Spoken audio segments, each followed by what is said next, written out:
Chapter 324. After the main body of the arcane garden was built, the rest of the work was to carve some statues, repair the roads, and other trivial tasks. These tasks did not require too much manpower. Su Lin left some people to continue the work, and the rest of the workers were assigned to the wizard tower. The rest of the workers were to build the infrastructure of the outer city.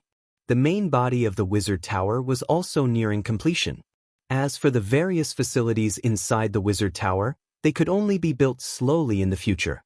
After all, ordinary people could not participate in these things.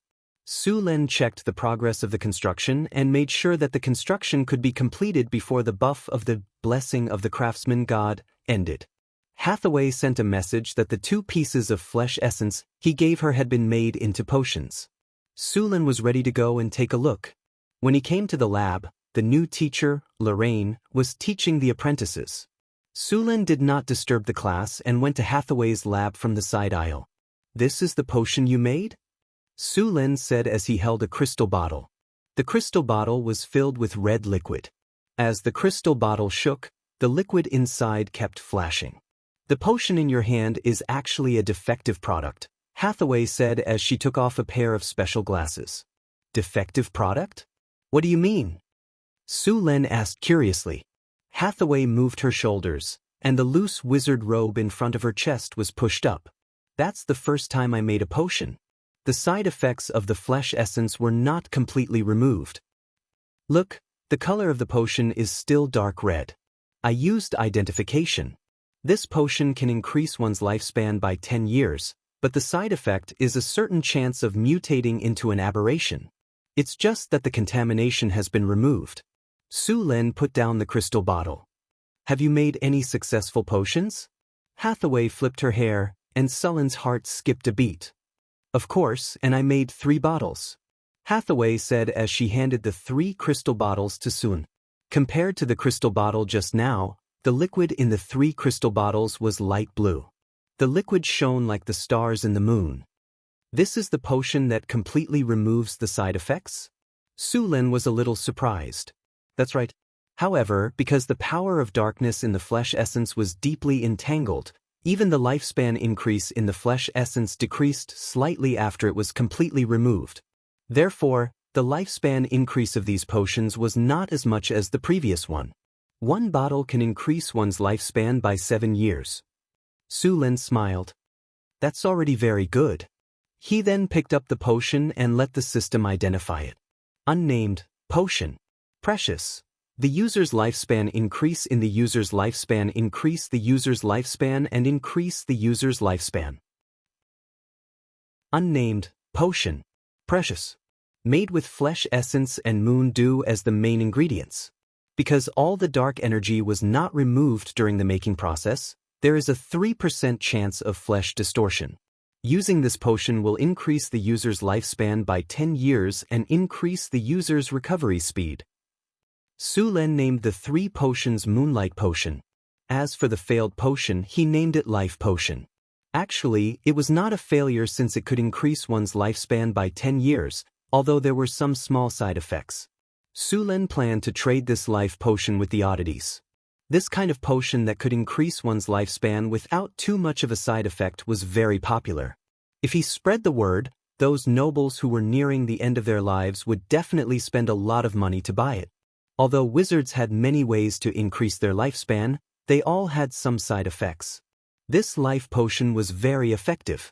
Of course, this was not attractive to legendary wizards.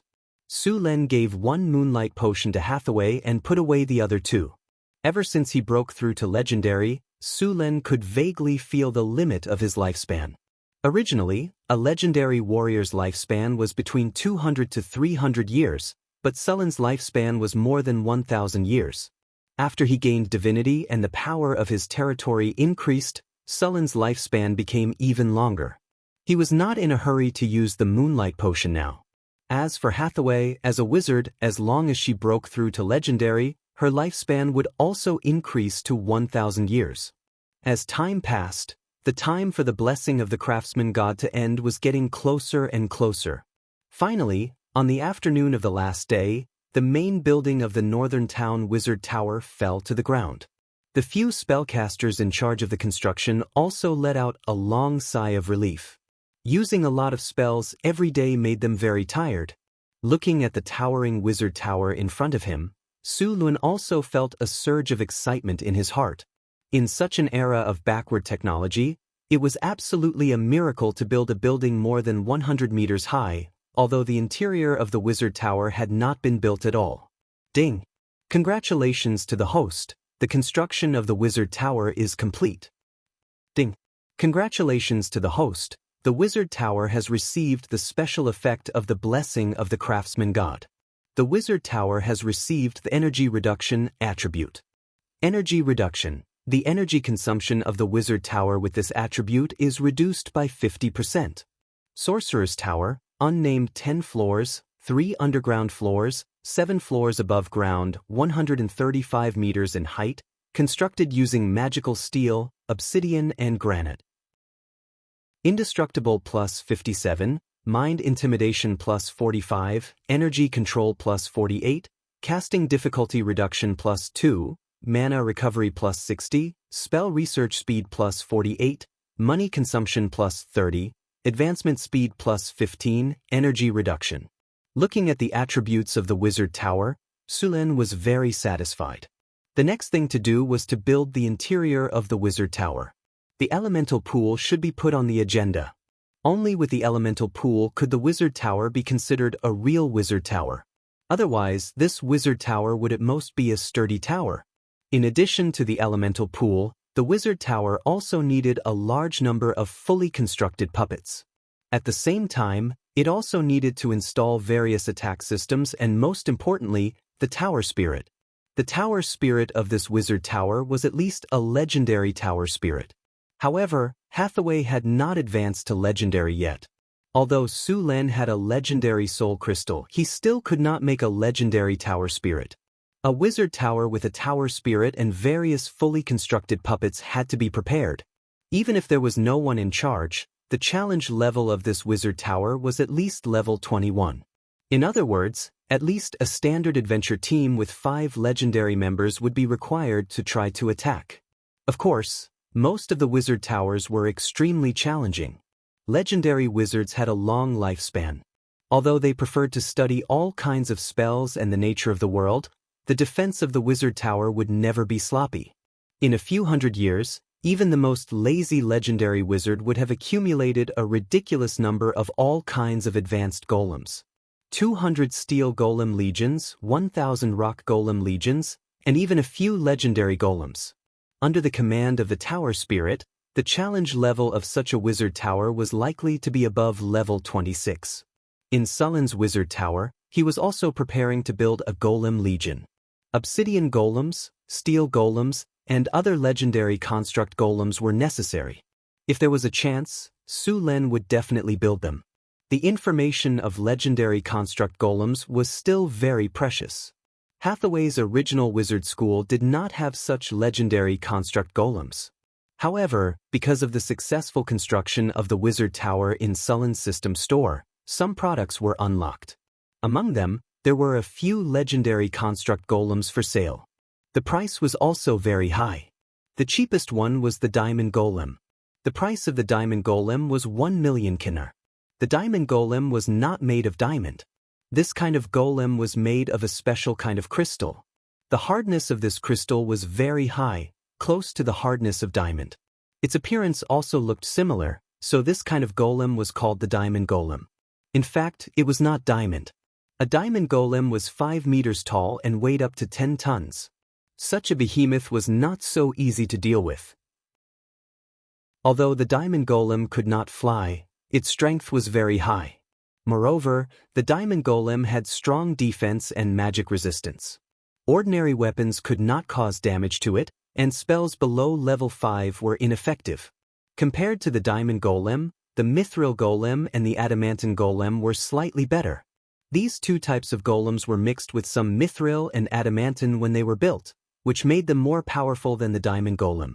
The mithril golem was characterized by its fast speed. It had far more speed than ordinary golems, and its defense and magic resistance were no worse than the diamond golem. The adamantine golem was much slower, but its strength, defense, and magic resistance were stronger than the mithril golem. In fact, in Sullen's view, these legendary golems were basically not much different from Gundam mechs except that they could not fly. In addition to these golems, there were several other types of legendary golems in the system shop, such as arcane guards, magic breakers, and magic constructs. These golems made Sullen's jaw drop. These golems had the ability to fly. Among them, the arcane guards could cast spells. The magic breakers were not only terrifyingly fast, but also had high magic resistance. They had the ability to fly, and their weapons had the ability to break magic. They were definitely difficult to deal with for wizards. As for the last magic construct, Su Lin preferred to call it the magic mech. This kind of golem had to be piloted by a human. Its functions were no worse than the Gundam in various anime and manga in his previous life. This was because the magic mech's challenge level was as high as level 35. If there was a pilot, the challenge level would be even higher. P.S. Everyone, give a name to the Wizard Tower, and by the way, give a name to the Wizard Academy. I think the Northern Wizard Tower is too casual. Chapter 325. Although there was information about magic constructs in the system shop, it was locked. The construct golems that Su Lin could currently purchase were diamond golems, mithril golems, and adamantine golems. He was planning to build a golem army in the Wizard Tower. The main force of the golem army would be the iron golems. Su Lin had a dozen iron golems in the secret realm, but they were all repaired. Hathaway was still researching how to make iron golems, so it would take some time before she could make one. Also, iron golems were expensive to make. The entire golem army was built with Kinnar. As for legendary golems, they could only be created by legendary adepts. In addition to the steel golems, the Wizard Tower was also preparing to build a gargoyle golem legion. The gargoyle golems were an improved version of the obsidian golems. The gargoyle golems had good physical defense, and at the same time, higher magic resistance. With these gargoyle golems, the Wizard Tower's anti-air power was supplemented. Moreover, the gargoyle golem was different from the steel golem. When the gargoyle golem was not activated, it would enter a petrified state. In this state, the gargoyle golem was like an ordinary statue, but its defense was very high.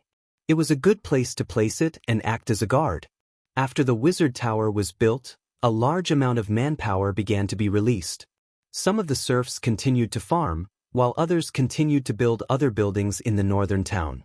Although the third phase of the northern town had completed the city walls and some residential buildings, there were no public facilities. The next step was to build roads and public facilities, such as public toilets, public bathrooms, city streets, sewers, water pipes, and many other basic facilities. At the same time, there were many empty spaces in the northern town. Some of these spaces would be used to build houses, while others would be used to build markets and business districts. Su Lin had already planned to divide the inner town market, and part of it would be moved to the outer town. As the outer town market was gradually built, the refugees and serfs who had not yet obtained citizenship would also be moved to the outer town. The northern town was still very busy. The farmland outside the town continued to expand, and the new farmland was planted according to the previous proportion. The grassroots officials in North Town City were already very experienced in this kind of work. As long as Su Lin assigned the task, the grassroots officials would complete it very well. During this period of time, the Northern Town's official training school was doing very well. With the help of the Wisdom Church's scholars, the number of officials in the Northern Town's official training school had doubled. Finally, the shortage of officials in the Northern Town's official training school had been alleviated. In fact, it wasn't just Northern Battlefront City. Even Mirror Lake City and Centaur City needed a lot of officials. Moreover, these two cities were lacking in officials. Su Lin had specially assigned a group of well-trained grassroots officials to these two cities.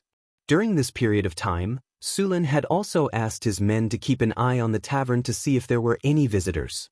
However, although the tavern had a recruitment attribute, it was obviously not as powerful as the recruitment order. No heroes had appeared during this period of time. Although there were no heroes, there were still some ordinary talents. Su Lin had recruited a few ordinary talents from the tavern. These people were either bankrupt merchants, nobles whose families had declined, or master craftsmen with special skills. After checking their attributes, Su Lin assigned them to suitable positions. The development of North Town City required a lot of talents. In fact, any city that wanted to prosper needed a lot of talents. In addition to purchased slaves and migrated refugees, most of the people in North Town City were people that Su Lin had forcibly recruited from the northern provinces. Although most of these people were ordinary people, there were still some who were originally middle-class or upper-class people in the city. Because of the war, they were brought to North Town City. Although many of these people didn't recognize North Town City at first and wanted to escape, after living and working here for a while, they developed a sense of belonging. In fact, what they didn't know was that this sense of belonging was the effect of the various attributes in North Town City. In addition, the refugees and serfs had a heavy workload, and the food was poor. It didn't take long for these people to express their willingness to work for Su Lin. They wanted better treatment. Most of these people had received education and were skilled in their own fields. Therefore, the northern town city welcomed them with open arms. It was a sunny day. After yesterday's rain, the temperature in northern town city was a bit cold. Unknowingly, it was already late autumn in the northern wasteland. Autumn in the northern wasteland was very good. The first snow of winter would come in November. It would only start to thaw in February of the next year. Therefore, there wasn't much time left for North Town City this year. A large area of farmland outside the city was sowing seeds. Sugar beets were suitable for growing in cold climates. Sugar beets produced more sugar during this season. Now, a large number of serfs were planting sugar beets. With the harvest altar, sugar beets didn't need a whole year to grow. However, this period of time was the best for both yield and sugar. In addition to planting sugar beets, some of the slaves were planting winter wheat. The demand for wheat in North Town City was very high. Normal serfs could eat potatoes, but the caravans that came to trade would definitely eat flour. Su Lin had also started to give some benefits to the soldiers and grassroots officials. For example, they would be given 10 pounds of flour or some meat every month. Of course, these couldn't be eaten. These benefits were more of a symbol of status. It made the serfs and refugees envious of those people from the bottom of their hearts. Then they would work hard, join the army, or serve the Lord. There was also good news. The chief gourmet of North Town City, Frodo, finally succeeded in making tofu after hundreds of experiments. Last time, Su Lin wanted to make tofu, but in the end he made soy milk. Although soy milk with some sugar tasted good, it was far worse than the variety of soy products. Although Su Lin didn't know how to make tofu, he still gave Frodo some directions. He didn't expect the halfling to be so obsessed with food. It took him a few months to finally make tofu. Frodo used a brown salty water, and the tofu he made tasted good. Therefore, tofu was added to the list of delicacies in North Town City. Next, Su Lin told him various ways to cook tofu, and Frodo began to study tofu again. Su Lin was very supportive of Frodo. He was counting on the chef to replicate all the delicacies he had eaten in his previous life in this world.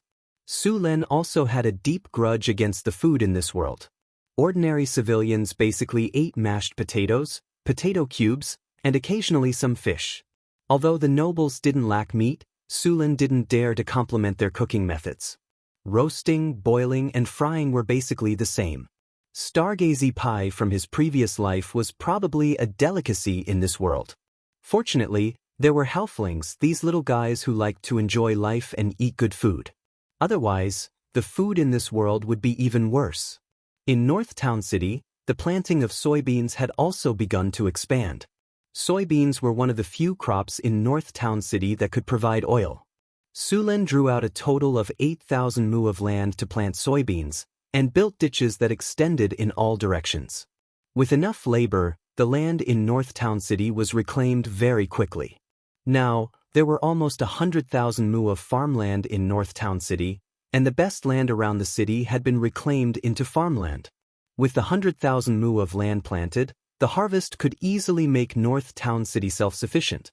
At the same time, there was also a large amount of surplus food to be used for brewing wine, developing the breeding industry, and supplying Mirror Lake City and Centaur City.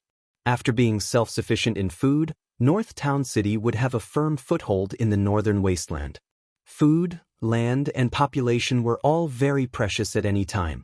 Although gold was precious, it was far less important to Su Lin. As long as he had food, land, and population, it would be easy to accumulate wealth.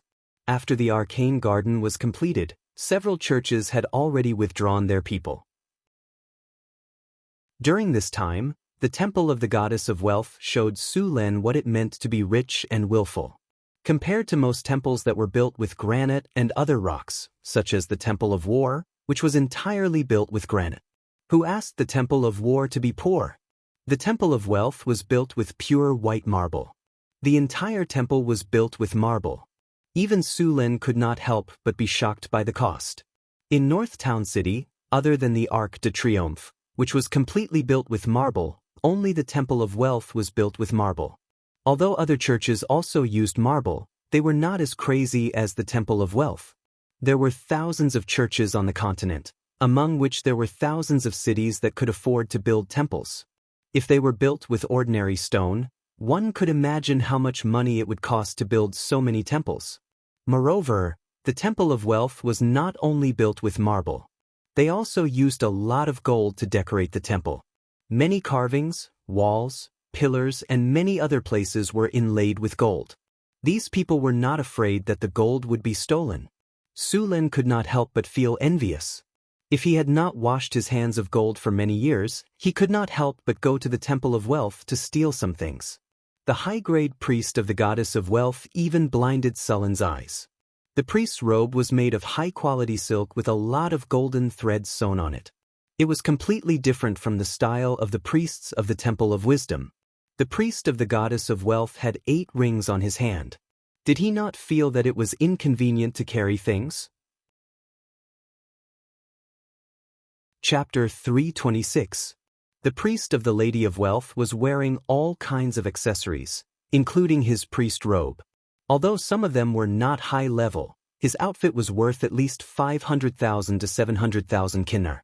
High-grade priests were already rich, and the priests of the Lady of Wealth were even richer.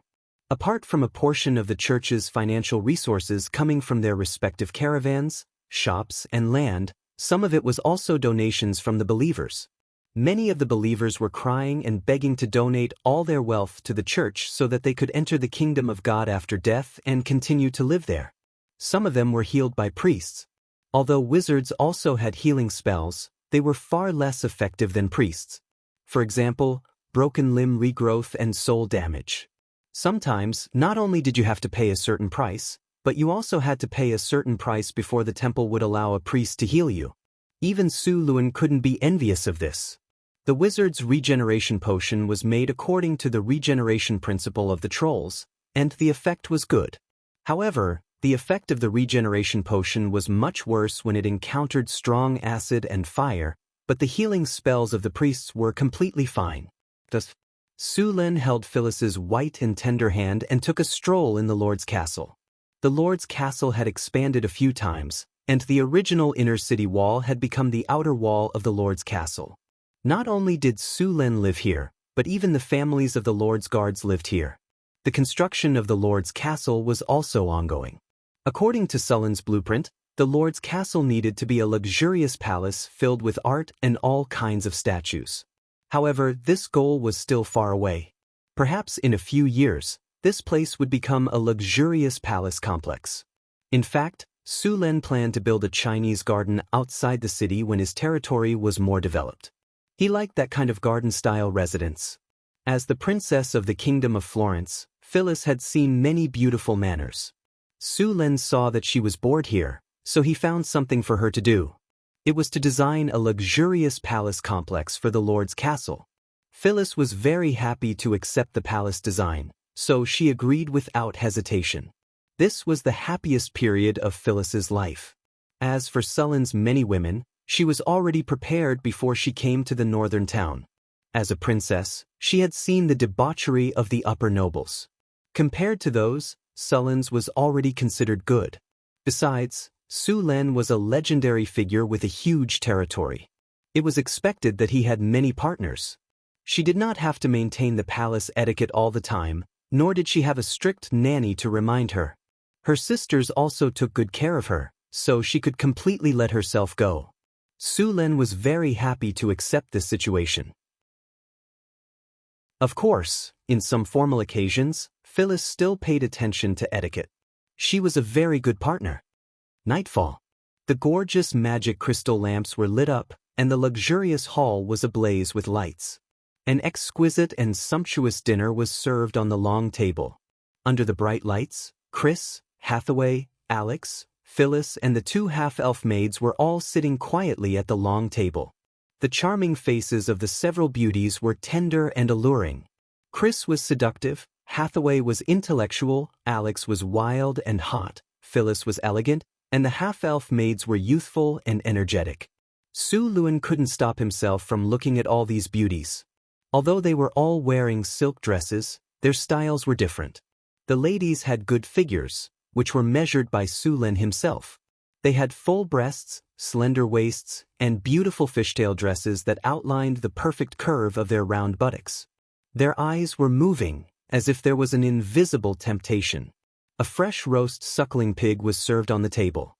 The rich aroma was mouth-watering. It was all prepared by Frodo himself. At the surrounding tables, many generals and officials of the northern city were sitting upright.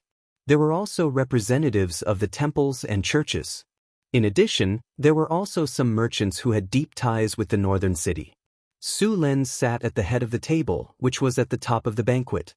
Today's banquet was to celebrate the completion of the third phase of the Northern City project.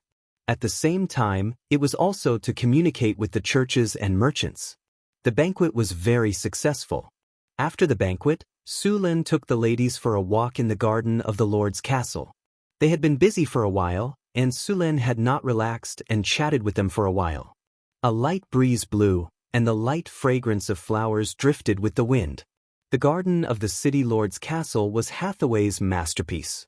Although the garden was not big, there were constant arcane magic circles in it that could maintain the temperature of spring.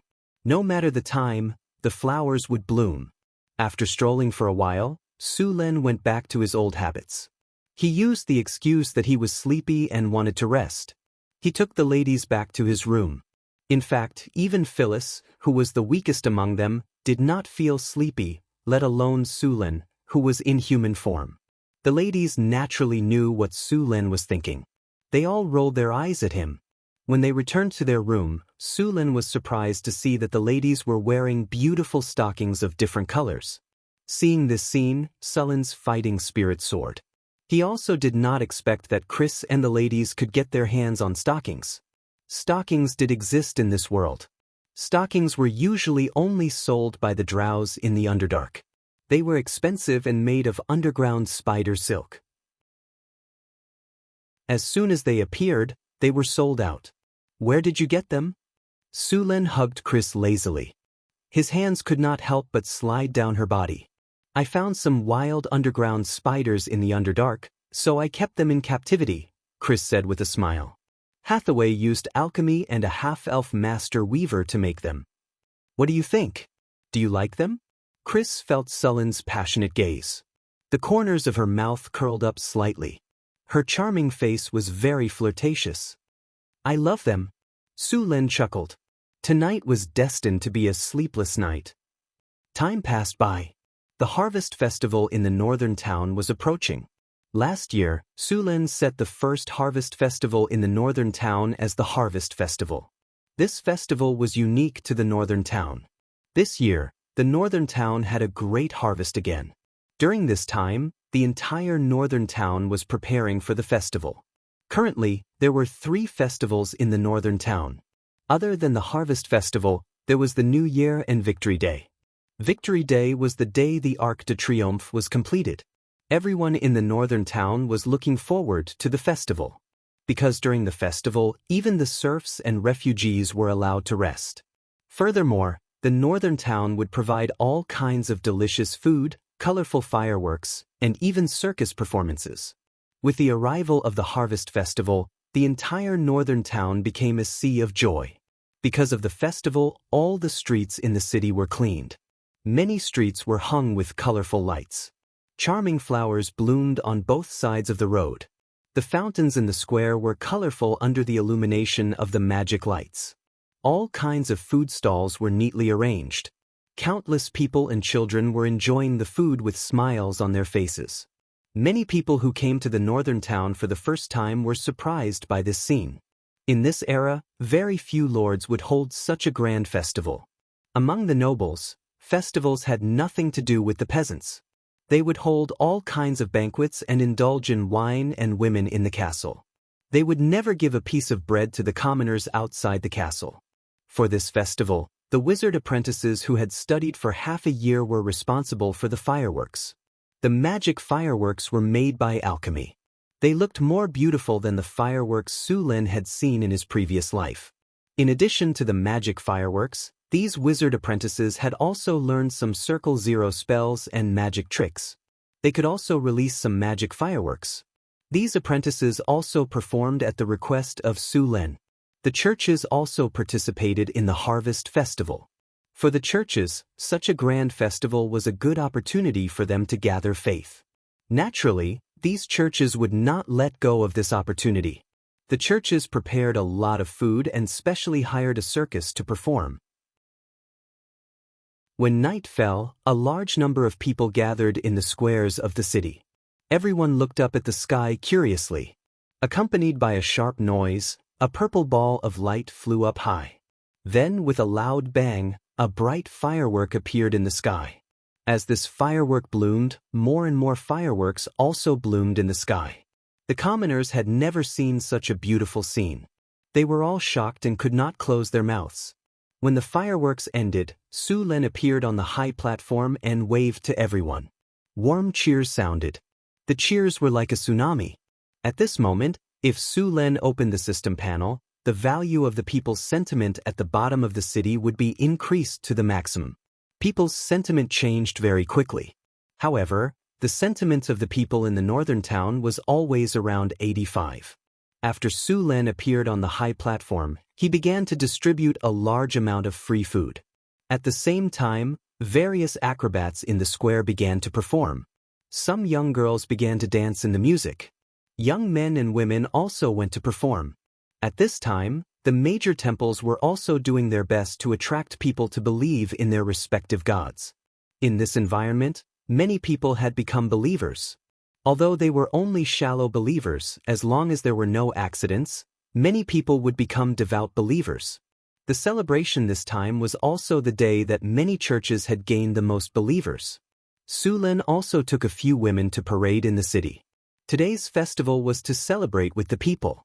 The group kept waving to the crowd on both sides. Wherever Su Lin went, there would be cheers.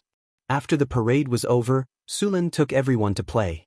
Because Hathaway cast a spell, they were not recognized. At this time, he did not want to be disturbed. A group of city guards in plain clothes were also around to protect them. On this day, the whole city was in a sea of joy. Chapter 327. The grand festival had come to an end, and Northern Town was once again bustling with activity. Su Lin followed Chris to the underground world. He was going to try to breed underground spiders. It was not easy to weave stockings with the silk of underground spiders, and alchemy was also involved. The price of each pair of stockings sold in the Underdark was more than 50 kinar. Even so, the demand still exceeded the supply. The main reason was that the quality was not good, and it was basically disposable. Su Lin planned to divide an area in the underground world to breed underground spiders, and the silk produced could be used to weave stockings. The drows were very experienced in breeding spiders. Although the drows in Northern Town had left the underground world for a long time and had even mixed with humans, the method of breeding spiders had been passed down. Underground spiders were large spiders with a ferocious appearance. They had 8 limbs and their legs were about 1 meter long. The body in the middle was about the size of a dog. Its abdomen was large, and its body was covered with short, dark gray hair. It looked ferocious and terrifying. This spider had 8 eyes and a pair of ferocious fangs in its mouth. It was the kind of monster that could leave a psychological scar. Although the underground spiders looked ferocious, they were herbivores.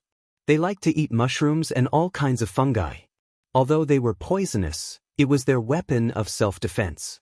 There was a silk sac in the abdomen of an underground spider, and it would produce some silk every day. However, the silk could not be used directly. It was too sticky and it had to be processed. After Su Lin learned about the living habits of the spiders, he built a large farm outside Crete.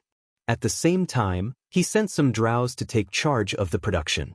Currently, there were more than 100 underground spiders in the farm, and they could produce more than 300 pairs of stockings per month.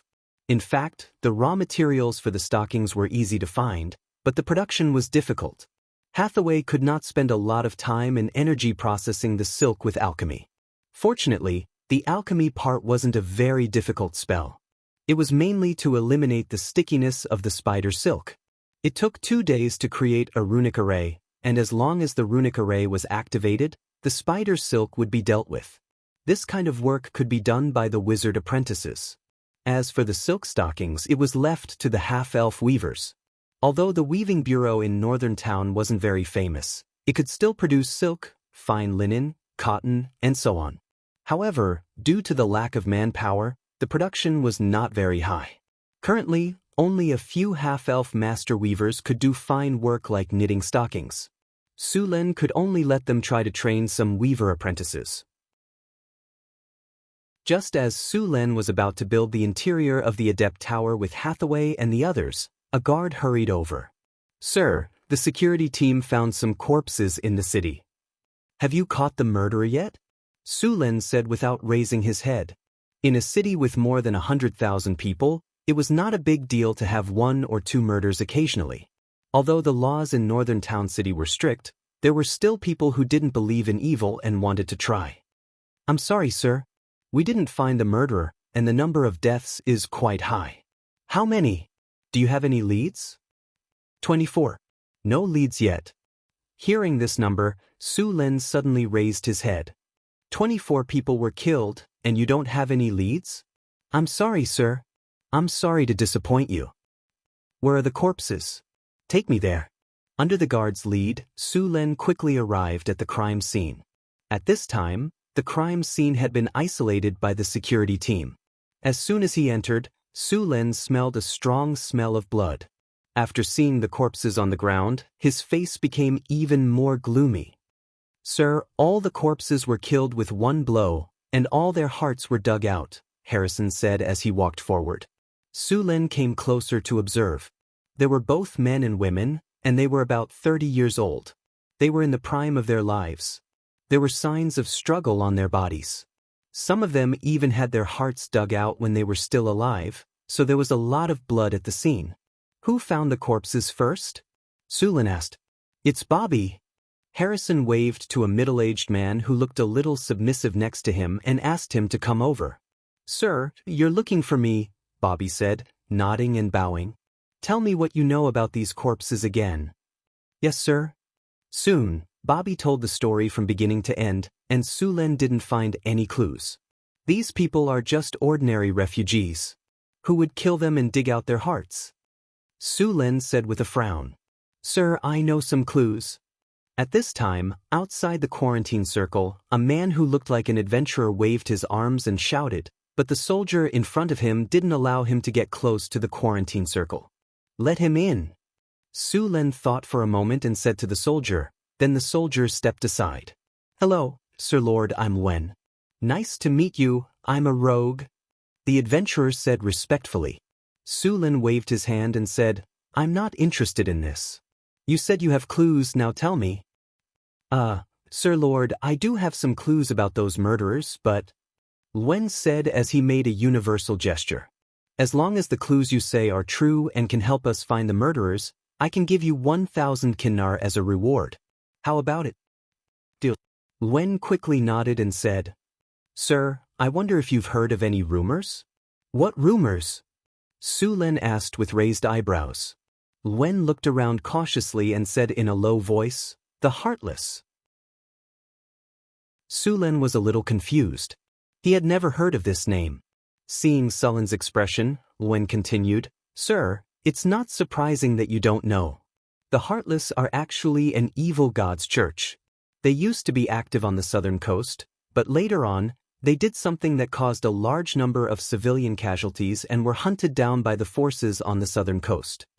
They often dig out the hearts of living people and use them as sacrifices to the evil god. Therefore, they are also called the Heartless." According to Wen's explanation, Su Lin finally figured out what kind of people the so-called Heartless were. These people believed in an evil god, and this evil god's favorite sacrifice was hearts. Therefore, after these people defeated their enemies, they would dig out their hearts or use a massacre as a sacrifice to the evil god they believed in.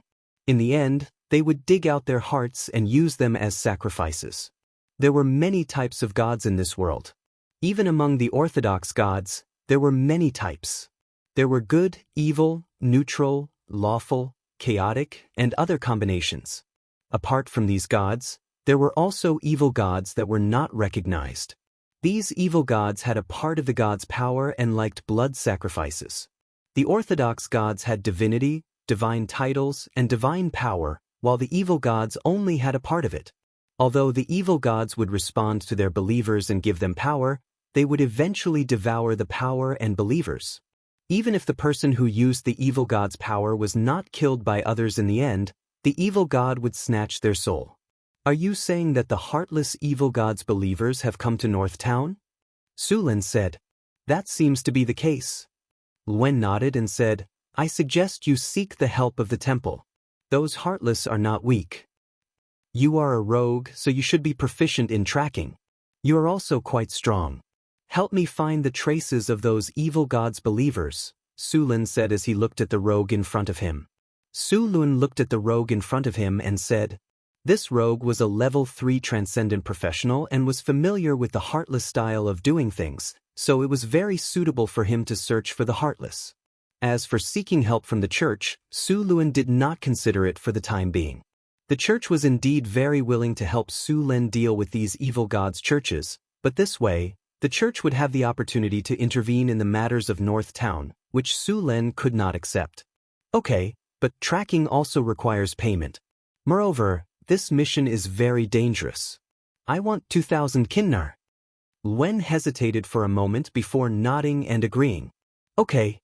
Su Lin nodded in agreement. After Su Lin paid 1,000 kinnar as a commission, Wen began his official work. As a rogue proficient in tracking, Wen was still very reliable. It did not take long for him to find some clues and start following the clues left behind. Su Lin followed behind with a barbarian guard. Following the traces left behind, everyone quickly arrived outside the city. After arriving outside the city, the traces became more obvious. It was obvious that these people no longer hid their tracks after leaving the city. After a while, Su Lin suddenly discovered that they had come to a cemetery. This was the place where North Town City buried the dead. There were also cemeteries in North Town City, but only soldiers who died in battle or citizens who paid a large sum of money could be buried in those cemeteries. Ordinary refugees, serfs, and monster slaves were buried outside the city.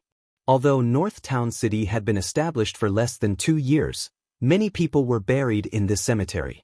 Because it was a cemetery, it was indeed hidden and deserted. The rogue walking at the front suddenly stopped and quickly walked to a cemetery. He said in a deep voice, "Look at these graves. The tombstones have been here for a long time, but the soil underground has been turned over recently." Hearing his voice, everyone stepped forward. Indeed, there was something wrong with the soil here. It should have happened in the past 2 days. Wen squatted down, picked up some soil with his hand and asked. Then he pushed away the weeds in front of the tombstone. There were obvious traces of movement under the tombstone. Someone opened this grave 3 days ago at most. Chapter 328. Someone had moved the grave. In this world, people respected the dead. Normally, they should not be disturbed after they were buried. This kind of behavior was prohibited by the laws of every country. This was also one of the reasons why people on the continent were against necromancers. There are necromancers around. It seems that necromancers are here. Su Len sensed a very weak necromancy aura. Sir, should we open it? Wen asked hesitantly. Su Len nodded. Open it. Necromancers had appeared in this cemetery. This was not good news. The few of them were very fast. It did not take long for them to dig up one of the graves that had been turned over. When they opened the coffin, it was empty.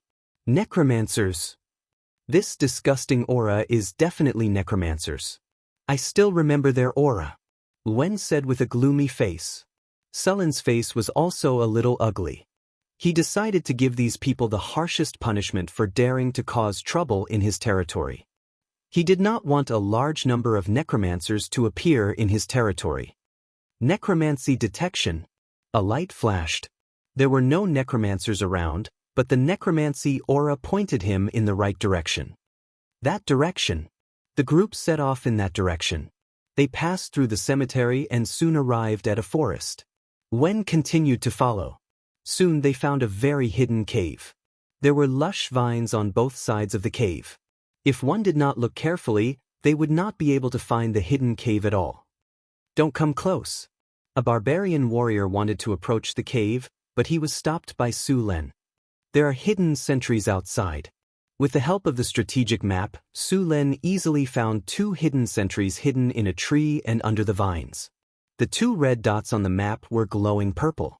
Su Len pulled Luen and pointed at the vines, then at Luen. He left the one on the tree to Luen. The 2 of them each took care of one of the hidden sentries. This was Luen's old profession. He couldn't compare to the barbarians in frontal combat, but he was better than all the barbarians combined. Unless the barbarians understood the ultimate meaning of the Assassin's Creed and killed all the witnesses, he wouldn't be discovered. After casting an invisibility spell on himself, Sullen's figure disappeared in an instant. Soon there was a slight sound, and then there was no more movement. At the same time, Wen arrived at the target location. Throat cut, backstab, kidney shot. 3 consecutive strikes were unleashed in an instant, and the sentry was killed before he could even make a sound. After clearing out the hidden sentries, Su Len led everyone into the cave. To his surprise, the cave was unexpectedly large. Su Len touched the rock wall and found traces of magic on it. The cave was not naturally formed. It should have been expanded by magic on the basis of the original cave. The air in the cave was not turbid. After Su Len cast a group invisibility spell on everyone, they began to go deeper into the cave. There were not many forks in the cave. After taking a few wrong turns, they finally came to a place similar to a hall. The hall was not small, about 500 square meters. The most eye-catching thing was a building similar to an altar in the middle. There was a blood pool in the center of the altar, and there were several smaller blood pools around it. There were more than a dozen bright red hearts on the altar. At this time, the blood pools were full of blood, and the whole hall was filled with a strong smell of blood. Blood sacrifice. Seeing this scene, Su Luen immediately thought of blood sacrifice. Blood sacrifice became popular after the Witch King era. At that time, many gods accepted blood sacrifice. Through blood sacrifice, they could quickly increase their divine power. Many gods would ask their followers to perform blood sacrifice. Among them, the desert gods liked blood sacrifice. The desert gods might need thousands of slaves for a blood sacrifice.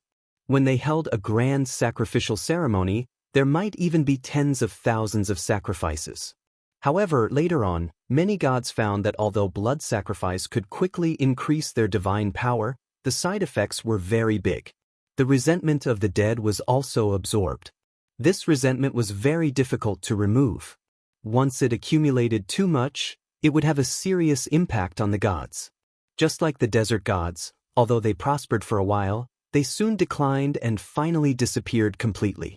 Later on, the gods gradually rejected blood sacrifice.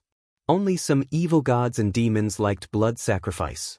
Of course, some primitive tribes also liked to use blood sacrifice when worshipping ancestral spirits. Now, even many gods of the evil alignment had stopped this primitive way of sacrifice. Of course, the Queen of Spiders, Lolth, still occasionally performed blood sacrifice. Just like the drows who believed in the Queen of Spiders, These drows liked to fight among themselves. A city would be divided into 8 families, and then these families would fight among themselves. Until now, there was no drow kingdom in the Underdark. Even when they attacked the surface elves, they were spontaneously organized city by city. There was no hope of winning, but they still enjoyed it. On the altar, a priest who looked a little old had a cruel smile on his face. He held a dagger with a blood groove and came to the front of a captive. The captive seemed to be under the control of a spell because he didn't react at all. With a cold light, the captive's chest was directly cut open by the sharp dagger. Blood gushed out crazily and flowed along the rocks on the altar. The crowd below became very crazy. When the blood seeped into the surface of the altar, some kind of evil and strange power also appeared. The faces of the believers under the altar showed frenzied and intoxicated expressions. The leader of the priests raised his dagger and dug out a fist-sized heart that was still beating. The hot heart was carefully placed next to the altar. The priest did not stop and then went to the second sacrifice. Blood sacrifice was a form that was difficult to satisfy the evil gods. If they could not provide a strong sacrifice, then they had to rely on numbers to please the evil gods. Often, a bloody sacrifice would last for a long time. Only when the evil gods were satisfied would they give power to the believers. If they were not satisfied, they would anger the evil gods. At that time, they would take the lives of the believers to make up for the sacrifice. Su Len looked in front of him. In his eyes, he could clearly see the rich blood-red light above the altar. Evil god. The evil god of chaos. Although Su Len could not be sure of the strength of this evil god, he was sure that it was the most chaotic and evil thing. I can't wait any longer.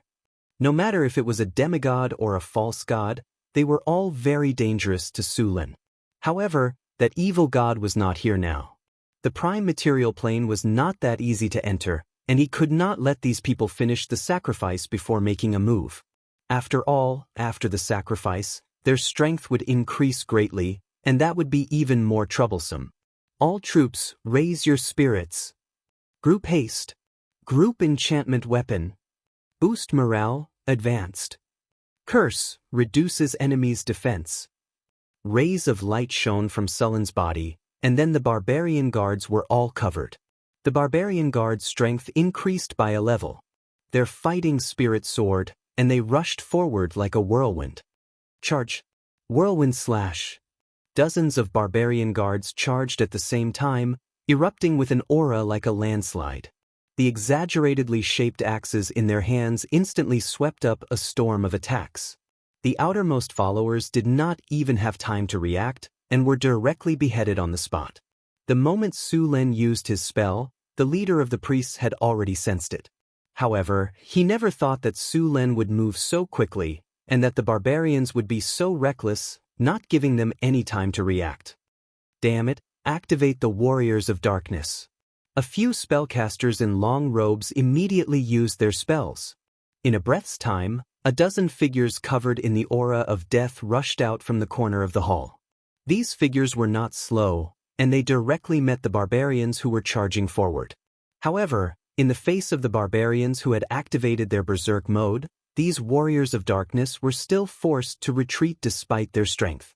Su Len followed the barbarians, and with a sweep of his purple dragon halberd, he directly beheaded an evil god follower that rushed forward, and then began his slaughter. Although Bladestorm was a sword saint specialty, other melee classes could imitate it as well. For example, rangers could dual-wield their weapons and cast advanced haste. They could also perform a similar attack with perfect dual wield. However, the damage was far less than a sword saint's. Another example was the Berserk Barbarian. They had about 50% of the power of Bladestorm, but it was not too difficult for Su Len. With his Blitz talent, greater haste, and his proficiency in spears, as well as his powerful stamina, Su Len could easily achieve this state. Sullen's body was wrapped in lightning, and in the next second, he appeared in front of a priest. That priest did not even have time to cast a spell before he was killed by Su Len. The purple dragon halberd swept back and forth, quickly clearing out the surrounding warriors, and then directly pouncing on another priest wearing a mask. These priests had a strong negative aura, as well as some strange chaotic energy, which made Su Len very vigilant. They were the biggest threat to the barbarian guards. Corpses fell one after another like grass being cut down, and the evil god followers who had already reacted began to frantically counterattack. War roar! A deafening roar suddenly exploded. The space in the underground hall was limited, and in this environment, the power of war roar was even greater. Everyone felt their minds go blank for a moment. The barbarians were fine, as their constitution was high enough, and they quickly recovered, but the evil god followers were not so lucky. Half of them were killed by the roar just now. Chapter 329. Lightning Spear.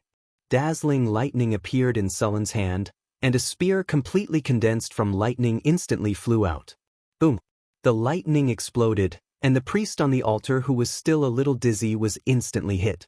This high-grade priest was electrocuted into a pile of charcoal before he could cast a spell. After killing a few high-grade priests, the outcome of the battle was basically determined. The remaining evil god followers could not make any waves at all. A few of them saw that the situation was hopeless and wanted to drag a few people down with them. Unfortunately, the difference in strength was too big, and they were directly cut into pieces by the giant axe on the spot. The battle ended quickly. Johnson, go check if anyone is still alive. Kill all of them. Don't take these evil god followers as prisoners. By the way, don't touch anything that looks strange. Record it down and someone will deal with it. After the battle, Su Len ordered people to start cleaning up the battlefield. As for getting information from these fanatics, Su Len did not have this idea at all. These people had been brainwashed, and it was not easy to pry open their mouths.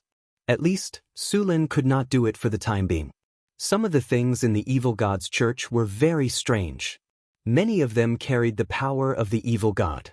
These things slowly seduced you. Whispers in your dreams were common, so the best way to deal with these things was to destroy them together. Wen stared at Su Len, dumbfounded. 2 Tier 4 priests, more than a dozen Tier 3 warriors, and dozens of Tier 1 and Tier 2 evil god followers. Such a powerful stronghold of the evil god's church was wiped out so easily.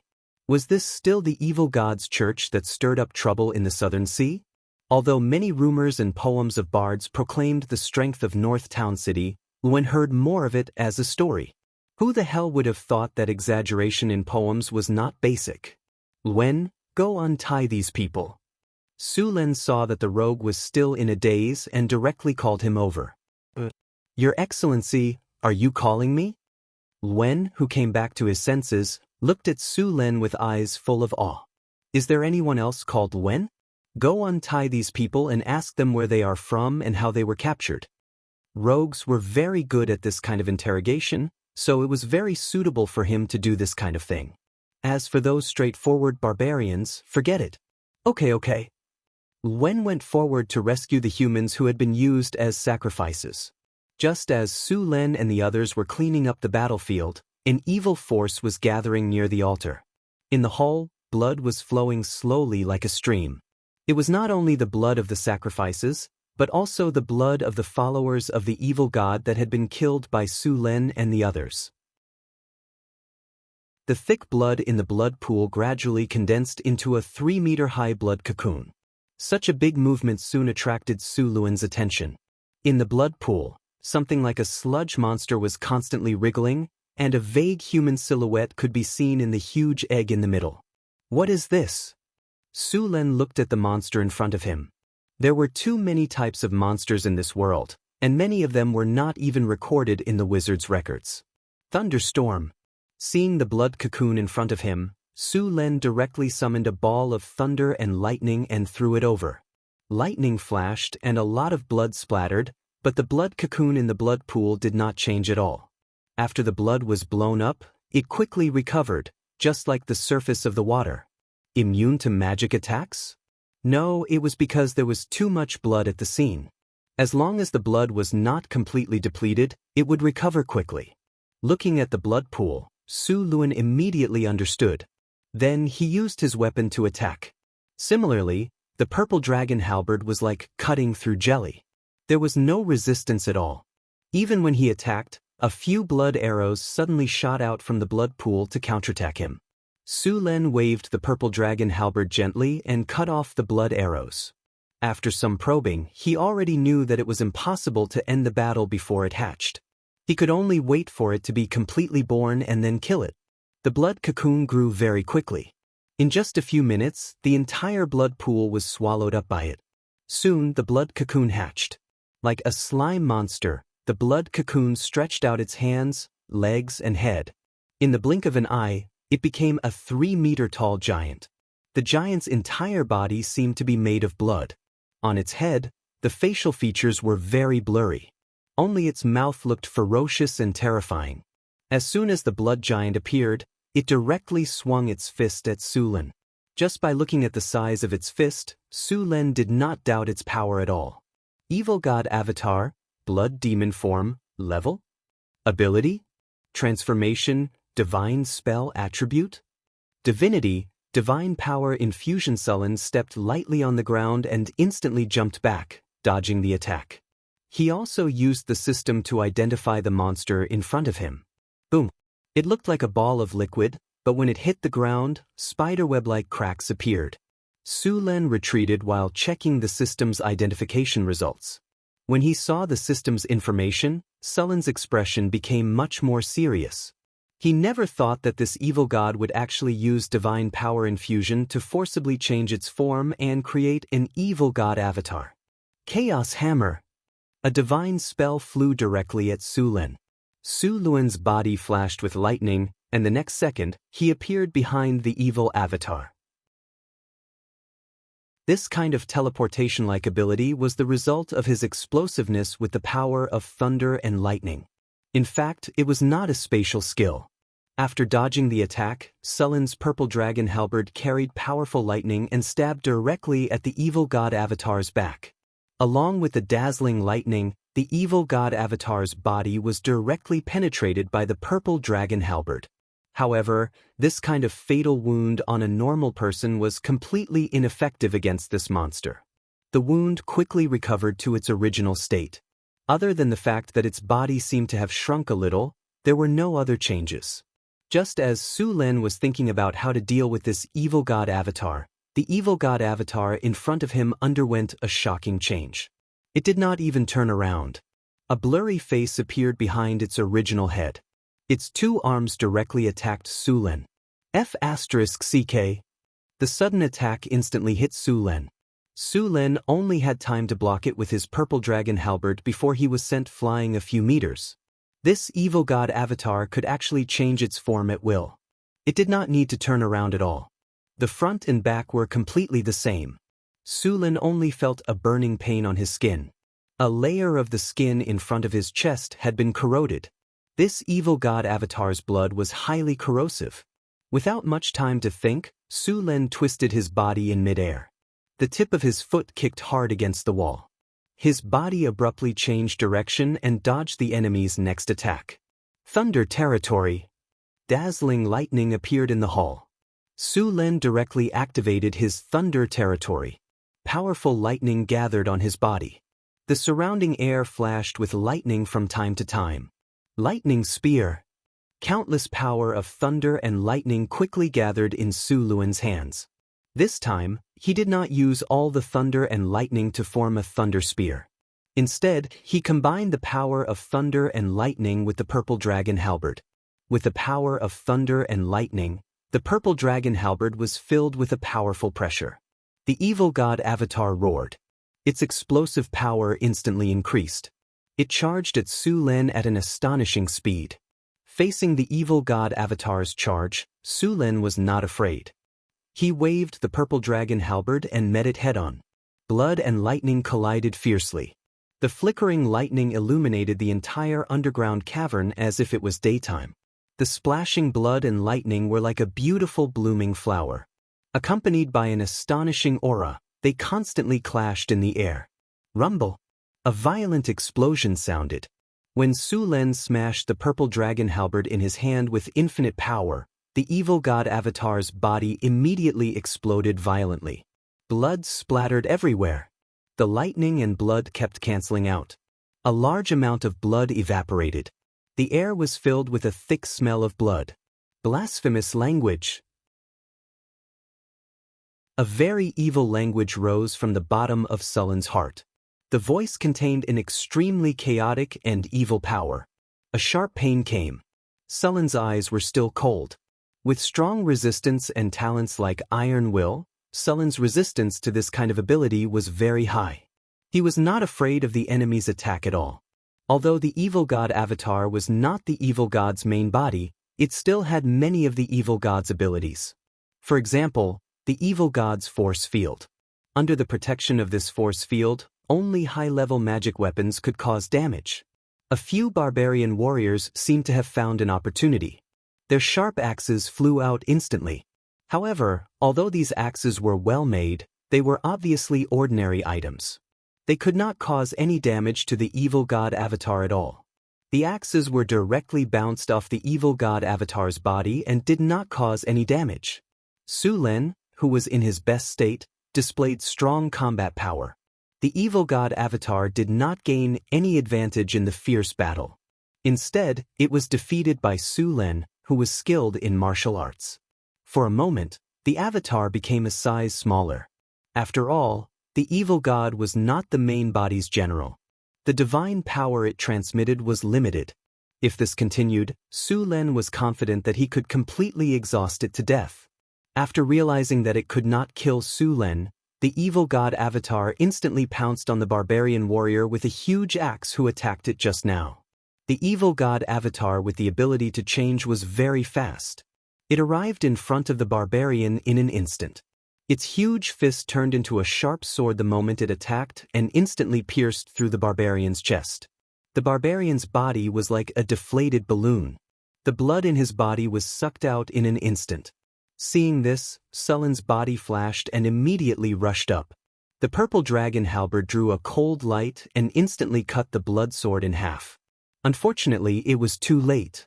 The barbarian had already turned into a dry corpse. Chapter 330. Damn it!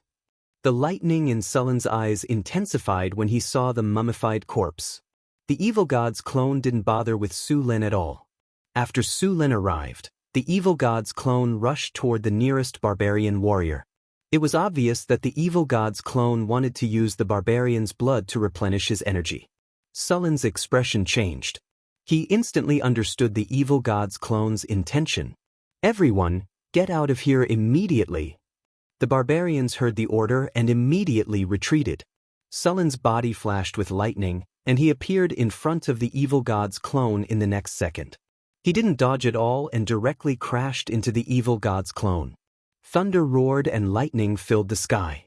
Su Luan's body was forced to retreat several steps before coming to a stop. However, the evil god's avatar wasn't any better.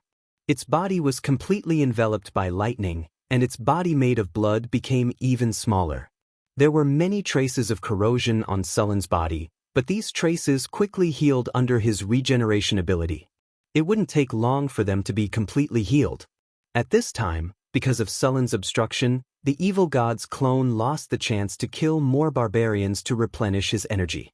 All the barbarians took this opportunity to retreat from the underground hall. Mystic Ice Slash. Looking at the liquid-like evil god's clone in front of him, Sullen's heart moved. A cold chill appeared in an instant, and in the next second, 3 ice blades rushed toward the evil god's clone that had just broken free from the lightning.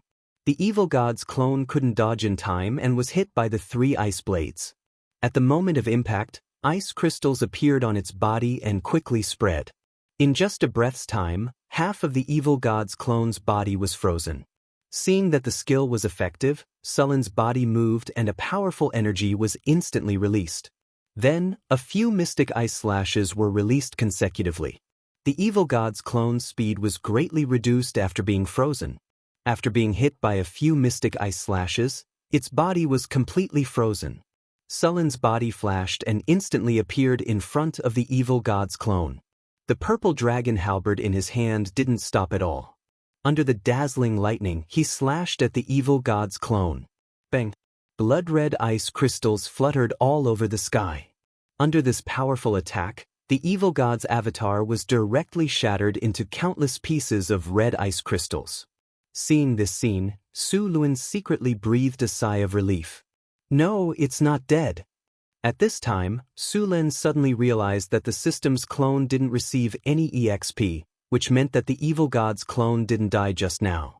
At this moment, the ice crystals on the ground had melted, and countless drops of blood quickly gathered in the center. In the blink of an eye, the evil god's doppelganger appeared before them once more. It really has an immortal's body. Su Lun frowned and said, if the first time doesn't work, then the second time. I don't believe your divine power is endless. Seeing that the evil god's clone had just recovered, Sullen's body flashed and rushed up again. Although it was only an evil god's clone, it was impossible to kill it in this way. Su Lun didn't have any good ideas. He could only exhaust the enemy in front of him bit by bit. Facing Su Lun, the evil god's clone didn't have any advantages other than strength and regeneration. Its speed was inferior, and its control spells were basically ineffective. On the contrary, it was controlled by sullen spells. In this situation, it was nothing more than a guerrilla war. Now that the barbarians had retreated, Su Lun didn't have to fight it head-on. Thunder roared and lightning flashed in the underground hall. Su Lun, who had changed his fighting style, became more relaxed. The evil god's clone tried to rush out of the hall several times, but it was stopped by Su Lun. Its blood was constantly being consumed, and the evil god's clone became smaller and smaller. Thunderstorm spell. Mystic Ice Slash. 3-inch lightning shrouded the evil god's clone, and its body became slightly stiff. In the next second, a few mystic ice slashes were already prepared, and the evil god's clone was turned into an ice sculpture, which was then smashed into pieces by the purple dragon halberd. As a warrior and a part-time wizard, although Surin's original energy value was abundant, he couldn't hold on for much longer. However, the piece of tungsten steel he had equipped came in handy. The mana recovery effect of the tungsten steel could restore his energy at all times. Coupled with the mana recovery potion made by Hathaway, Surin could still hold on for a long time in this battle of attrition. The evil god's clone in front of him experienced what it meant to be bombarded by spells this time. Originally, the evil god's clone was very difficult to deal with when it turned into a slime-like form. Its recovery speed was fast, it had no vital points, and it was immune to most of the physical attacks. However, it was unlucky enough to meet Su Lun, who could break its energy field, so its defense was greatly reduced. In this battle of attrition, it was slowly being worn down by Su Lun. As time went on, the evil god's clone's body was not much stronger than Sullen's. At this point, its power was no longer as strong as Sullen's. It was completely suppressed. The evil god's clone kept roaring, but it couldn't change the situation at all. It's time to end this. Su Lun looked at the evil god's clone that was being destroyed and restored again. He gently waved the purple dragon halberd in his hand, and the lightning in the air suddenly surged. Thunder prison! Countless lightning bolts suddenly exploded, and the blue lightning power quickly gathered and completely wrapped around the evil god's clone. Countless lightning bolts kept exploding in that small space, and the evil god's clone was attacked by thousands of lightning bolts every second. The blood clone was shrinking at a speed visible to the naked eye. Boom! The dazzling lightning exploded, and the entire underground hall shook slightly. Thunder prison exploded with powerful power, and the evil god's clone was completely destroyed in this attack. Ding! You have killed the evil god's clone. You have received 42,500 experience points. Target has divinity detected. Extracting target's divinity. Extraction successful. You have received 3 divinity points. Congratulations, host, you have successfully killed the evil god's clone. You have received 2 platinum treasure chests. You have received the item Luban Remnant Scroll, X1. Congratulations, host, you have successfully killed the evil god's clone. You have received 1 legendary skill point. The system's prompt sounded in his ears, and Su Lun slowly breathed a sigh of relief. Then he removed the Thunder Domain state. Next, Su Lun didn't look at the other rewards. Instead, he prepared to absorb the 3 divinity points that he had just received. Divinity was a very special power. It was like the power of blood, but it was very difficult to integrate into the blood. The descendants of the gods were born with divinity points. This divinity was inherited from their parents, and divinity and divine power had to be condensed by themselves. Of course, they could also kill other creatures with divinity and divine power to take it. Sulin didn't plan to walk the path of the gods. This path wasn't easy. After becoming a god, even if your will was strong, you would still be affected by your divinity, and divinity. As a god, if your will wasn't strong enough, even your divinity might interfere with your thoughts. Among the gods in this situation, one of the more famous ones was Xeres, the cat and dance goddess. This goddess divinity was feline, sensual pleasure, and wandering. She also had wanderlust. She often liked to descend to the material plane to wander around and enjoy all kinds of pleasure. During the time of troubles, she was targeted by the dark goddess. Then, under the temptation and calculation of the dark goddess, she gradually began to experience all kinds of dark pleasure. If the goddess of love and beauty, Shuni, hadn't intervened in time at the critical moment, the dance goddess would have undoubtedly been controlled by the dark goddess and become her training puppet. Because of these factors, some powerful ancient gods resolutely gave up their divinity and chose to live in seclusion. The first god of death, Jurgal, and Gaia Mother did this. Jurgal, the god of death, was more thorough. He divided his divinity among 3 gods and created 3 powerful gods. At first, Jurgal was called the Lord of the End of all things. This was the final form of death. He divided his divinity into 3, so there was the god of strife, Ban, the god of the dead, Mirko, the god of murder, Baal. This action even directly led to the time of troubles. Gods had their own responsibilities.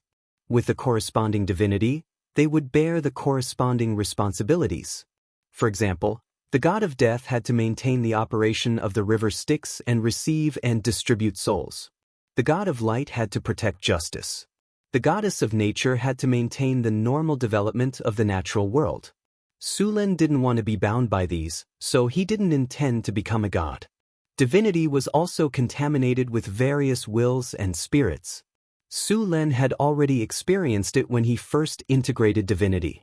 In order to completely integrate divinity, the original spirit imprint in the divinity must be removed. Relaxing, Sulin adjusted his mind to the best state and then began to integrate divinity. At this moment, Sulin suddenly appeared in a world of blood. Countless distorted figures were constantly entangling him. Sulin frowned slightly. He was already mentally prepared for this situation. Lightning bloomed from Sulin's body and then killed all the distorted figures around him. Then, countless hideous monsters appeared in this space. Hellfire burned, and Sulin began to kill all kinds of monsters. At the same time, a figure hidden in the depths of the monsters suddenly launched a sneak attack. However, Sulin had already detected its movements. As soon as it made a move, it was nailed to the ground by a lightning spear. "I've been waiting for you." Sulin sneered as he looked at the shadow in front of him. "You want to steal my power? You'll pay the price." The shadow kept struggling, but it didn't have any effect. "If I can kill you once, I can kill you again," Sulin said with disdain. Then, another lightning strike completely scattered the shadow. "I'll remember you. I curse you." With a flash of lightning, the shadow completely disappeared. However, just as the shadow disappeared, a mark appeared on Sulin's body. The curse of the evil god. "It's really against me." Sulin looked at the mark and curled his lips. Chapter 331. Sulin's consciousness was completely erasing the spiritual imprint that the evil god had left on the divinity before absorbing it into his body. If one could see Sulin's blood at this time, they would find that there was a hint of gold in his originally red blood. Most of the time, divinity was expressed in the image of the bloodline. Of course, some divinity was expressed in other aspects. The most special case was the demigod lich. Liches did not have a drop of blood on their bodies. They were just a pile of bones, but they had divinity. When it came to the research of divinity, even the arcanists of the past did not know much about it. In fact, other than the gods, the demigodlich was the one who had the most research on divinity. It was very difficult for ordinary arcanists to fuse with divinity. It was all thanks to the system that Su Lun was able to do so easily. Sullen's consciousness appeared in the endless starry sky. He saw endless stars in the astral plane. Those stars could be independent planes, the divine kingdoms of the gods, or some barren half-planes. Although these stars looked very close, most of them were actually projections. Su Lun stood in the void, the endless source sea above his head. The vast and boundless energy made Sullen's heart palpitate. The huge power of the rules was also displayed in front of him. Then his consciousness began to fall, and it was getting faster and faster. It was as if he was falling from a high altitude in an instant. When Su Lun opened his eyes again, he was still standing in the underground hall. The surrounding scenery had not changed at all. The big pit on the ground, the mottled bloodstains, and the pungent smell of blood.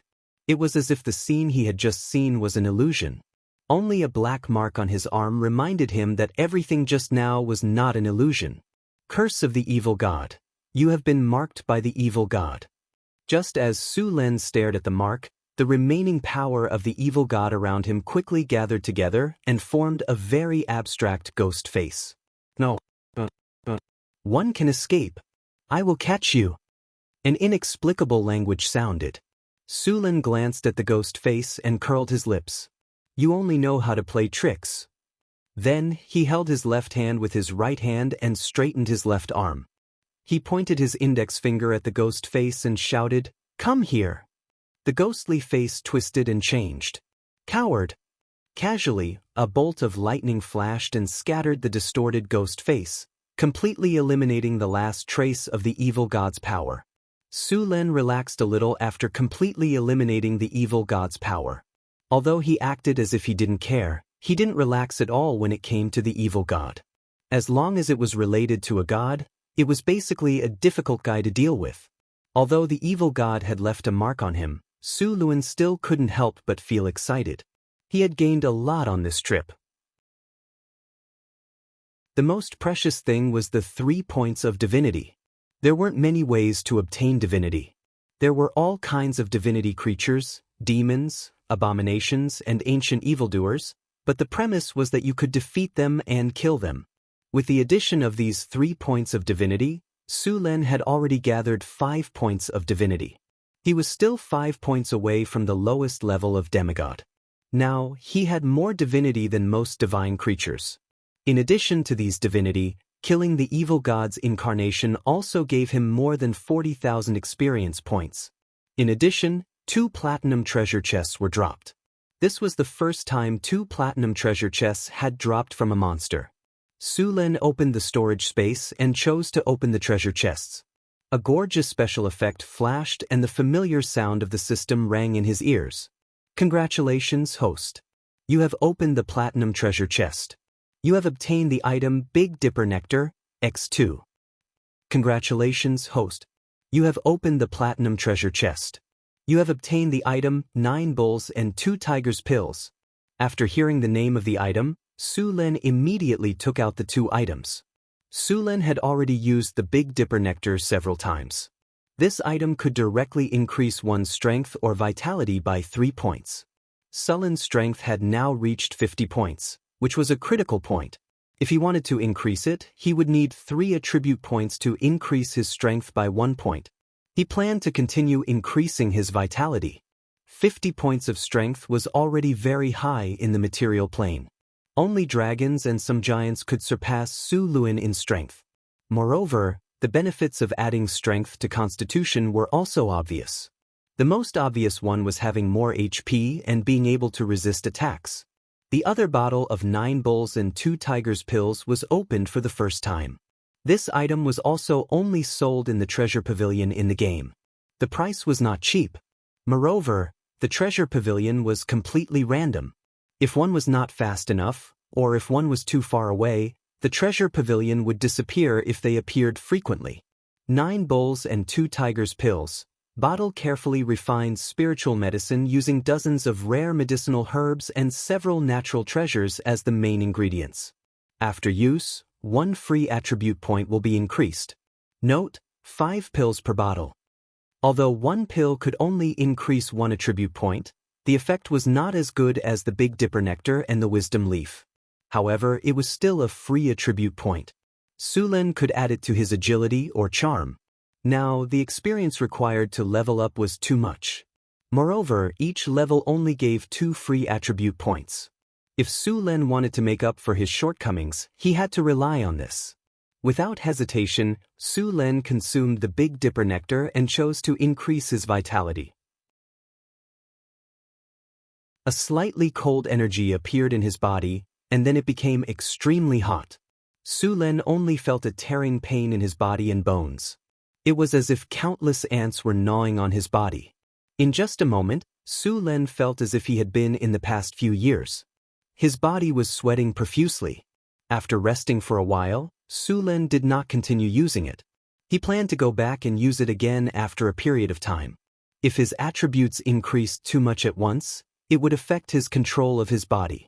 After putting away the remaining 2 bottles, Sulen looked at the other item, the Luban Remnant Scroll. This was a severely damaged scroll. There were some symbols on it, and it looked like a tattered scroll. However, this was only on the surface. Sulen directly flipped through its attributes. Luban Remnant Scroll. This scroll contains a lot of information and knowledge about various machinery and woodworking. Unfortunately, due to the passage of time, it is incomplete. However, it still has some effects. After using it, it can speed up the research of machinery.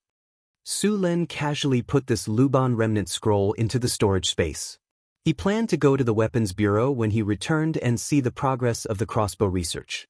The last remaining legendary skill point was also very precious. Currently, legendary skill points could only be obtained by killing legendary enemies. The effect was also very powerful. It could be used to upgrade high-grade talents or skills to the legendary level. Of course, it could also upgrade skills below high grade by 1 level. However, doing so would be a complete waste. Sulen was a little hesitant.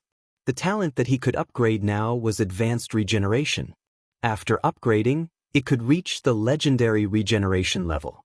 At this level of regeneration, he could already regrow broken limbs.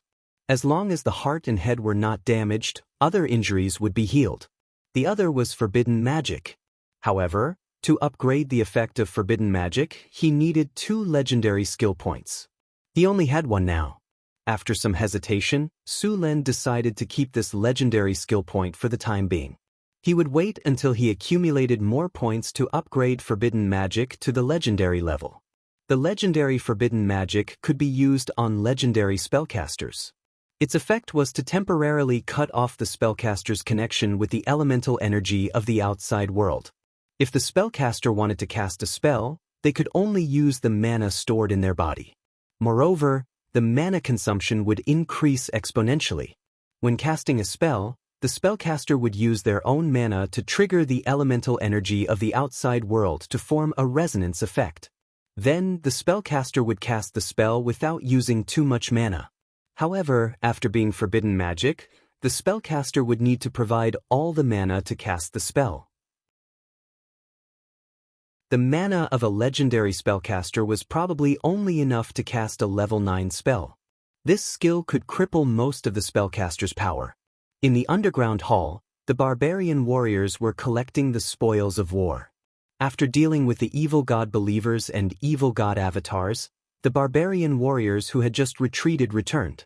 There were several other passages in the underground hall. These passages led to the storage room and the residences of some high-ranking members of the church. Although the evil god's church looked like underground rats, they were actually very rich. The churches of the gods would abide by the rules of the game. The evil god's church did not have so many concerns. There was once a relatively remote noble who died in an accident, leaving behind only a widow and an orphan. Then, some relatives appeared out of nowhere and used various methods to control the mother and son. Then, they carried out all kinds of activities. It was not until a high-ranking member of the church passed by that they were discovered. This place had become the lair of an evil god's church. In the end, when the evil god's church was destroyed, the nobles and the church paid a heavy price. Several high-ranking members of the evil god's church were still able to escape with a large amount of wealth. These evil god churches would often tempt some foolish nobles, such as prolonging their lives, gaining power, or promising to revive their loved ones. Many nobles felt that they could control these churches, but they didn't know that these nobles were just lambs waiting to be slaughtered in the eyes of these evil god churches. After a while, a barbarian warrior came in front of Su Lin and bowed. "Your Excellency, all the spoils of war have been cleared out. Do you want to take a look?" "Very good. Did you find any strange items?" Su Lin turned and glanced at him. The barbarian warrior immediately replied, "I found a few statues and some strange decorations." "Take me to see them." Su Lin followed the barbarian warrior to another passage. Soon he saw some items piled up on the ground. As soon as he approached, he felt a twisted evil power. Chapter 332. Su Lin casually picked up a statue. He didn't know what it was made of, but it looked like jade. Although it looked ordinary, it contained a trace of evil energy. He put more force into his palm, and the statue couldn't take it anymore. It cracked, and the evil energy inside spread out. A lightning flashed, and the evil energy was instantly dispelled. Then, Su Lin destroyed all the items in front of him that contained evil energy. Without these things, the evil god would have to spend a lot of effort to quietly develop his followers. Su Lin was more than happy to create some trouble for him. After dealing with these things, Su Lin asked his men to bring the trophies and the bodies of his comrades back to Northern Town. This time, they killed a barbarian berserker and some others were injured. The injured ones could be healed with physical healing, but the dead ones had to be cremated. Because they were killed by the evil god's incarnation, there was a lot of negative energy on their bodies. If it wasn't removed, the bodies would be resurrected as undead creatures. The best way was to animate them. Of course, they could also find a priest to purify them. However, the evil energy was not ordinary. Only a bishop could purify it.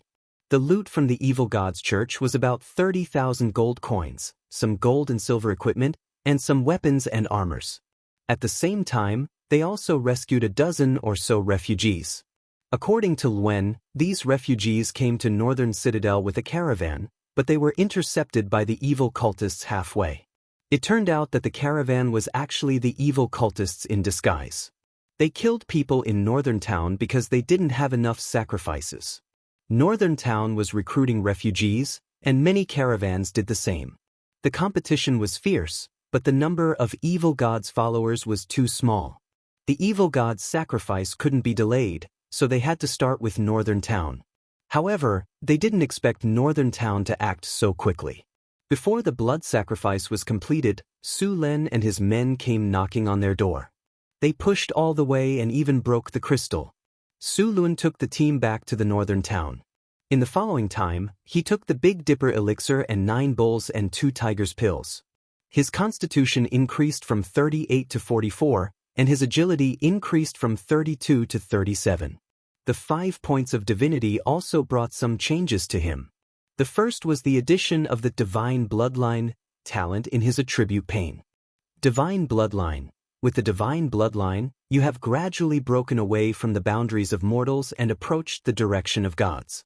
Your lifespan has begun to become longer, your aging speed has slowed down, your potential has increased, you have obtained some divine abilities, your natural armor +1, your resistance to various abnormal statuses +1, and when performing various tests, you have a higher chance of passing the tests. Acquired ability, language proficiency. Language proficiency, the power of divinity allows you to communicate with most intelligent beings. Su Lin was a little surprised by the effect of the divine power. He wanted to know what would happen when the divinity reached the demigod level.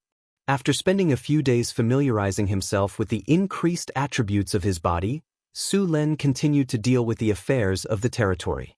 In order to prevent the appearance of evil god followers in the territory or the establishment of evil god followers' strongholds, Su Len stipulated that all outsiders must register at the city hall and apply for a temporary residence permit.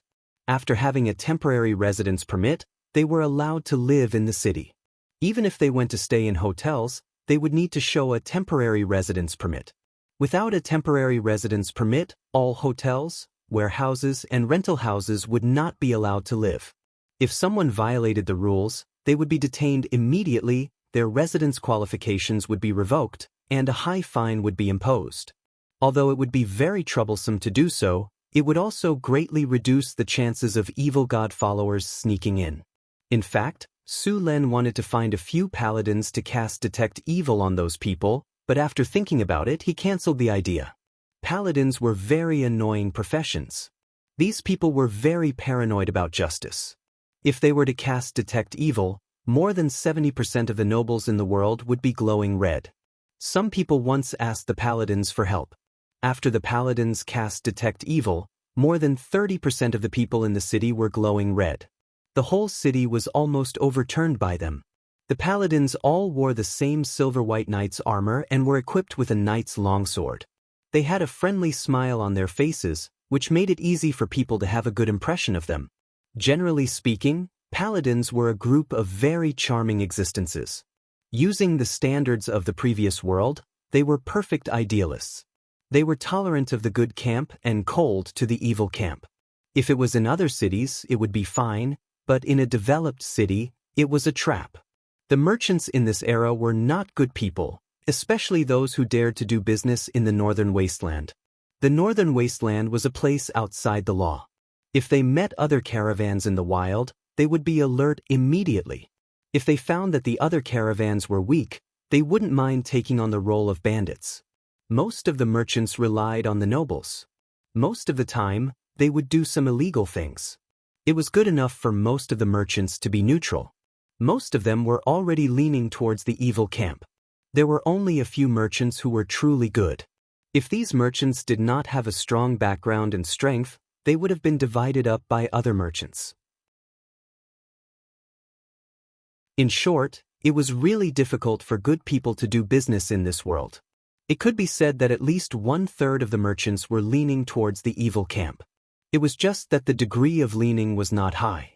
Even those merchants who were neutral had a lot of blood on their hands. If he used Detect Evil at this time, he would most likely be glowing red. If he was seen by the paladins, there was a high chance that he would be killed. The paladins were indeed very kind. They were not hypocritical like the nobles. They could not tolerate evil in their eyes. They were also the guardians of justice. They were pious, strong, brave, fearless, compassionate, humble, loyal, protecting women and children, upholding justice. Almost all the knight's virtues could be applied to them. If the paladins used Detect Evil on Su Len, the red light on Sullen's body would probably be no less than that of those murderous executioners.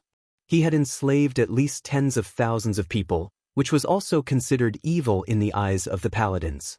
Although it was because of him that those refugees could survive and had hope for the future, it still did not change the fact that Su Len was enslaving and oppressing the weak. The paladins were a group of very special people. They firmly believed in order and kindness. They had a strong will and belief. It was not an exaggeration to say that the difficulty of becoming a paladin was 1 in 10,000. It was not a matter of talent, but whether your heart believed in justice and kindness. If the paladins doubted faith, belief, and justice, then the power of the paladins would decline rapidly. They might become an ordinary warrior, or they might fall and become a dark warrior. Although paladins were not popular among the nobles, they were the most popular among the lower-class people. It was precisely because of the existence of this group of people like paladins that the civilians of this world had a much better life. The paladins' first belief was justice, and their second belief was God. In their hearts, justice was above everything. Because of their special profession, the paladins were naturally immune to fear, disease, and could perform healing magic. They also had high magic resistance. It was a very powerful profession, but because of various reasons, the number of paladins had always been small. Su Len did not want to see any paladins come to Northern Town. Although he did not like the paladins, he had to admit that the world could not do without them. In order to cooperate with the temporary residence permit, Su Len also announced the implementation of the household registration system in Northern Town. Many of the original residents of Northern Town were divided into areas and counted. After all, they worked together in groups. It was not difficult to add the household registration system now. It did not take long for the grassroots officials to finish counting. The system also reflected the birth of the household registration system. The stability of Northern Town directly increased by 13 points. After the household registration system was established, Su Len went to the Weapons Bureau in Northern Town. Under Sullen's command, the Weapons Bureau had been studying crossbows. After a period of research, there were some results. For example, the range of the crossbow had increased, and its power had increased, but its weight had increased, and its structure had become more complicated. The more complicated something was, the more likely it was to have problems on the battlefield.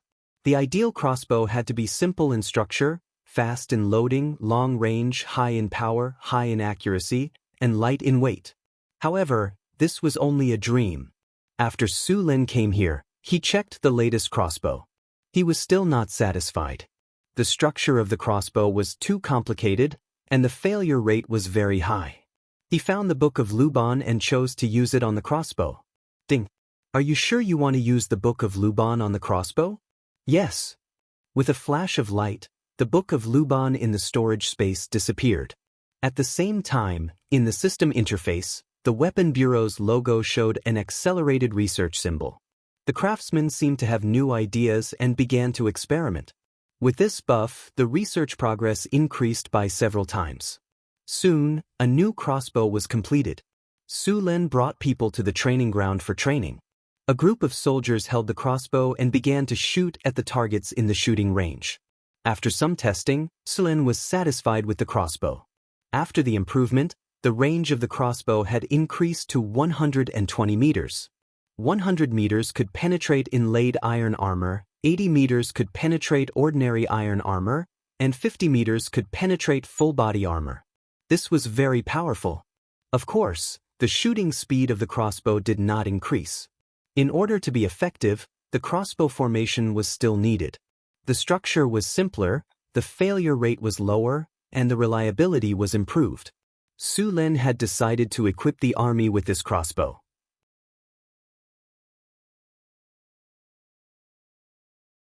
Chapter 333. Armor-piercing crossbow. A crossbow made of hardwood, steel, beast tendons, and other raw materials. It has a decent range and armor-piercing ability. Requires a set of armor-piercing arrows.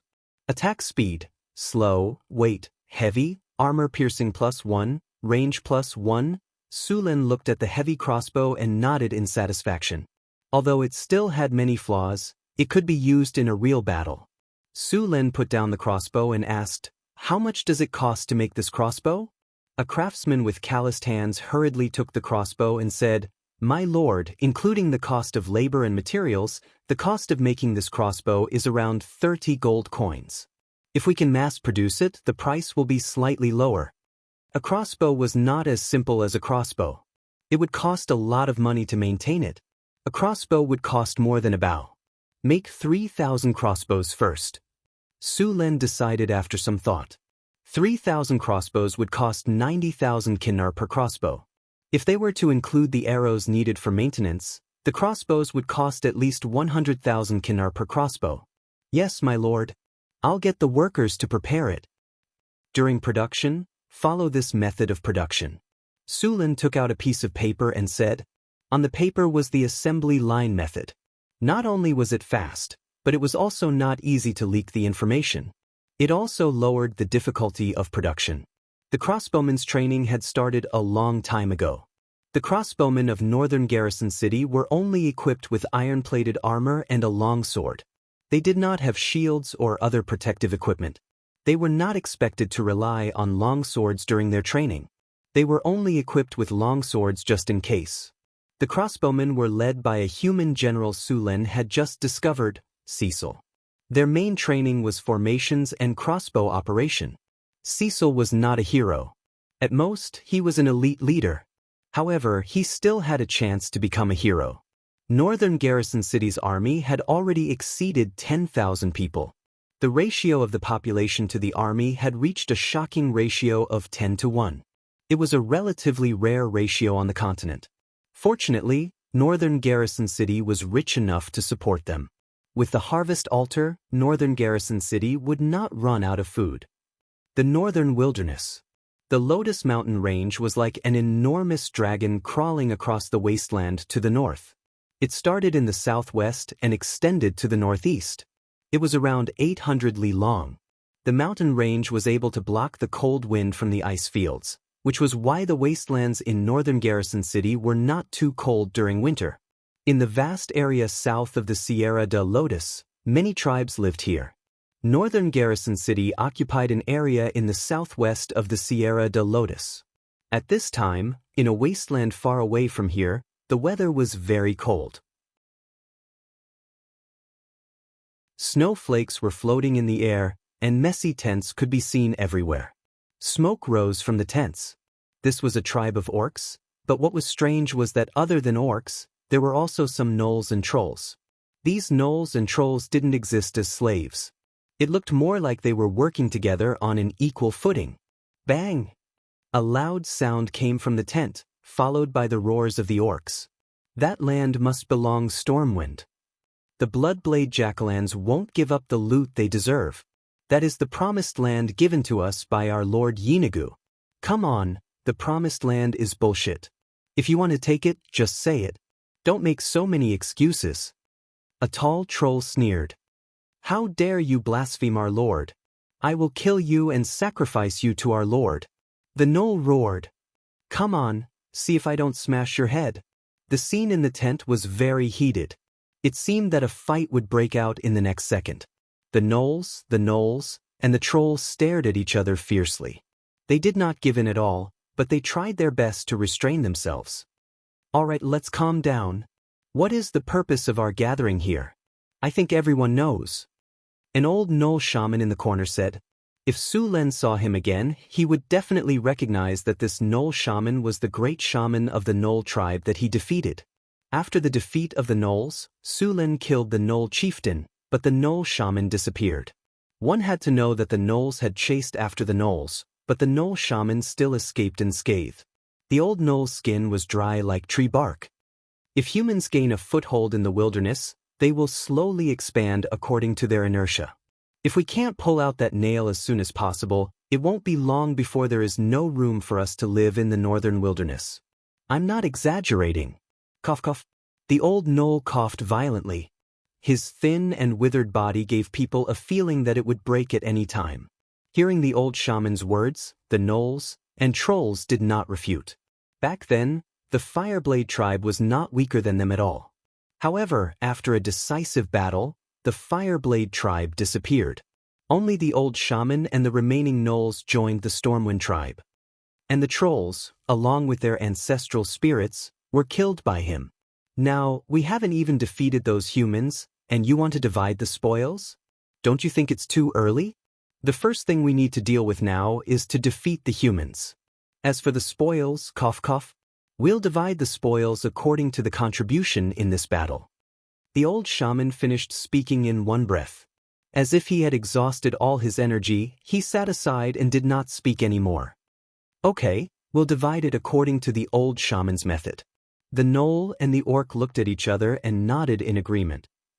Su Len did not know that the gnoll, and the troll tribes were preparing for war. He was now listening to the little succubus report. The little succubus body was curvy and very petite. After coming in, she sat directly on Sullen's lap and began to report the output of the underground world during this period. This month, 103 pounds of gold, 1,526 pounds of silver, 11 tons of iron, 23 gems, 37 grams of mithril. How much spider silk was produced? The little succubus but was very elastic, and it made Su Len feel a little hot. He reached out to hold the little succubus and put her in a proper position. This month, 56 bundles of spider silk were produced. I've already given them to Hathaway to deal with. Hey, be gentle, don't tear my stockings. This is the last one I have this month. I'm paying attention. Sullen's movements were very skillful. The little succubus was wearing a slim-fit dress today, and it outlined the curves of her body incisively and vividly. Su Lin, who had already trained his spear skills to the Grandmaster level, had long been able to move at will. The two of them were like inlays, and it was seamless. Move a little. Move a little. I can't, my whole body is numb. Half an hour later, the battle was over. Chris's body was as limp as a beautiful snake. Su Lin let her rest here and got up to tidy up the scattered documents on the ground. I told you to be gentle. This stocking is ruined again. The little succubus who had recovered looked at the damaged stockings and complained. Next month, the spider silk production will increase. I'll give you more, Su Lin said with a smile. That's more like it. The little succubus snorted. Su Lin was secretly amused. I'll give you more, but you'll still be torn apart by me. After the main body of the wizard tower was completed, Hathaway, Karina, Alex, and Grace began to build the inside of the wizard tower. The wizard tower needed a lot of energy channels to transmit the energy from the elemental pool to every part of the wizard tower. This required a lot of magic crystals.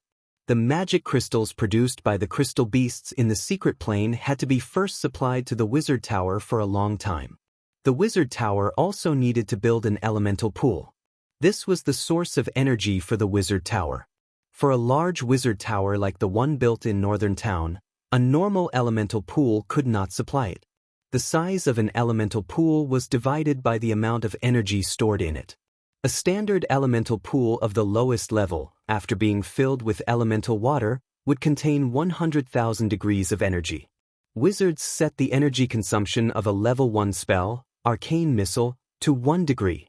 A 100,000 degree elemental pool would have enough energy to cast 100,000 arcane missiles. This kind of elemental pool was usually equipped with a small wizard tower. A 100,000 degree elemental pool could not drive the wizard tower to fly. Even the wizard tower's ultimate weapon, the magic pulse railgun, could only be fired once, and it needed to be charged. This 100,000 degree elemental pool was not good enough for Su Lin. Even Hathaway was not willing to install it in this wizard tower. This wizard tower was designed and built according to the standards of a legendary wizard. Even the space reserved for upgrading to a floating space tower was prepared. Therefore, the elemental pool that Hathaway was going to build was a large one. The energy standard was more than 1 million degrees. At present, the upper limit of such a large elemental pool was 5 million degrees. It was not cost-effective to build a bigger one. The construction of an elemental pool required many magic materials such as magic gemstones, mithril, magic steel, arcane dust, astral dust, and so on. The larger the elemental pool was, the more materials were needed. When it exceeded 1 million degrees, the number would increase exponentially. In fact, the materials needed to build an elemental pool that could hold 5 million degrees could easily build 5 elemental pools of 1 million degrees, and there would still be leftovers. Therefore, basically no one would spend a lot of materials and energy to build an elemental pool of 5 million degrees. Generally speaking, an elemental pool of 2 million degrees was enough, unless you wanted to build a floating space city. However, even a super-large elemental pool with 5 million degrees of energy could not make a medium-sized city fly. The most cost-effective was an elemental pool of 2 million degrees, which was what Hathaway was going to build. The location of the elemental pool was at the bottom of the wizard tower. There were 3 underground floors of the wizard tower, with an area of 3,000 square meters. This floor was all built with obsidian, and it was blessed with hardening to be strong enough.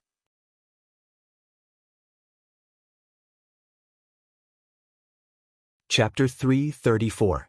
The elemental pool technology was actually an energy supply device in the early days of the Arcane Empire. Since the emergence of the Mice Energy Core, the elemental pool technology had gradually been converted to civilian use.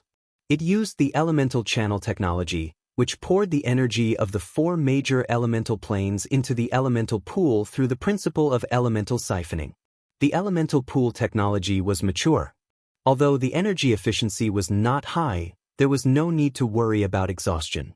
As long as the elemental pool was not damaged, it could continue to operate for thousands of years without being damaged. In many relics of the Arcane Empire, the magic constructs could still operate normally after thousands of years. A large part of the reason was that the elemental pool continued to provide energy. Hathaway built the elemental pool on the third underground floor. It was the energy center of the Wizard Tower. Through the energy channel, it could complete the transmission of magic and transmit the energy in the elemental pool to the inside of the Wizard Tower.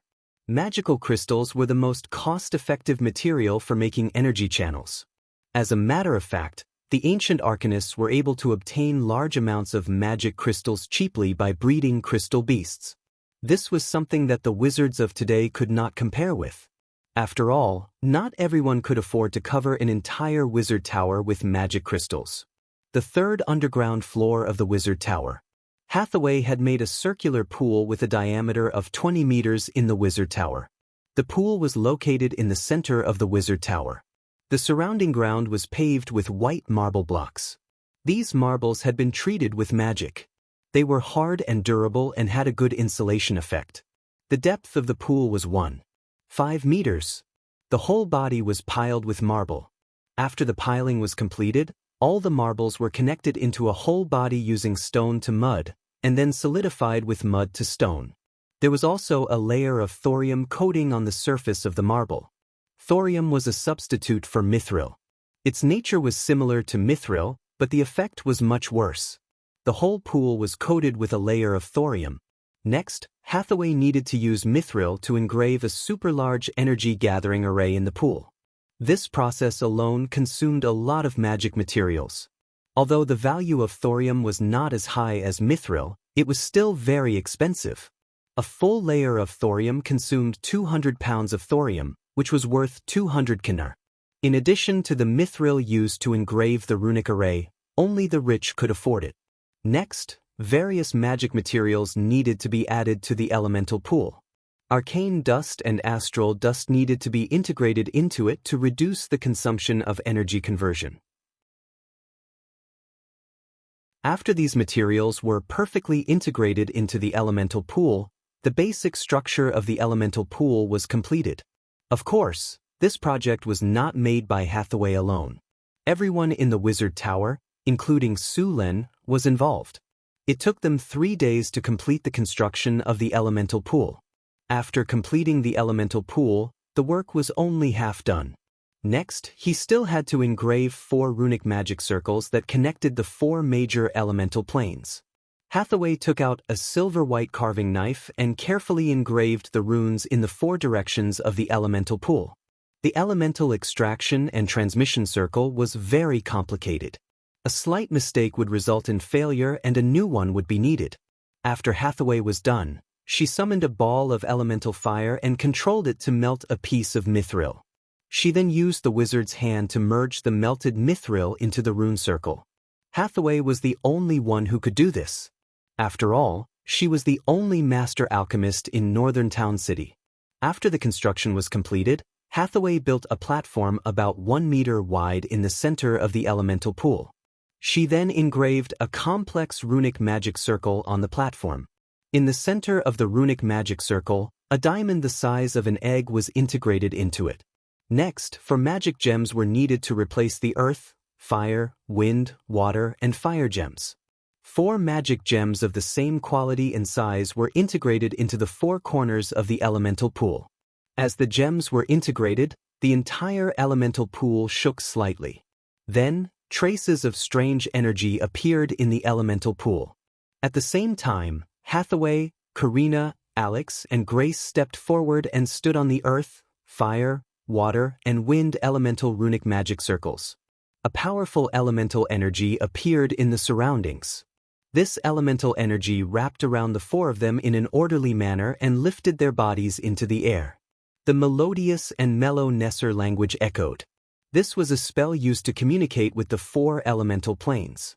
As the voice echoed, generation after generation of silver elemental energy rose, and 4 complex runic arrays appeared on the bodies of the 4 people. Soon after, the space of the entire third floor of the wizard tower began to shake. In the next second, 4 spatial cracks appeared on the runic arrays beside the 4 people. Looking through the distorted spatial cracks, one could see the deep blue sea, the boundless sky, the thick and solid earth, and the world of flames burning the sky behind the spatial cracks. These 4 cracks were connected to the 4 great elemental planes.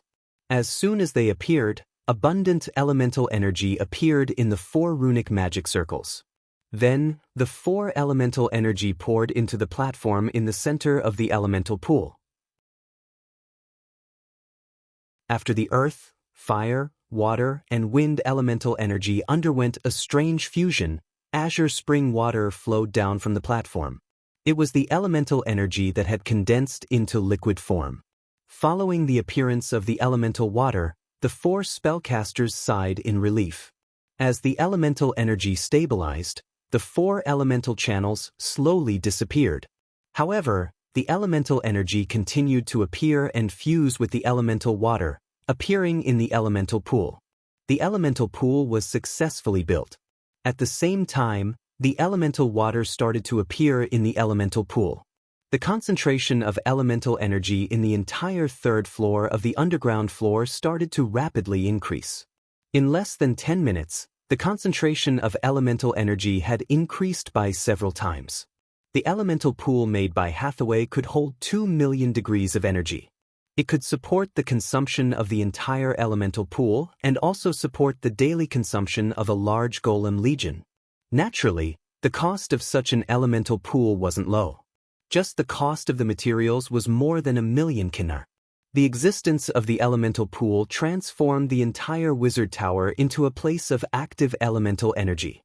Within the range of the wizard tower, all spellcasters' mana recovery speed would be accelerated, their meditation efficiency would increase, the difficulty of casting spells would be reduced, and their mana consumption would be reduced. Elemental pool, large current status, charging. Current energy, 100,000/2,000,000. Changed environment, land of elements. Casting difficulty -20%. Casting consumption -20%. Mana recovery +50%. Meditation efficiency +25%. The elemental pool would change this area into a land of elements. Living in such an environment would have many benefits. Different environments would promote the evolution of creatures in different directions. According to some books and records left behind by arcanists, some floating space cities that entered the astral plane had evolved into a subspecies of humans because they had lived in the astral plane for a long time. The humans in the floating space cities had lived in the astral plane for a long time. This kind of astral plane humans had a longer lifespan than ordinary humans. Moreover, talented astral plane humans would awaken some spiritual talents or master some spell-like energy. These people were born as psionists and could easily become wizards. Of course, living in such an environment for a long time would also cause some problems. For example, after appearing in some areas where elemental energy was scarce, these astral plane humans would not be able to adapt. It was like a fish out of water. Although it would not be life-threatening, their spell-casting ability would basically be crippled. In serious cases, they would even develop symptoms of magic addiction. Of course, after adapting for a while, these problems would disappear. Therefore, astral plane humans did not like to enter the material plane. Although the land of elements was rich in elemental energy, this situation would not occur. After all, the concentration of elemental energy could not be compared to the astral plane. Moreover, because the astral plane was not bound by the rules of the material plane, human souls could have deeper contact with this kind of energy. In fact, astral plane humans evolved from the soul, not from the body. After the construction of the elemental pool was completed, the construction of other areas in the wizard tower began. There was a treasure room, a prison, a living room, a guest room, a library, a bedroom, a laboratory, a meditation room, a console, a control center, a runic barrier, a training ground, a warehouse, a war room, a golem army, and an ecological garden. Many facilities needed to be built. Among them, areas such as the living room, guest room, bedroom, library, and these were built very quickly. However, the construction of some areas was much more difficult. For example, the ecological park. Su Lin intended to learn the construction method of the secret realm and build one of the floors of the wizard tower into an ecological park. This ecological park would use space folding and space expansion technology. This technology could expand a one-story wizard tower that was originally only about 2,000 square meters by 10 times or even 100 times. Then, space folding technology would be used to place this ecological park in the wizard tower. Hathaway was not very familiar with space folding and space expansion technology, so she did not directly use it in the wizard tower. If there was a problem with this kind of spell, the consequences would be very serious. Su Lin did not want his newly built wizard tower to be broken or tilted. Only after he was familiar with it would Su Lin use this technology in the wizard tower. After the wizard tower had an ecological park, many special experiments could be carried out. Other than the ecological park, the laboratory and meditation room in the wizard tower were also very important. These two places needed to be isolated with rune circles. No matter if it was an experiment or meditation, it was taboo to disturb. If there was a problem, the consequences would be very serious. The rest of the places, such as the treasure room and the prison, also needed to be strictly protected. The construction of the entire wizard tower was progressing very slowly. Such a huge wizard tower, with 10 floors and 120 meters, had an area of 30,000 square meters. It would take a lot of time to only rely on 4 wizards. Laying the energy channel in the entire wizard tower was not a small project.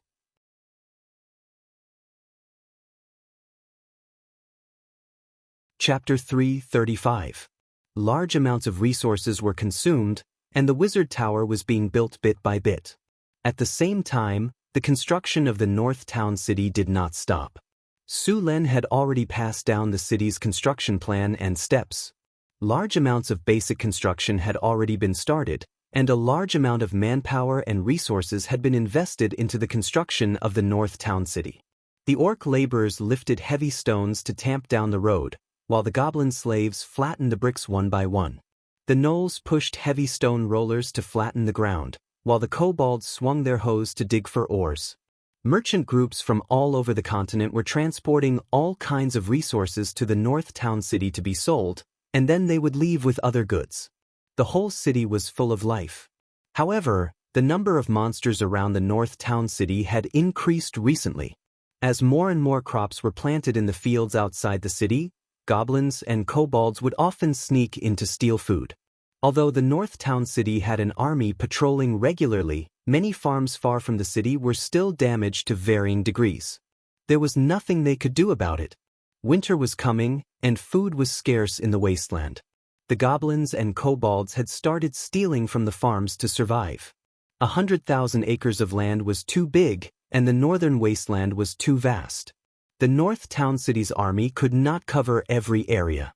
In order to reduce the damage to the farms, Su Lin had no choice but to start clearing the land again. Of course, it was not without benefits. The North Town City was developing, and it needed a large amount of strong labor. The goblins, kobolds, and gnolls were here to work for the North Town City. Whether it was the goblins, kobolds, or gnolls, they didn't know how to farm. Instead, they liked to plunder, so they often died in winter due to lack of food.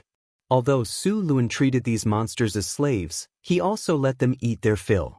As long as they worked in Northern Town City, goblins, kobolds, and gnolls wouldn't starve to death.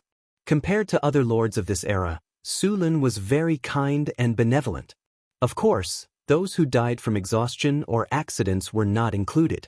Ever since the farms outside the North Town City were destroyed, Su Lin had sent out scouts to track down the monsters. Even the Cryopterus had joined the search. With the Cryopterus in the air and the scouts, Su Lin believed they would soon find the monsters. As expected, it did not take long for the monsters to be found. The monsters were hiding in a forest. Su Lin would not let these slaves who had delivered themselves to his door.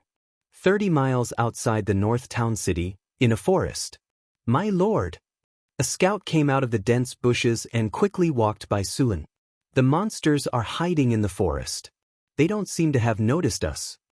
Get ready for battle. Don't let any of them escape this time. Su Len spat out the straw in his mouth and waved to the army behind him. This time, apart from the regular army, Su Len also brought a lot of militia. Training alone would not make good soldiers. Only after strict training and experiencing a few battles could the militia truly transform into soldiers. During this time, more than 100 crossbows had been produced in the North Town City. They had all been given to the militia to equip, while the rest of the militia were armed with other weapons. The tribe that the scouts found was a tribe of bugbears. Bugbears were like goblins. They were evil, stupid, and greedy in nature.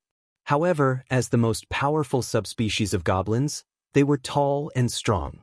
It could be seen from their name that bugbears were as strong as bears. Su Len didn't care if these bugbears were strong or not. In his eyes, bugbears were very good slaves. They were strong and worked hard, but they ate a lot. Bugbears were as poor as goblins, but their discipline was a lot better. When the army of the North Town City quietly surrounded them, the bugbears realized that something was wrong. As creatures that lived in the wastelands, they were highly alert to danger. This was a medium-sized tribe of 2,000 people. There were 300 bugbears, 500 earth goblins, and the rest were green goblins. After realizing that the situation was bad, the bugbears and earth goblins immediately formed a formation. After seeing the bugbears' movements, Su Len immediately understood that they had been discovered. There was no time to explain, so Su Len immediately ordered the army to attack. The camp of the goblins was very simple. Many of them had only dug shallow pits. The camp was very messy and dirty, so Su Len didn't let the army rush in. The bugbears and earth goblins had already formed a formation.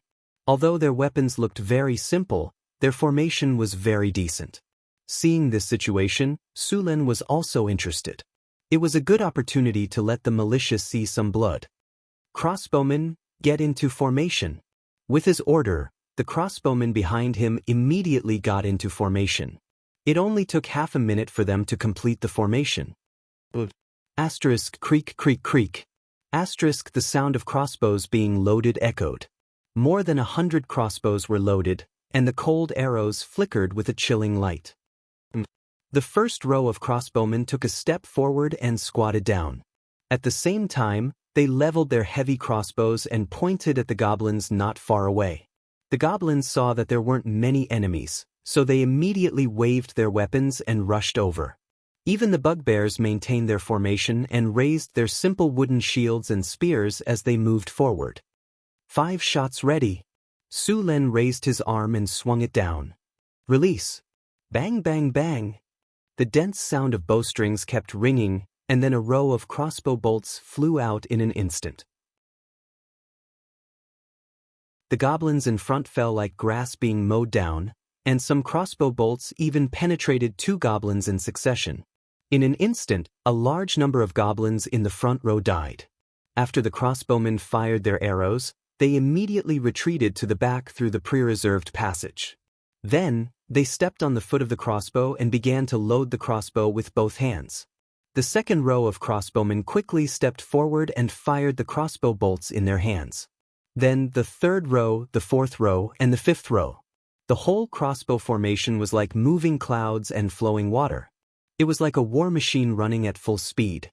Every crossbowman was like an insignificant part of this machine. After the fifth row of crossbowmen finished firing, the first row of crossbowmen, who had already been prepared, went forward and fired again. They continued to attack according to the command. Row after row of crossbow bolts were fired continuously. The aggressive goblins were immediately stunned. A large number of goblins died, and the bugbears in the battle formation did not have any effect. Ordinary wooden shields could not stop the crossbow bolts at all. For a time, the goblins suffered heavy casualties. Su Len did not let the crossbowmen attack for too long. After 4 rounds of attack, the goblins were completely defeated. Su Len did not let the crossbowmen continue to attack. After all, he still needed the slaves to work. After seeing the goblins being defeated, Su Len immediately ordered the regular army to capture them. The whole battle only lasted for a dozen minutes. It took a lot of time to capture the slaves. Fortunately, Sulin had ordered the soldiers to surround the place in advance. Except for the dead goblins, the rest of the goblins were all captured. After the cleanup was completed, Su Len ordered people to escort the slaves back to northern Battlefront City. He continued to lead the rest of the soldiers to continue the cleanup in the wasteland.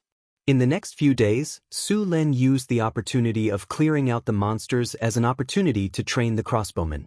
Not only did he capture a large number of slaves, but he also let the militia complete the special training and become soldiers. After more than a year of development, there were many dog-headed traders, goblins, and jackals among the slaves in northern Battlefront City. In order to obtain a better life, these monsters had completely adapted to their identities and helped northern Battlefront City to transform and exploit their own kind. All the troublemakers were picked out and locked in prison or killed directly. The other monsters quickly adapted to their identities. The number of slaves in northern Battlefront City increased again, and the construction of the city gradually sped up. Su Len planned to establish a principality after northern Battlefront City was completed. In fact, northern Battlefront City could already be declared a state, but he did not want northern Battlefront City to be a construction site when the declaration was made. Su Len wanted northern Battlefront City to be a dignified, beautiful, prosperous, and powerful city when the declaration was made. He did not want to make it look like a self-entertaining ceremony. In the outer city of northern Battlefront City, a large number of slaves were digging the foundation and laying the roads under the instructions of the supervisors. All the roads in northern Battlefront City had to be paved. The main roads were made of bricks or slabs, while the other roads could be paved with stones. Every street had to have public toilets and bathrooms, and every street had to have a small park with fake mountains and fountains. Every street also had to have a fountain. The outer city of northern Battlefront City was divided by roads. The whole city was like a giant chessboard, and the blank areas on the chessboard were the streets and markets. Hundreds of thousands of slaves and workers were building under the blueprint. After a series of exterminations, the number of monsters in the territory was greatly reduced. Many places were completely devoid of monsters. To prevent the monsters from regenerating and destroying the farms, Su Len assigned the soldiers in northern Battlefront City to other places. Apart from leaving 2,000 soldiers in the city, the rest of the soldiers were divided into two groups by Su Len. Half of them were stationed at the edge of the territory in groups of 20. Their job was to warn the others, and the other half would lead the army to exterminate the invading monsters after receiving the warning. At the same time, the groups of 20 were responsible for exterminating small groups of monsters that appeared in the territory. While northern Battlefront City was thriving, the dark clouds of war were slowly approaching.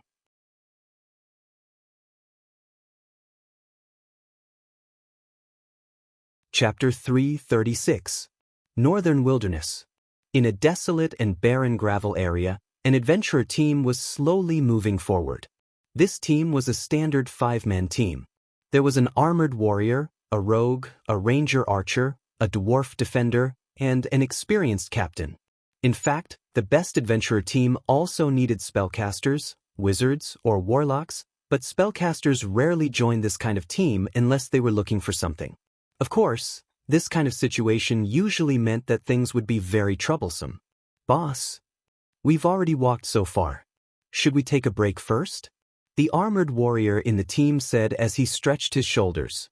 As a warrior, he was wearing a mail armor and an inlaid iron scale armor, plus some other things and weapons. It could be said that he carried the most weight.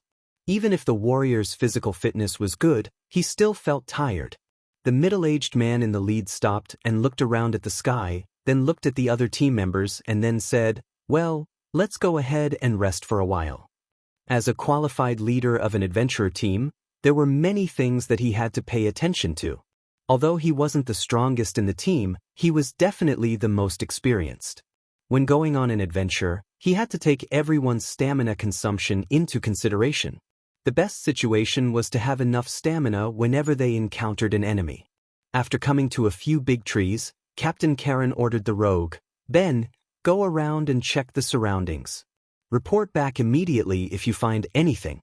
The others should take the time to rest. Understood. The rogue nodded, then leaped lightly and quickly scouted the surroundings. This adventurer team set off from North Town City. North Town City had now become the main foothold for many adventurer teams when entering the northern wilderness. Although the northern wilderness was desolate and cold with a harsh environment, it still produced a lot of good things. Adventurer teams often returned from here with a full load, but there were also many adventurer teams that never came back. About a quarter of an hour later, a sharp whistle sounded, and several people who were resting under a tree immediately stood up. The captain in the lead said in a deep voice, "There's a situation. Everyone follow me." A small team quickly rushed in the direction of the sound. These people were very experienced. Even if they were moving quickly, they still squatted and used the surrounding grass as cover. As an adventurer team, they lived a life of danger. Once they discovered a situation, they would immediately send out a signal. "Stay hidden," a ranger suddenly said as if he had noticed something. The team that was moving forward immediately crouched on the ground and hid their bodies completely. Then they carefully looked around. "What did you find?" the captain asked in a low voice. "Look at the sky." The ranger pointed to the sky, which was clear and boundless. Karen looked for a while but didn't see anything. Just as she was about to ask, her eyes suddenly swept over a black spot. The black dot quickly grew bigger, and a wyvern appeared in the sky. On the wyvern's back was a green-skinned figure. It was a beastman. "It's the orc air cavalry." Karen's eyes narrowed. "Be careful and hide, don't let them discover you." After clearly seeing the appearance of the black dot, Captain Karen was shocked and hurriedly had the others hide. After everyone hid in the bushes, the two-legged flying dragon quickly flew over them, but it didn't discover the people hiding here. After seeing the two-legged flying dragon leave, the four people breathed a sigh of relief and then carefully moved in the direction of the rogue's signal. Soon, they found the figure of the rogue not far ahead. At this time, he was wearing a khaki cloak, a straw hat, and a lot of straw on his body. This outfit looked very professional at first glance. After seeing everyone, he crouched on the ground and gestured to everyone, while the others carefully crept over. "What did you find?" Everyone imitated the appearance of the rogue, put on a simple disguise, and then asked carefully. "Look there. This is..." After seeing the situation in front of them clearly, everyone sucked in a breath of cold air. They saw that under the mound in the distance, along with the rise and fall of the earth, an army was continuously advancing. This army was a little strange. There were orcs, gnolls, and trolls. The huge army was slowly approaching from afar. The army was winding and winding, and it was at least a dozen miles long. It looked like a winding dragon. "This is the orc army?" The dwarf next to him asked in a low voice. At the front of the army, there were some wolf riders. As a mobile troop class among the orcs, there were still a lot of wolf riders. Following closely behind were some tall gnolls. Unlike ordinary gnolls, these gnolls were high-level gnolls. They were powerful, bloody, and brutal.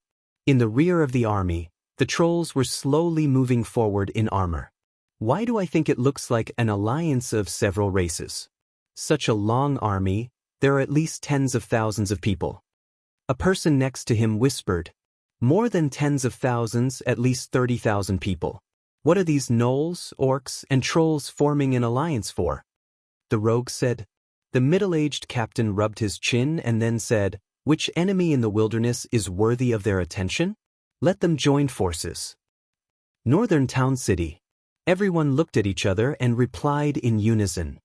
"Immediately send this information back to Northern Town City. Let's go. As long as we successfully send it back, according to the Lord's generosity, we will be rich this time." At this moment, everyone in the team immediately reached an agreement. After the evil creature incident last time, Sulen issued a large number of wilderness intelligence-gathering missions. He wanted to use the strength of these adventurers to gather information. As soon as the voice fell, the rogue in front said in a serious voice, "The situation is not good. The wolf riders are coming. Their dog nose is very sensitive." The ground shook, and then a large number of wolf riders began to disperse and investigate the area around the team. These wolf riders moved quickly, and their mounts had a sensitive sense of smell. They wore simple leather armor and wielded cane scimitars in their hands. Their strength was not bad, and they were qualified scouts. Not good. We are now on the path of the wolf riders. If we don't leave, they will find us. The rogue said, "Retreat, retreat now." The captain did not hesitate and immediately made a decision. Woo woo woo. A wolf's howl sounded in the wilderness. Everyone no longer hesitated and immediately retreated. The wolf riders moved very fast in the wilderness. If they did not retreat now, they would not have a chance. The wolf riders could easily catch up with them.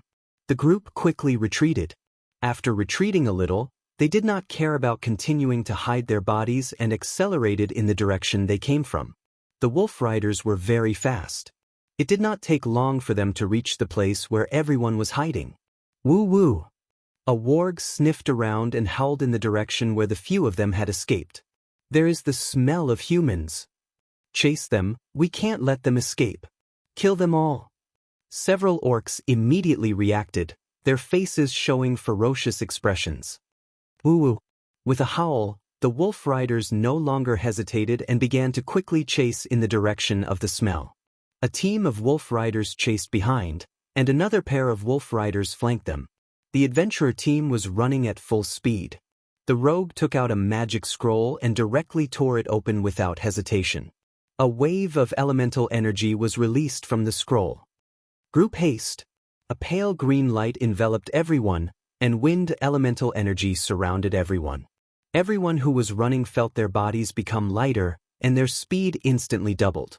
The group quickly ran in the direction of the northern city. These magic scrolls were sold by Hathaway's alchemy shop in the northern city. It sold rune scrolls, magic potions, enchanted weapons, and many other types of items. It also bought all kinds of enchanted items in large quantities. Many adventurer teams would spend a sum of kinnar here to buy life-saving items or potions. Very recently, the adventurer team in front of them had bought one. Group haste lasted for an hour.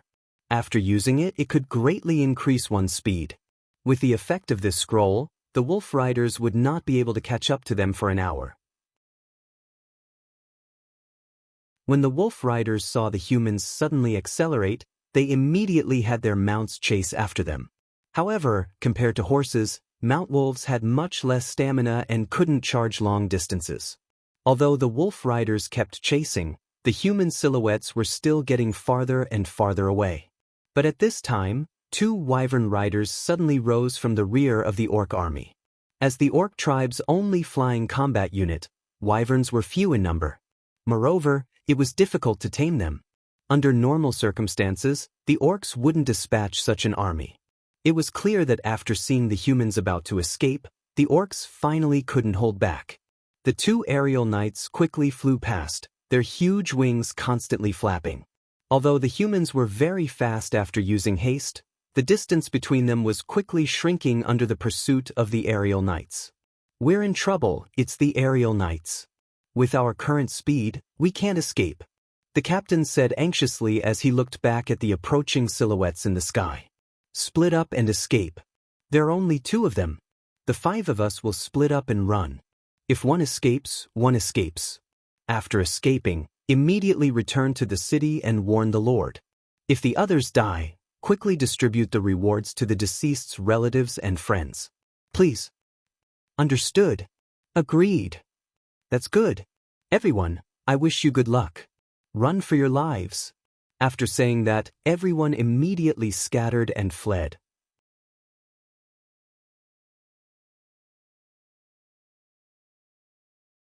Chapter 337. North Town City, Lord's Castle. Sulen, who had just finished his special training, was soaking in the hot spring. Anna and Angela, who were wearing translucent gauze, were helping him wash his body. The hot spring was surrounded by steam, and the two maids' fair, jade-like skin was faintly discernible under the gauze. If there was water on it, it would be no different from being transparent. After soaking in the hot spring, Sulen wore a thin linen robe and went back to his study to deal with government affairs. At this time, there was a rush of footsteps outside the door, followed by a series of knocks. It was already afternoon, and the meeting hall was about to get off work. Under normal circumstances, everyone would report the situation at this time, let alone report to Su Len. If someone came at this time, there was a high chance that something big had happened. "Come in," Su Len said as he put down the document. A servant pushed the door open and hurriedly said, "My lord, the beacon tower reported that there is an army coming from the northeast." Su Len's face changed and he asked in a deep voice, "How many people? How far are they from the territory?" The specific information was reported to us by an adventurer. Our patrol team found him being chased by the wolf riders. After they rescued him, they told us the news. When they sent someone back to report, they also sent people to investigate. I believe there will be more complete information soon. "Where is the adventurer?" Su Len asked. "He is waiting in the servant's room." "Bring him here." "Yes, my lord." About a few minutes later, Su Len saw the adventurer in the study. The adventurer looked very bad. There were bloody marks on his face and arms, and his armor was damaged. There were also a few bandaged wounds on his body, and there were traces of blood seeping out. Judging by his appearance, he should be a rogue. Su Len looked at him and said to the servant next to him, "Give him a chair." "My lord, please save my companions. They are probably still being chased by the orcs," the adventurer said anxiously. "Don't worry, the patrol team has already gone to rescue them. If they are still alive, they will definitely save them. Now, tell me what you saw. How many people are there in the orc army, and how far are they from here?" Next, the adventurer carefully described the information he knew in detail. After hearing that the enemy was not only orcs, but also gnolls and trolls, Su Len's face became a little dignified. The army was more than 30,000 people, which made Su Len frown. "Activate war mobilization immediately." After listening to the adventurer's information, Su Len immediately said, "The army will be on alert immediately. All leave will be cancelled. Except for the injured, all soldiers will return to the army. Notify Centaur City and tell them to immediately move to North Town City and Mirror Lake City. Centaur City will be temporarily abandoned. Inform all citizens, caravans, and adventurers that Northern Town City is now in a state of emergency. All city gates are closed, and all serfs and refugees working outside the city are to return to the city. Harvest the food that is about to be harvested. If you can't harvest it, destroy it all. Don't leave a single grain for the enemy. Send out war mobilization orders. The council hall will return to work immediately. Ask them to assist the security forces in maintaining order in the city. Ask them to organize logistics teams to distribute food and supplies. Send out orders to the security forces. No one is allowed to go out on the streets without a token from the city hall or the army. Violators will be arrested and interrogated immediately. Anyone who dares to take advantage of the situation and cause trouble is allowed to be executed immediately. After a series of orders were sent out, Northern Town City immediately entered a state of war readiness. The markets began to close, and so did the taverns. The refugees and serfs outside the city also returned to the city. The goblins, kobolds, gnolls, and orcs were all locked up. The urgent sound of a bell rang, and everyone knew that war was coming.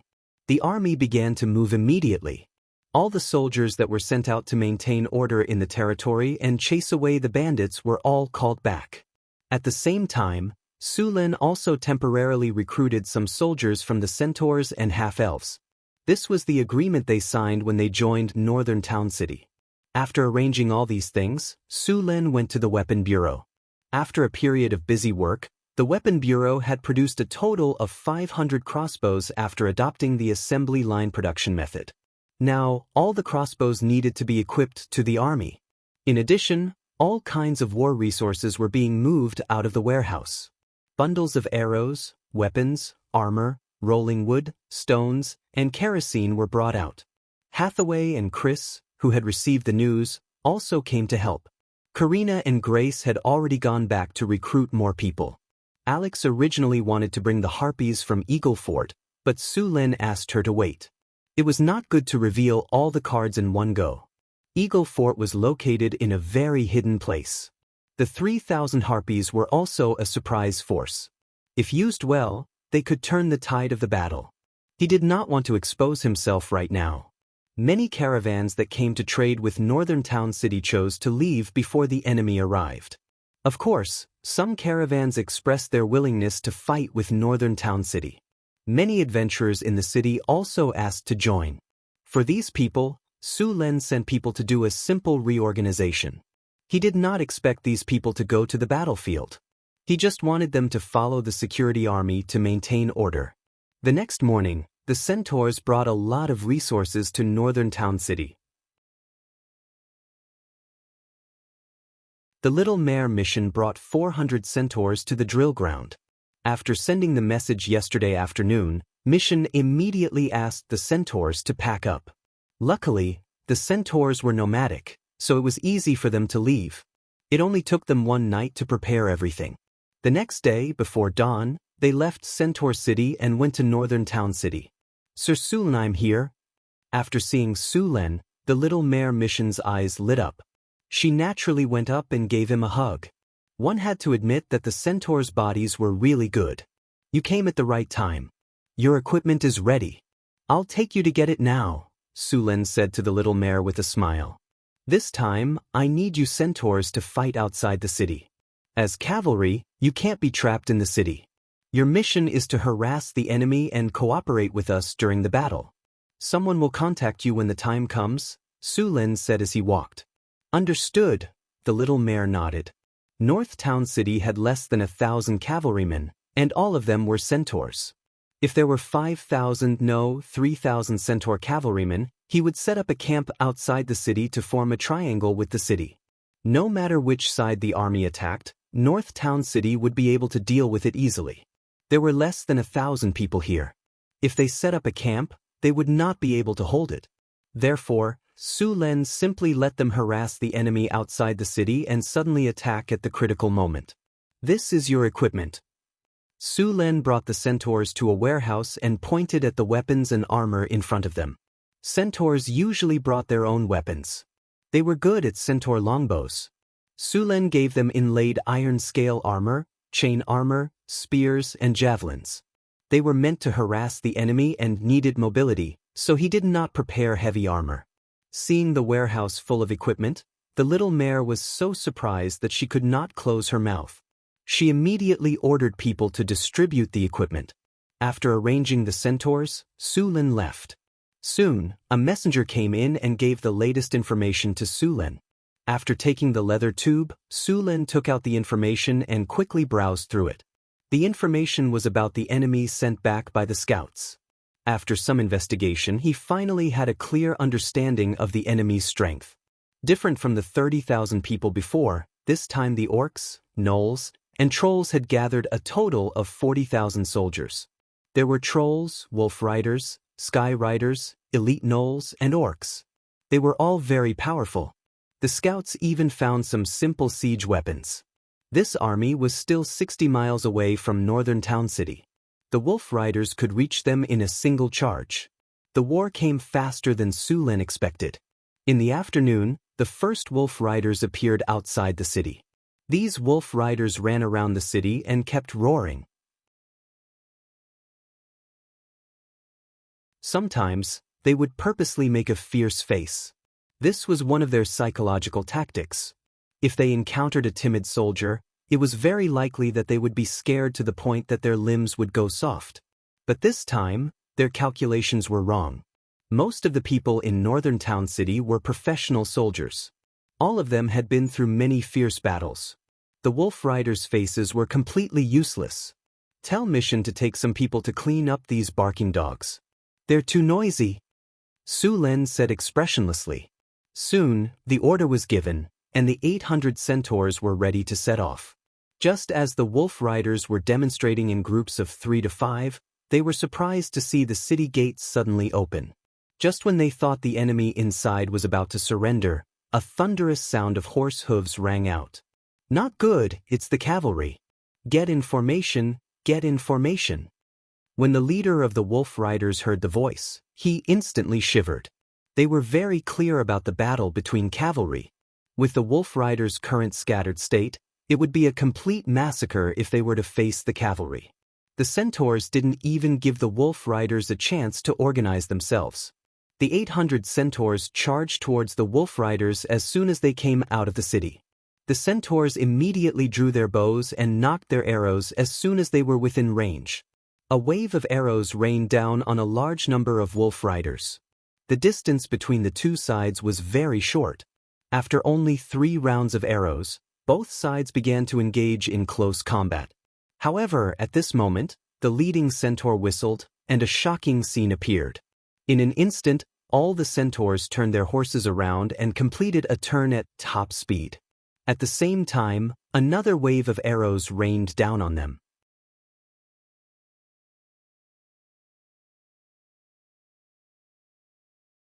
Chapter 338. Seeing the centaur's action, Sulin was also surprised. Only a centaur could do such a trick. Even if there were humans who could do it, there were only a few who could do it. Most people would be directly thrown off in the extreme speed, not to mention shooting arrows at this time. Their racial talent was something no other race could compare to.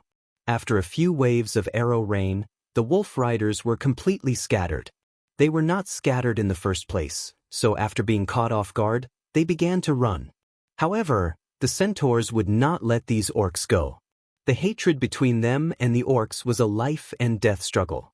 Sulin watched as the centaurs used all kinds of methods to slowly wipe out the wolf riders in front of them. Other than the ones that ran away in advance, the rest all died on the land outside the city. He believed that with the help of the orcs' flesh and blood, the plants on that land would flourish even more next year. After clearing out the wolf riders, Mihian did not return to the city. Instead, he waved at Sulin from afar, and the centaurs left in another direction. The centaurs were heading towards Mirror Lake City, which would be their supply area. After the centaurs took care of the wolf riders, no other orcs came to fight. In the evening, the orc army finally arrived. The army of more than 40,000 people was a huge black mass. It was a perfect example of the saying, 10,000 people is endless. The army did not rush to attack just because the wolf riders had failed. After arriving, the army began to set up camp. After seeing the army on guard, Sulin gave up on the idea of attacking before they settled down. This army was very vigilant against the northern city. They did not let their guard down just because they outnumbered the northern city by a few times. Sulin watched for a while. After seeing that there was no opportunity to attack, he arranged for people to be on guard and left the city wall. The night was dark, and the empty wilderness was very quiet. The stars were shining in the sky. The northern city and the orc army did not do anything this night, but both sides knew that this was only the last bit of peace before the war. Sulin slept very well at night. Hathaway, Chris, Alex, and Phyllis were all there. Early the next morning, the orcs' attack began. The orc army did not charge forward immediately.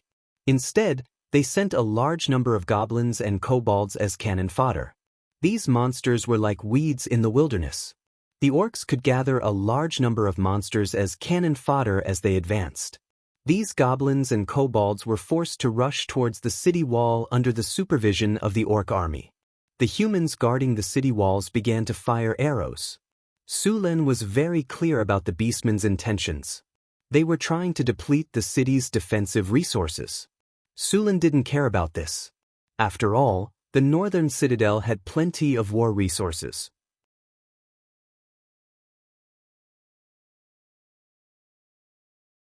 The 3-meter-long spears instantly pierced through the catapults, and the flames quickly burned. The beastmen army was not affected too much. They raised their simple shields and rushed to the bottom of the city wall. At this time, the city wall had become a bloody meat grinder.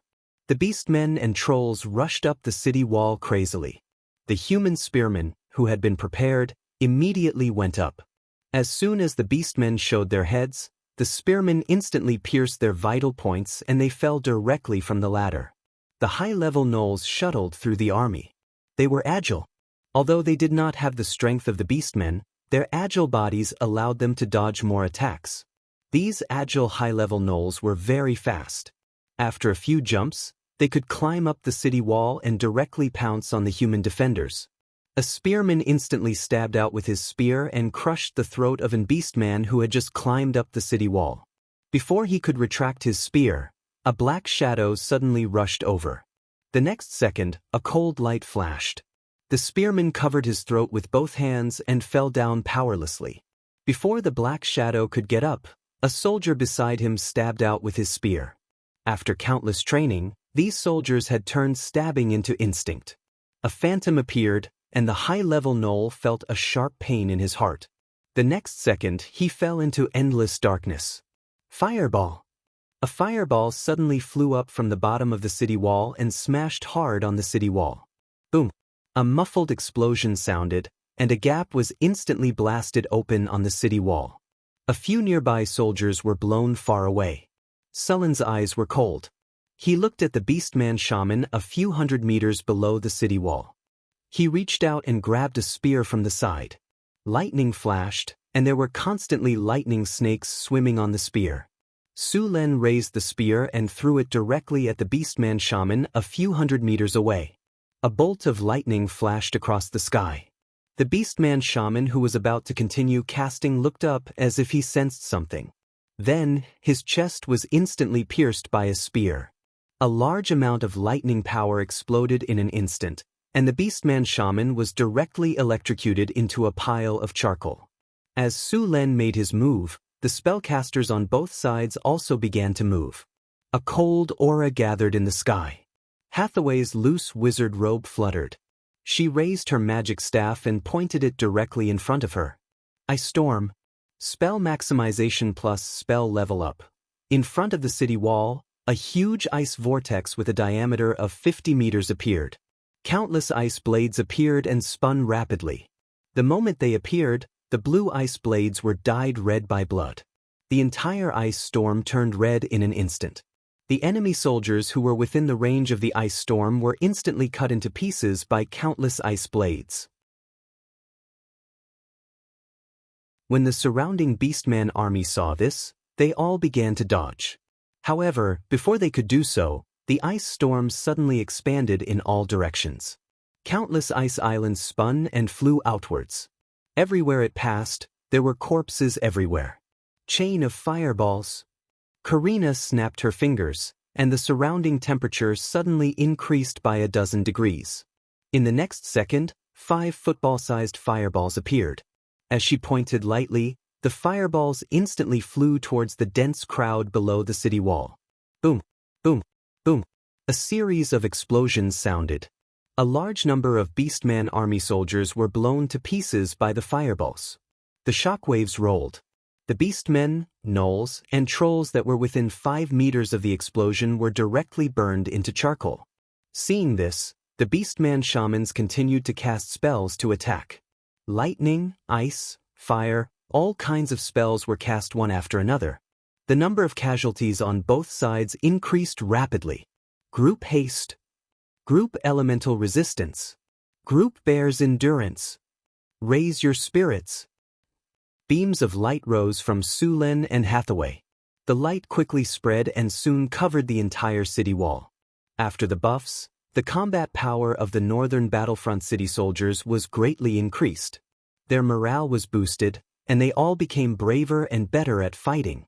Su Len even saw a barbarian berserker jump up with a giant axe and split a football-sized fireball in half. The collapsed fireball scattered, and the flames engulfed him. However, when it reached him, it was quickly extinguished. A beam of light flashed, and it didn't cause any damage. The northern battlefront city soldiers' strength was greatly increased. The beastman army that was attacking continuously was instantly stunned. Before this, they could still climb up the city wall. However, after this wave of attacks, they were all chased down. After seeing this, the beastman commander could only temporarily stop the attack. The tide-like army slowly retreated, leaving behind a ground full of corpses. P.S. Sacrificing a book, The Amazing Life of a Tycoon, a story about how he made billions through the efforts of the system.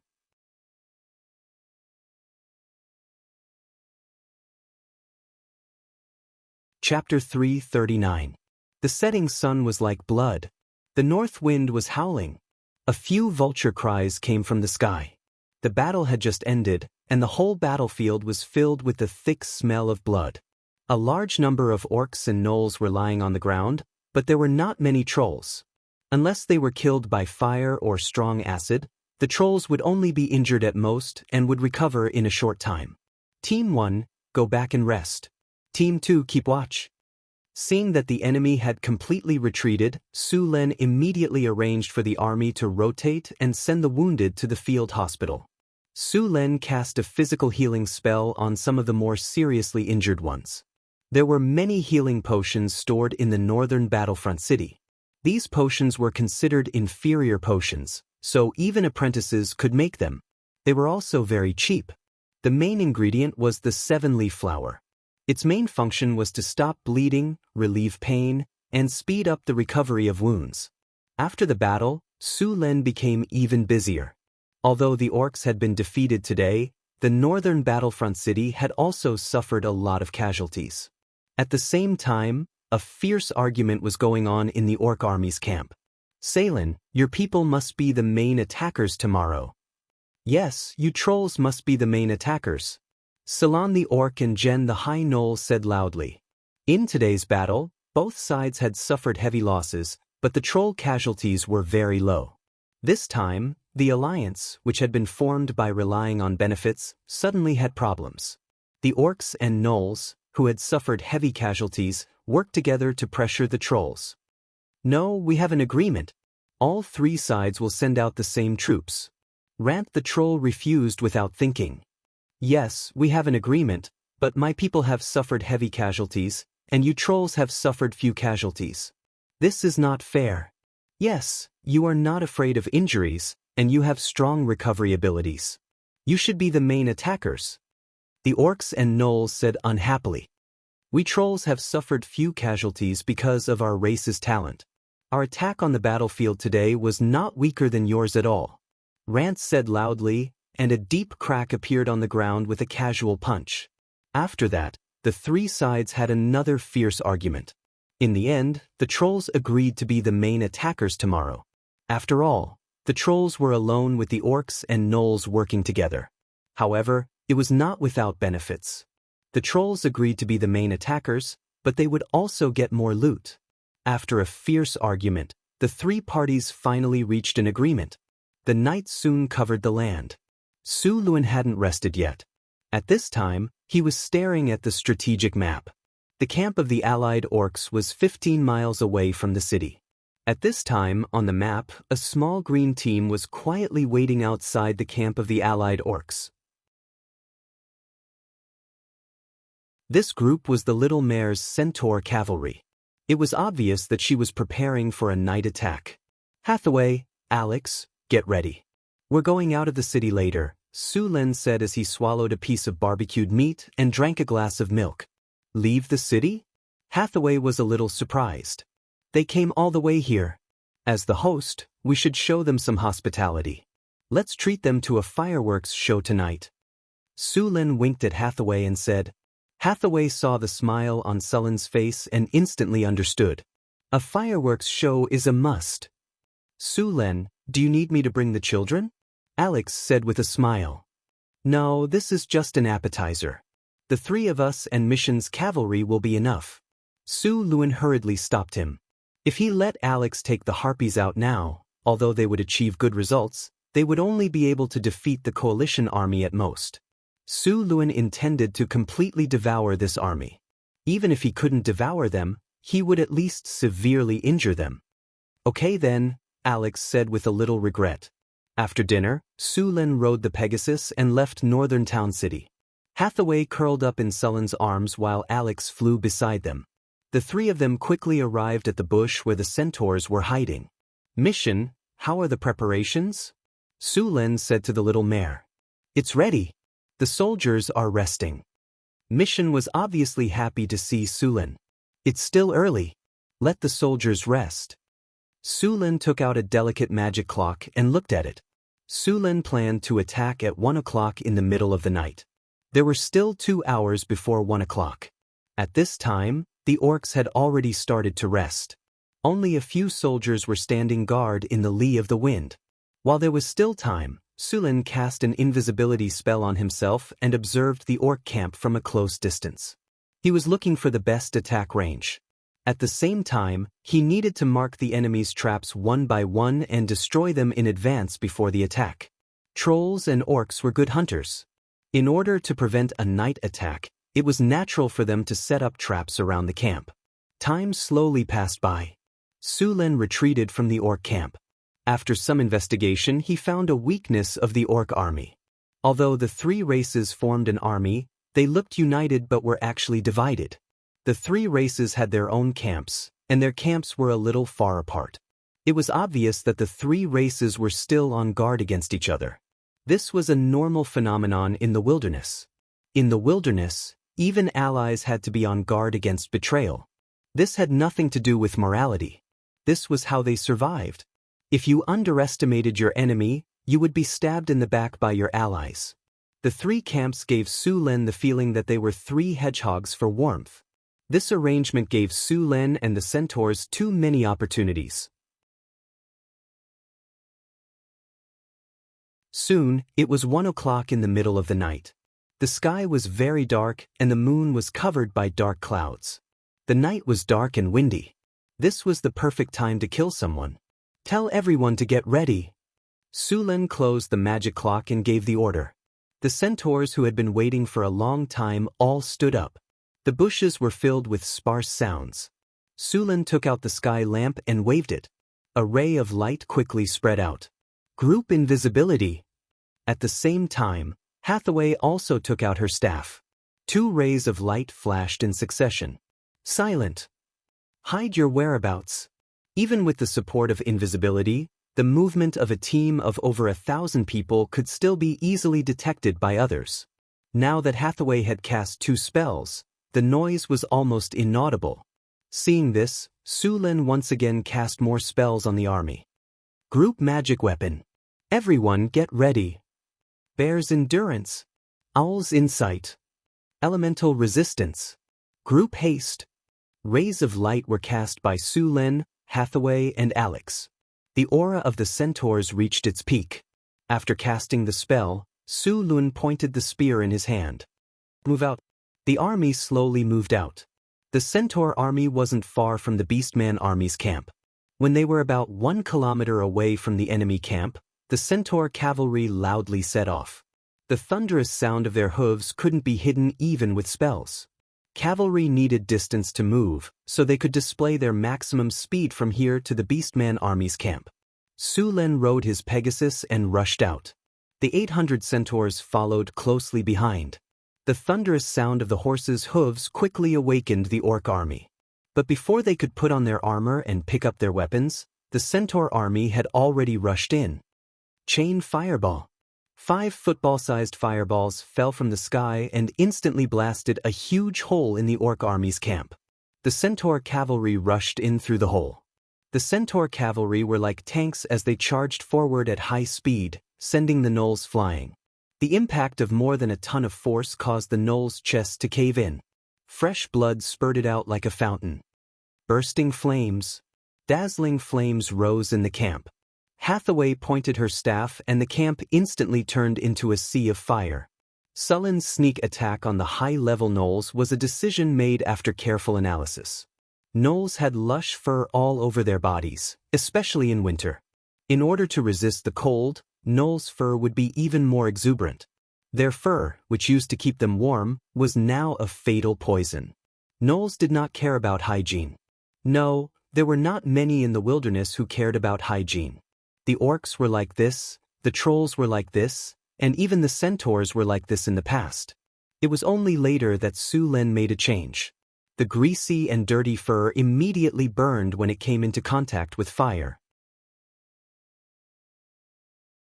Many gnolls were directly burned into balls of fire. The centaur cavalry did not stop at all. After rushing into the camp, they immediately formed an alliance and continuously set fire. Fire arrows fell from the sky, and everywhere they went, flames rose. Rainstorm. Traces of moisture quickly gathered in the air, and the dark clouds in the sky also sank a little. Soon, drops of rain fell from the sky. The skinny knoll shaman let out a sigh of relief. The fire in the camp was suppressed by a lot. "You reacted so quickly," Su Len said with a little surprise as he reached out to catch the raindrops. "But it's still too late. Throw the kerosene." With Sulen's order, the centaur cavalry immediately threw out clay pots. The pots broke and brown sticky oil flowed out. "Fire arrows! Fire!" Hundreds of fire arrows flew out in an instant and directly ignited the kerosene. The kerosene, which had been mixed, immediately rose into a 2-meter-tall flame. The raindrops did not have any effect on the flames. The kerosene was a spell-casting material made by the wizard apprentices. Under normal circumstances, it was used together with grease and burning hand.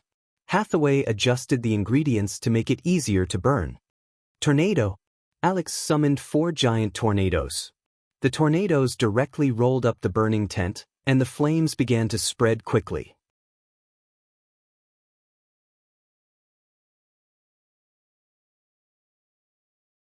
Chapter 340. The sky was dripping with rain, but the flames in the camp did not weaken at all.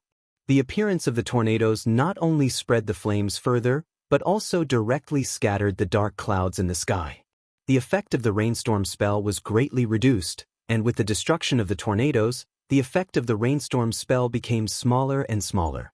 The knoll camp was completely ignited, and Sulen also began to retreat with the centaurs. After such a long time, the orcs and trolls began to gather. If they did not leave now, they would be entangled with them. The centaur knights quickly retreated. Some gnolls wanted to chase after them, but they were shot down by the centaur knights, nailing the gnolls to the ground.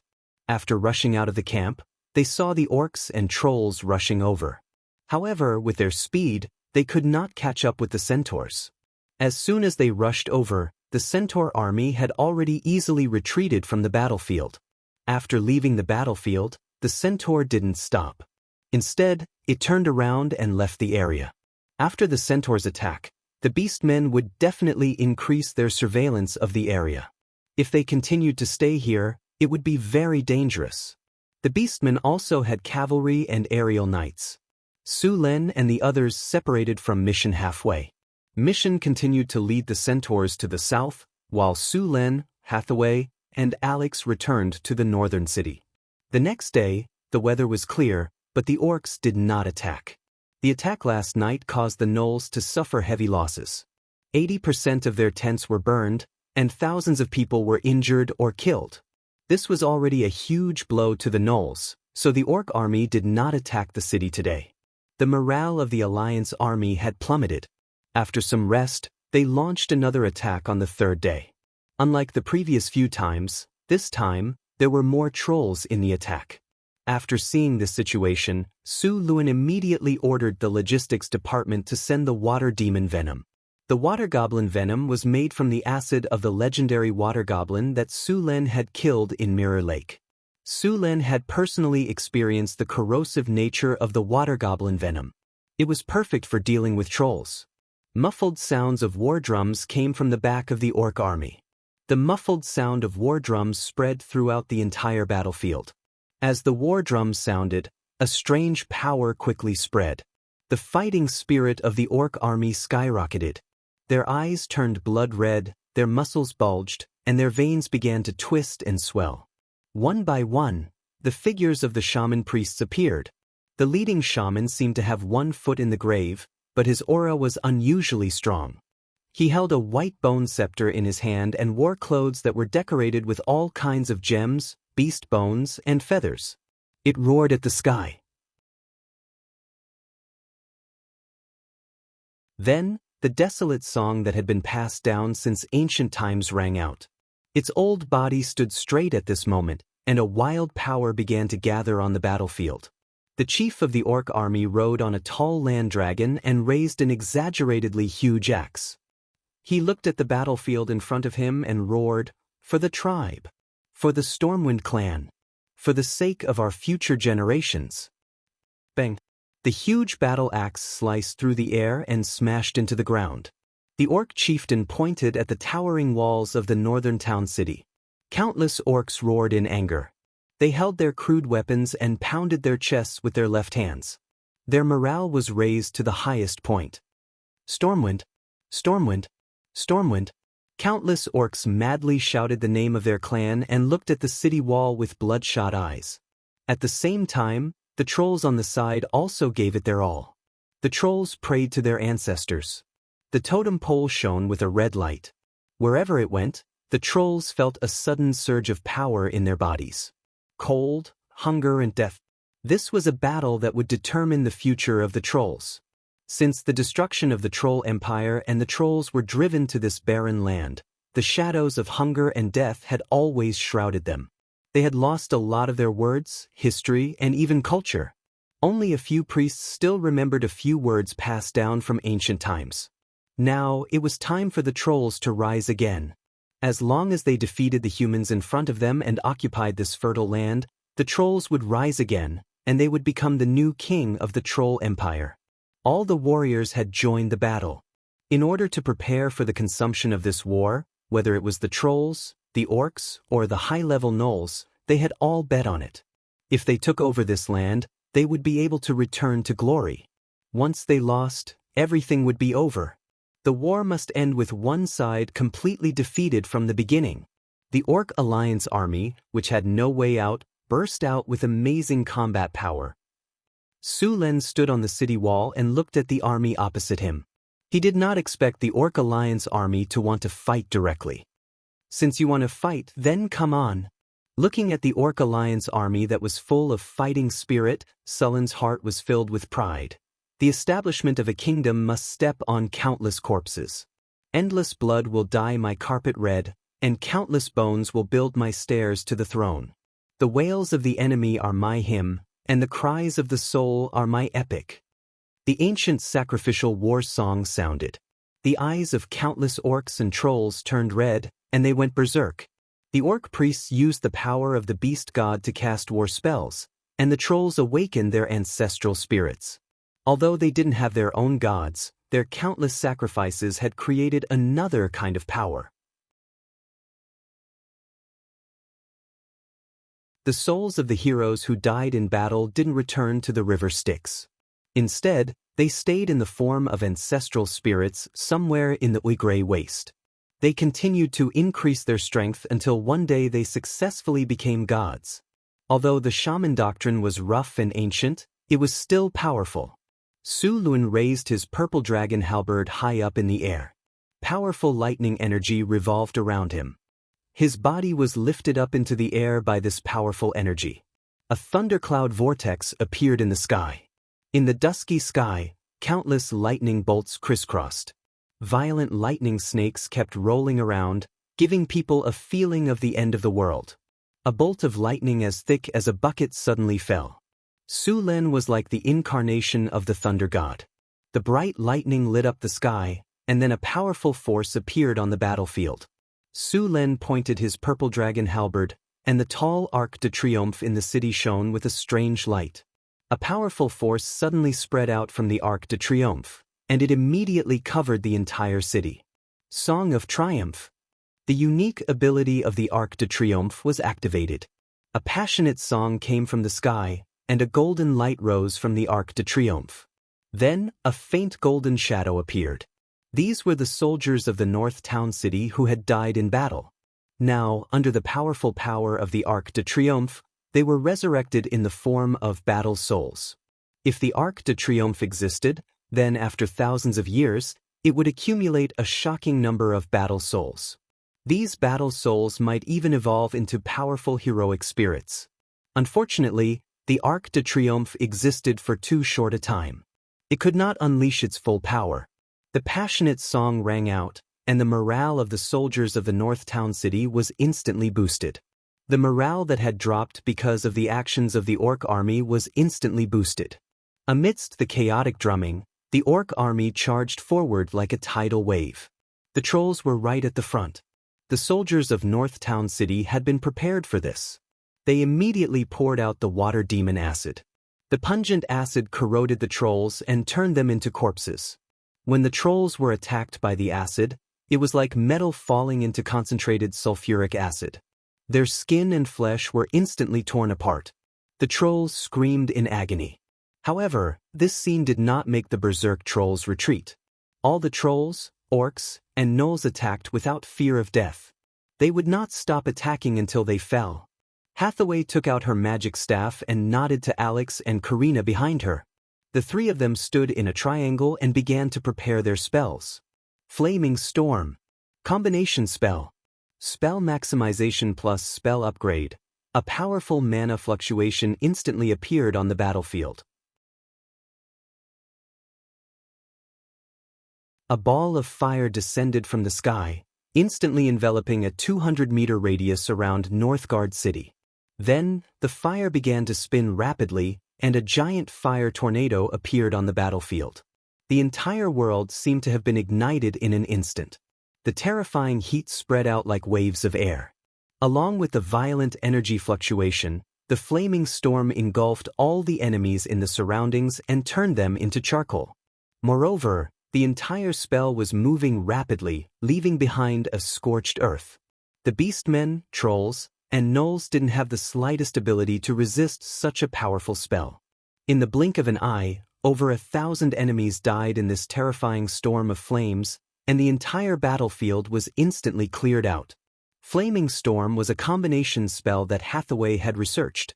It required the cooperation of 3 great wizards to cast, and its power was far beyond that of an ordinary level 8 spell. It could be said that it was only a step away from a legendary spell. The tide-like orcs' attacks paused for a moment. Although the flaming storm was powerful, it quickly dissipated. The orc army had entered a berserk state. They could not retreat even if they wanted to.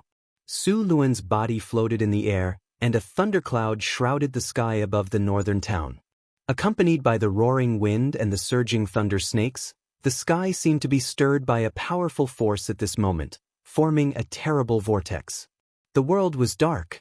It gave people the illusion that the world was coming to an end. Rumble. Accompanied by the sound of thunder, bolts of lightning descended from the sky. Dozens of bolts of lightning suddenly descended from the sky, and powerful lightning flashed. Large numbers of orcs, trolls, and gnolls were instantly turned into charcoal. Countless lightning snakes continuously jumped about, and for a moment, the entire area turned into a lightning prison.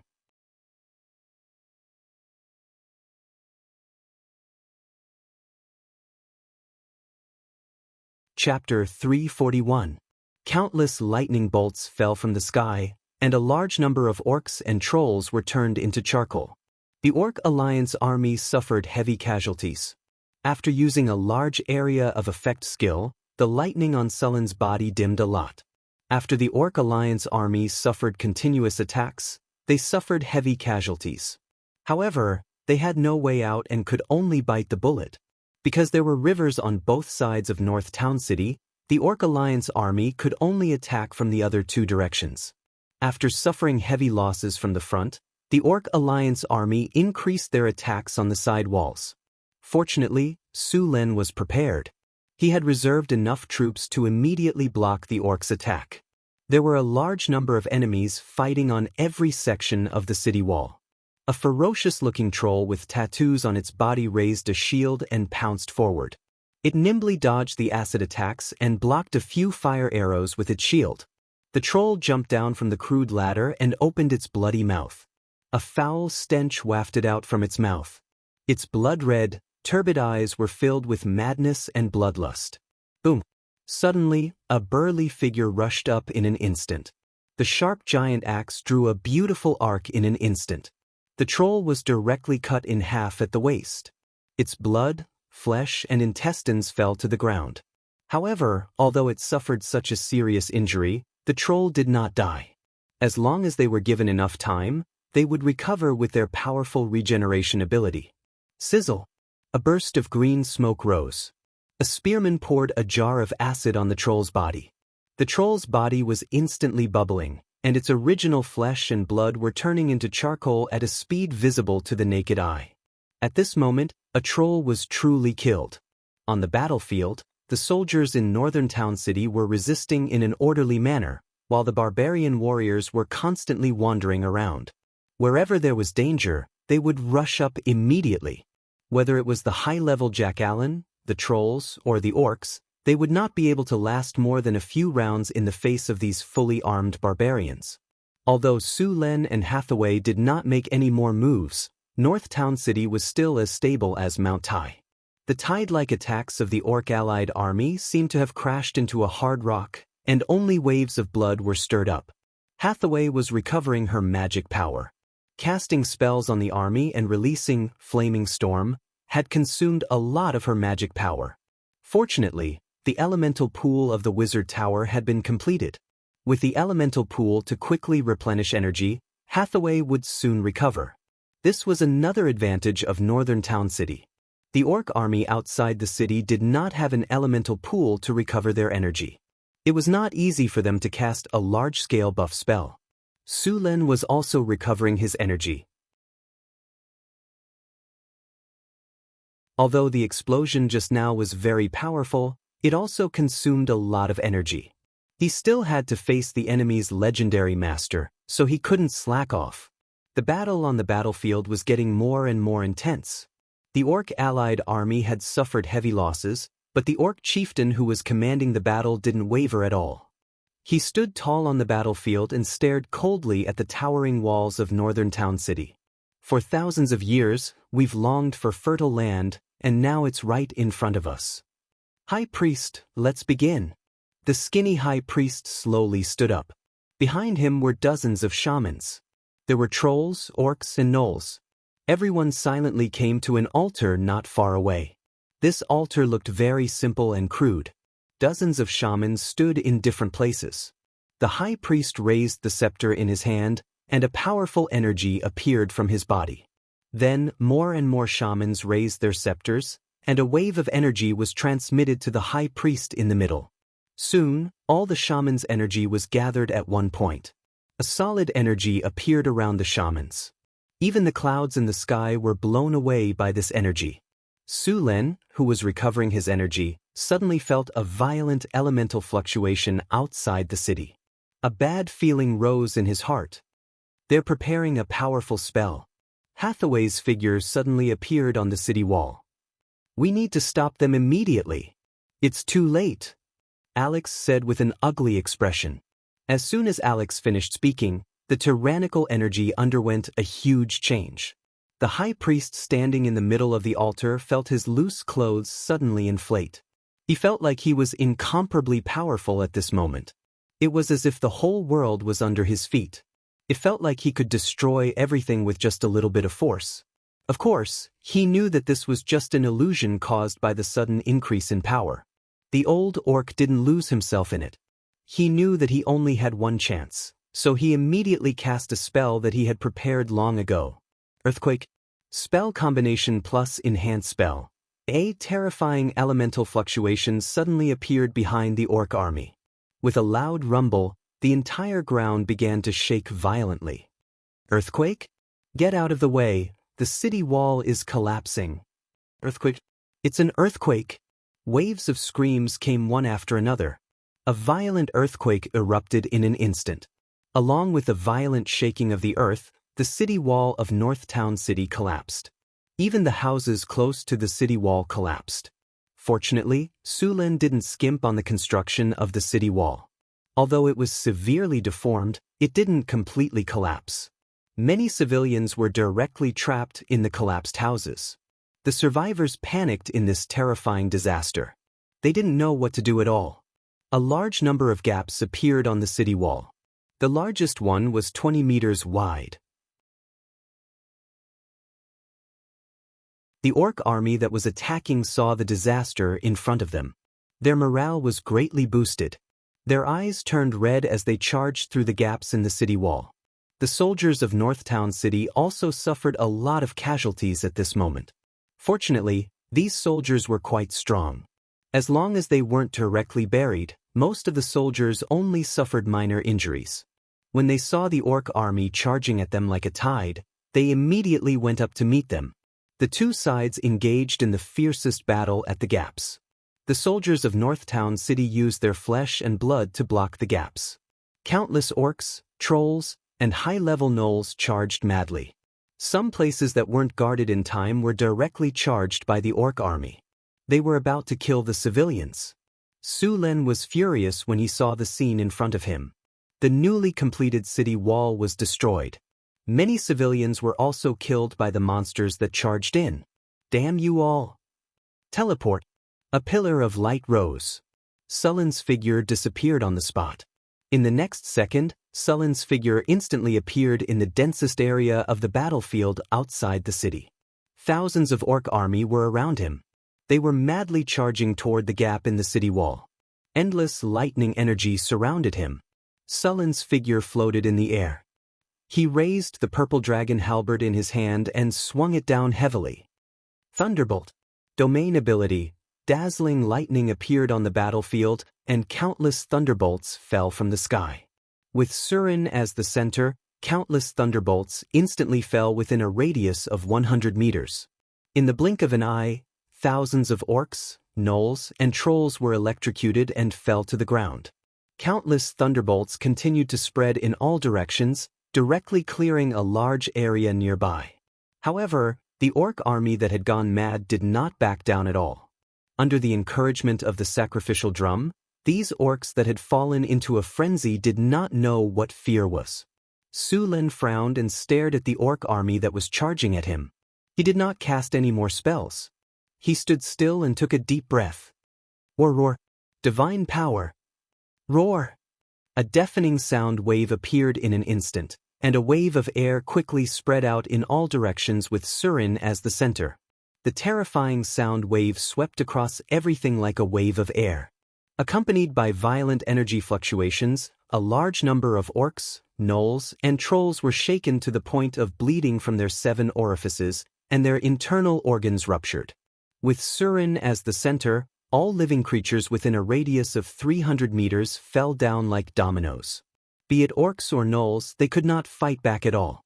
Even the trolls, who were known for their regenerative abilities, needed a long time to recover. In just a moment, thousands of enemies had died to the terrifying sound wave attack. Sullen's position was cleared out in an instant. War Roar was one of the few sound wave attacks. Another one that was even more famous was the Banshee's Howl. This spell was the innate ability of the Banshees. Apart from the sound wave attack, it also had an instant death effect. It was very lethal. The 9th circle spell Banshee's Howl was an imitation of this spell. Sullen's continuous attacks instantly interrupted the orc army's attack and successfully bought more time for the soldiers of northern Battlefront City. At the back of the battlefield, the orc chieftain's eyes were almost spitting fire when he saw Sullen's attack. In just a few minutes, the orc army had lost thousands of soldiers. As if he felt the orc chieftain's gaze, Su Len sneered and said slowly, "The final battle has begun." Tower Spirit Number 1. Su Len took out a communication crystal and inserted some energy into it. The communication crystal quickly lit up, and the voice of Tower Spirit Number 1 appeared in his ears. "Master, Tower Spirit Number 1 received. Activate battle mode. Prepare to attack." Su Len gave the order. In the center of the secret realm, the Tower Spirit that was working suddenly stopped. Then, a powerful energy surged out of the elemental pool. Extracting energy from elemental pool. 25% 50%. Activate battlefield scan. Constructing long-range battlefield mental network. Scanning battlefield. Battlefield mental network construction completed. Lock on spatial coordinates. Golem army charging. Charging complete. Activate teleportation gate. Golem army, teleport. A dazzling light rose. At the same time, a beam of light rose from Sullen's body. In the next second, a huge dimensional gate opened. Then, 16 3-meter-tall steel golems appeared on the battlefield.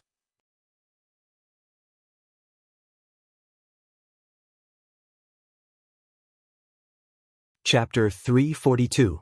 The Golem Army has arrived. Battle mode activated. Enemy detected. Battle command activated. Loading cleave. Loading powerful attack. Loading sweep. As soon as the 15 steel golems appeared, they immediately transformed into battle mode. These steel golems formed a steel wall as soon as they entered the battlefield. Then, they began to advance toward the orc army. They did not care about the enemies in front of them. The steel golems had strong physical resistance. Even the fierce attacks of the orc warriors in the berserk state could only leave some slight marks on them. These steel golems could cut the enemies in front of them in half with a casual attack. They did not feel pain and were not affected by many negative statuses such as heavy hits, bruises, curses, and so on. The orc army in front of them only had some simple weapons. If they wanted to use these to defeat the steel golems, it would be like using swords to tear apart a Gundam.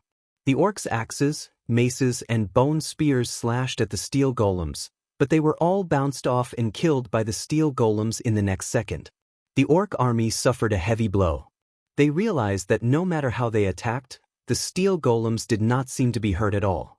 On the other hand, the orcs, gnolls, and trolls were retreating under the steel golems' attacks. With the steel golems joining in, the battlefield was instantly stabilized. Su Len also looked at the rear of the army at this moment. Tower Spirit Number 1. Prepare for decapitation. Sullen's voice was transmitted to Tower Spirit Number 1 through the mind network. Simulating decapitation. Scanning the battlefield. Loading tactical attack plan. In the next second, Sullen's voice rang in Hathaway, Chris, Alex, and Grace's minds. Everyone listen to my command. Tower Spirit Number 1. Construct the teleportation circle. Activate greater energy barrier. Activate tactical support mode. Activate vision sharing. Tower Spirit Number 1's voice kept ringing. The sorcerers of Northern Citadel immediately prepared themselves. Hathaway. Spatial coordinates 153. 224. Prepare. Fire burst. Spell attack. Prepare to cast. Countdown 3, 2. A 3D image appeared in front of Hathaway. It was the current battlefield map. A large number of lines appeared on the map, and the coordinates marked by Su Len kept flashing red. Although this was the first time Hathaway was using this method of combat, she still quickly cast the spell the moment she received the order. Then, she directly released the spell at the marked location on the strategic map. Powerful mana revolved around the battlefield, followed by boundless flames. The flames wreaked havoc, and the surrounding orc army instantly fell into chaos. A large number of soldiers were directly burned to ashes. Karina. Space coordinates 242. 327. Prepare. Group imprisonment spell. Prepare to cast. 3, 2, 1 release.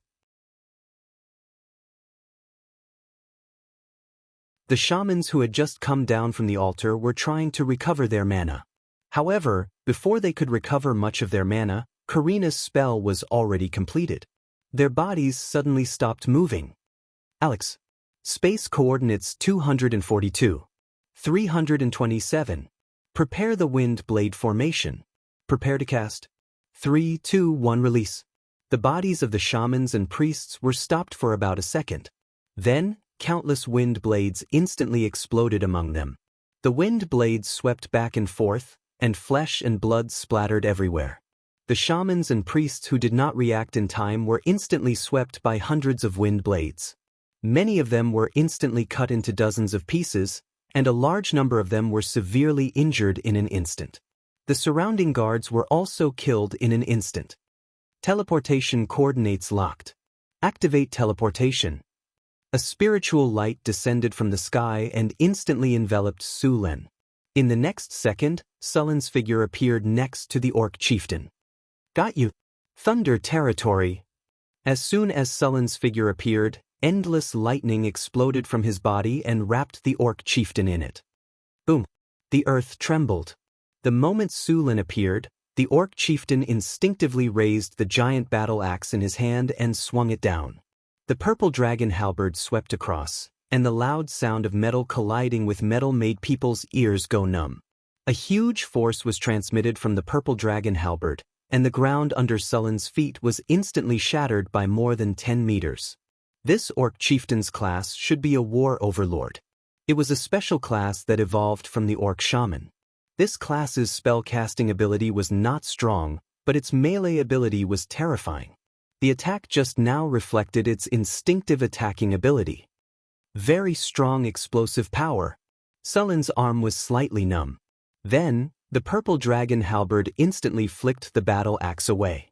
In the next second, the purple dragon halberd, surrounded by countless lightning, fiercely pierced towards the orc chieftain. The orc chieftain's reaction was very fast. The battle axe made a circle in the air and flicked the purple dragon halberd away. The war overlord was a violent class. Although Su Len had not seen the fighting style of a war overlord, most of the violent battles were similar. If the war overlord encountered an enemy of similar strength, it would be very easy to end the battle in a short time. But if the war overlord encountered a powerful enemy, the war overlord would be suppressed. Sullen's purple dragon halberd danced, creating afterimages that instantly enveloped the orc chieftain. Lightning roamed, spear shadows whistled, and the sound of metal colliding echoed. Lightning snakes flickered on the orc chieftain's body. Under Sullen's attacks, the orc chieftain started to run for his life and could only keep blocking. But even so, wounds kept appearing on his body, and blood splattered everywhere. If nothing unexpected happened, this orc chieftain would soon be beheaded on the spot. Salen, go. Come and help me. If I die, you won't be his match either. Saron shouted at this time. Hearing Saron's cry for help, Goen and Salen could no longer watch from the side. They roared and charged forward while brandishing their weapons. Ancestor's soul, grant me strength. Our God is eternal. Our race is immortal. The two roared, and then a spear instantly pierced towards Sullen's back. The spear was like a bolt of lightning, cutting through the air and instantly arriving behind Su Len. Su Len, with his sixth sense, had already dodged one step ahead. He then leaned his body to the side and dodged it by a hair's breadth. Just as he dodged the spear, a flail smashed down on his head. The strong wind pressure sent the surrounding orcs flying.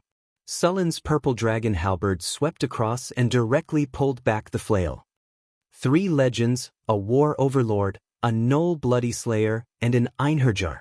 After seeing the 3 of them, Su Len quickly recognized them. After trolls and Einherjars fused, their fighting strength increased greatly. The Knoll bloody slayer was most likely an abyss gnoll that was sent here by the wolf from hell. Although Su Len was 100% sure that he could kill them one-on-one, and even if there was one more, he was confident that he could kill them after paying some price. However, if they attacked together, Sullen's situation was not good. Especially when the Knoll and trolls attacked, the orc chieftain immediately rushed up with his battle axe. Sullen's pupils shrank. He knew very well that the 3 of them wanted to force him to stay. Do you think you can kill me like this? Thunder prison. Su Len instantly summoned countless lightning bolts. The whole sky was filled with thunder and lightning. Endless lightning quickly fell and instantly enveloped the trolls next to him. Countless lightning bolts kept moving, and the troll Salem only felt his whole body go numb. The lightning bolts surrounded him and made his body tremble. What? Su Len roared, and a powerful energy instantly erupted from his body. Roar! A sound wave burst out in an instant, and a powerful air wave rolled out.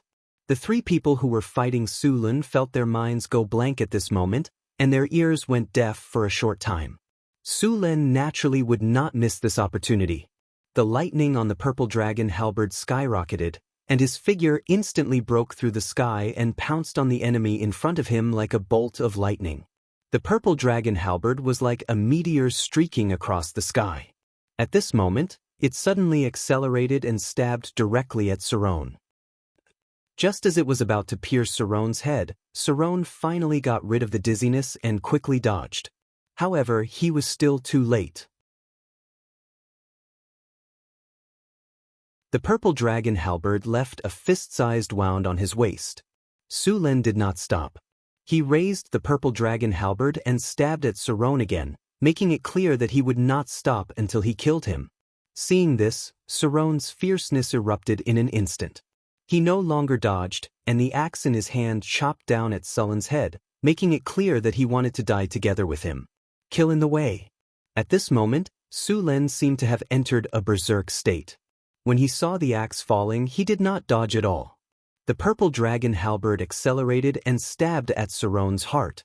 Then, the moment the axe fell, Sullen's palm suddenly slapped horizontally, and in an instant, the orc's axe deviated by 5 centimeters. Then, the sharp and cold blade of the axe smashed down on Sullen's face.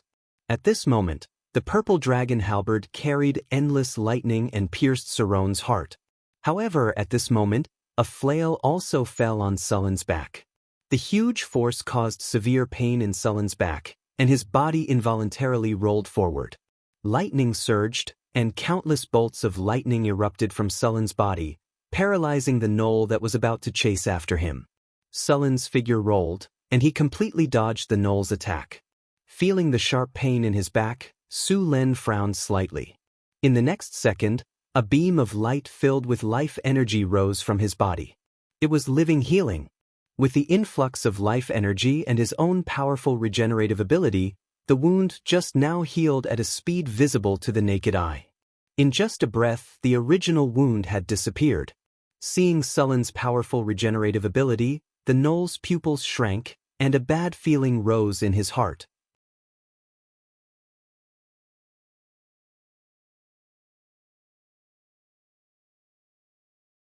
Chapter 343. Su Lun had several legendary talents, and most of them stacked HP and defense. An ordinary legendary warrior with legendary tenacity, legendary sturdiness, legendary strength, as well as various fighter dexterity and combat specialties were already considered good.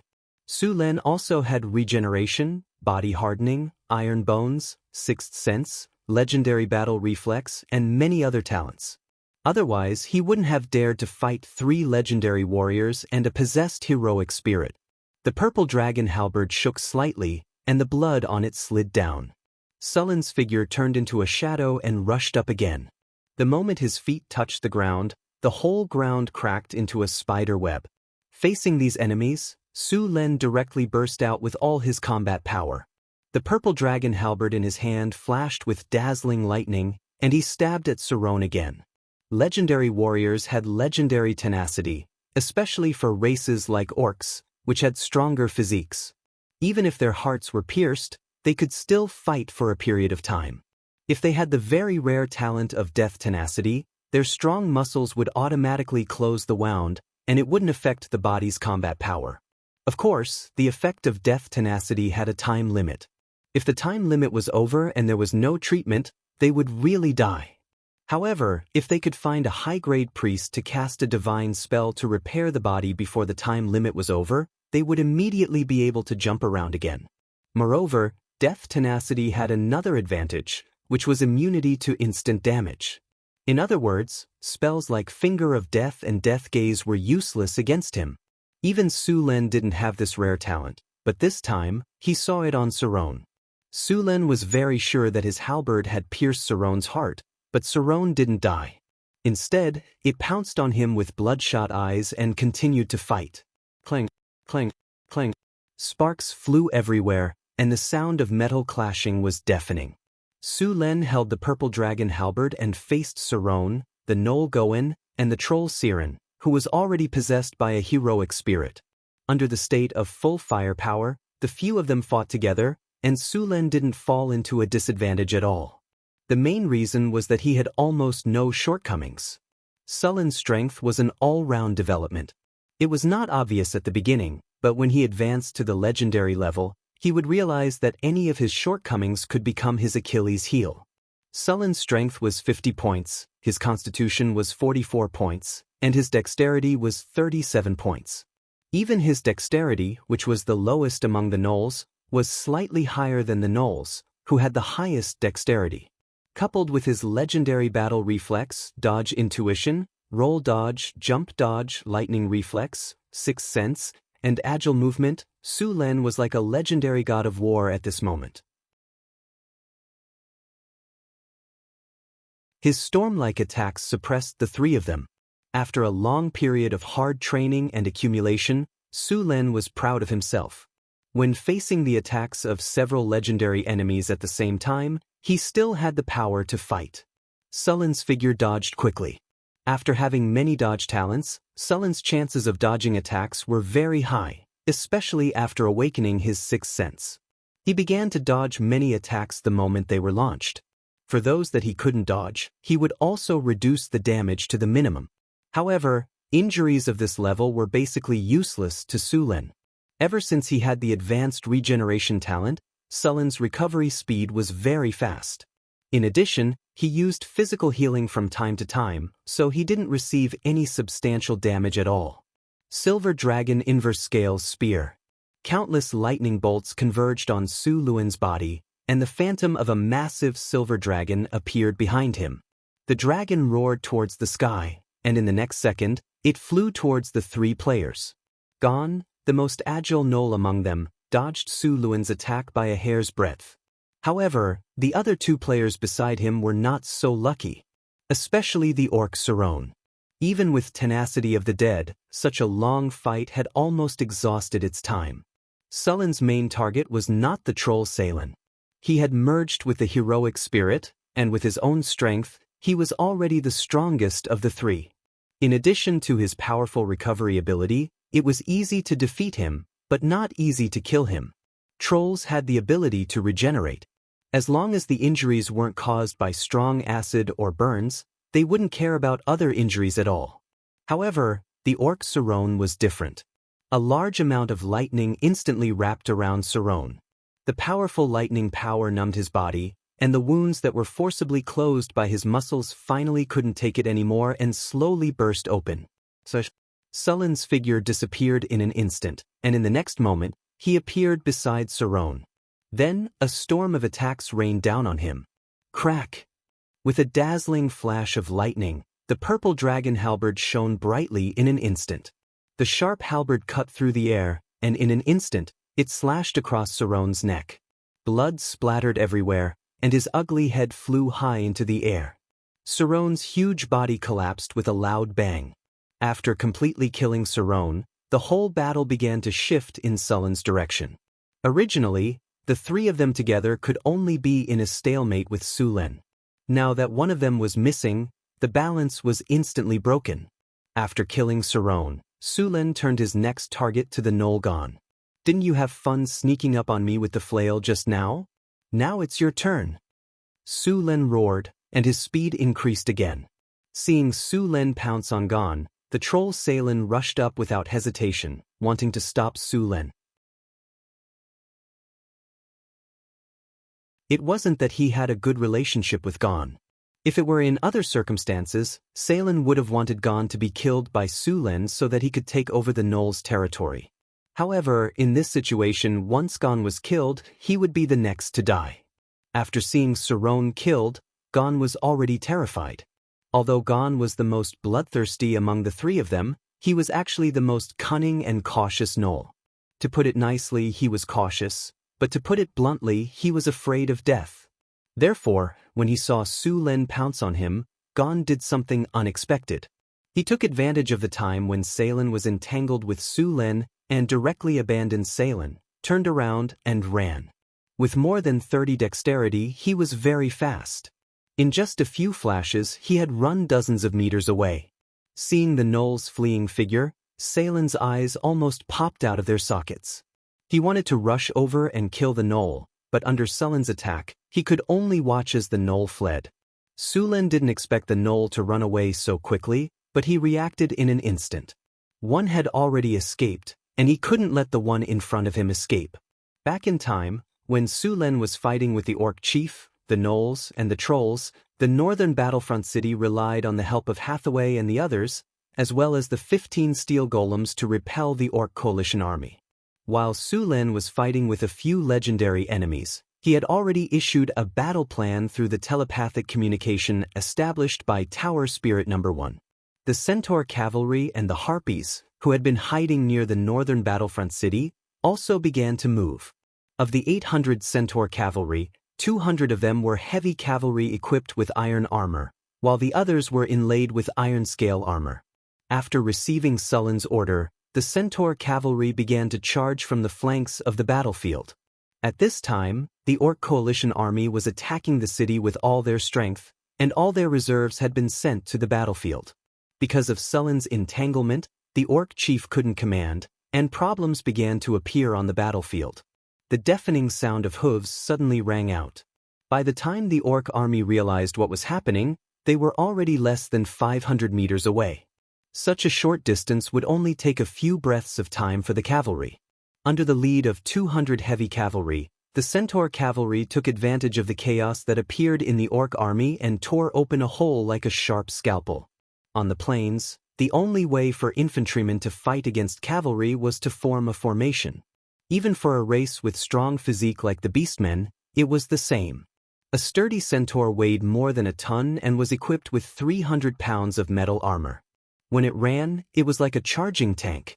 The 200 heavy cavalry's charge was like a hot knife cutting through butter. They directly broke through the Orc coalition army's formation from the flank. They didn't care about anything else as they charged forward.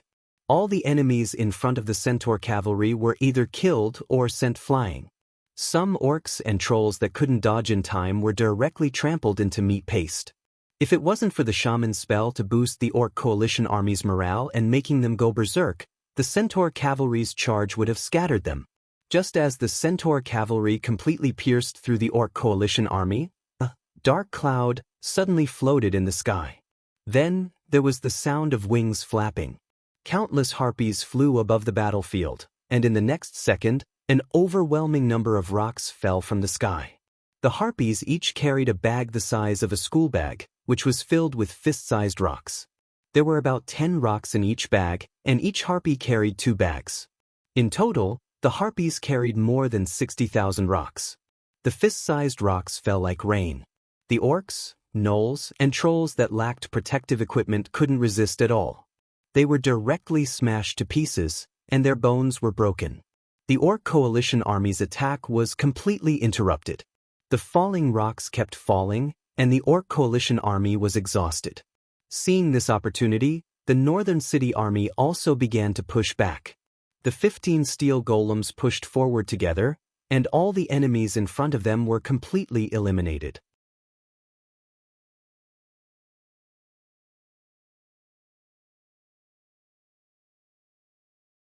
Chapter 344. Sulen had given the harpies several different throwing weapons. The most common one was rocks, which were cheap and effective. The second one was the incendiary bomb, which Sulen had used when encircling the orcs. It was very effective, but the only downside was that it was expensive.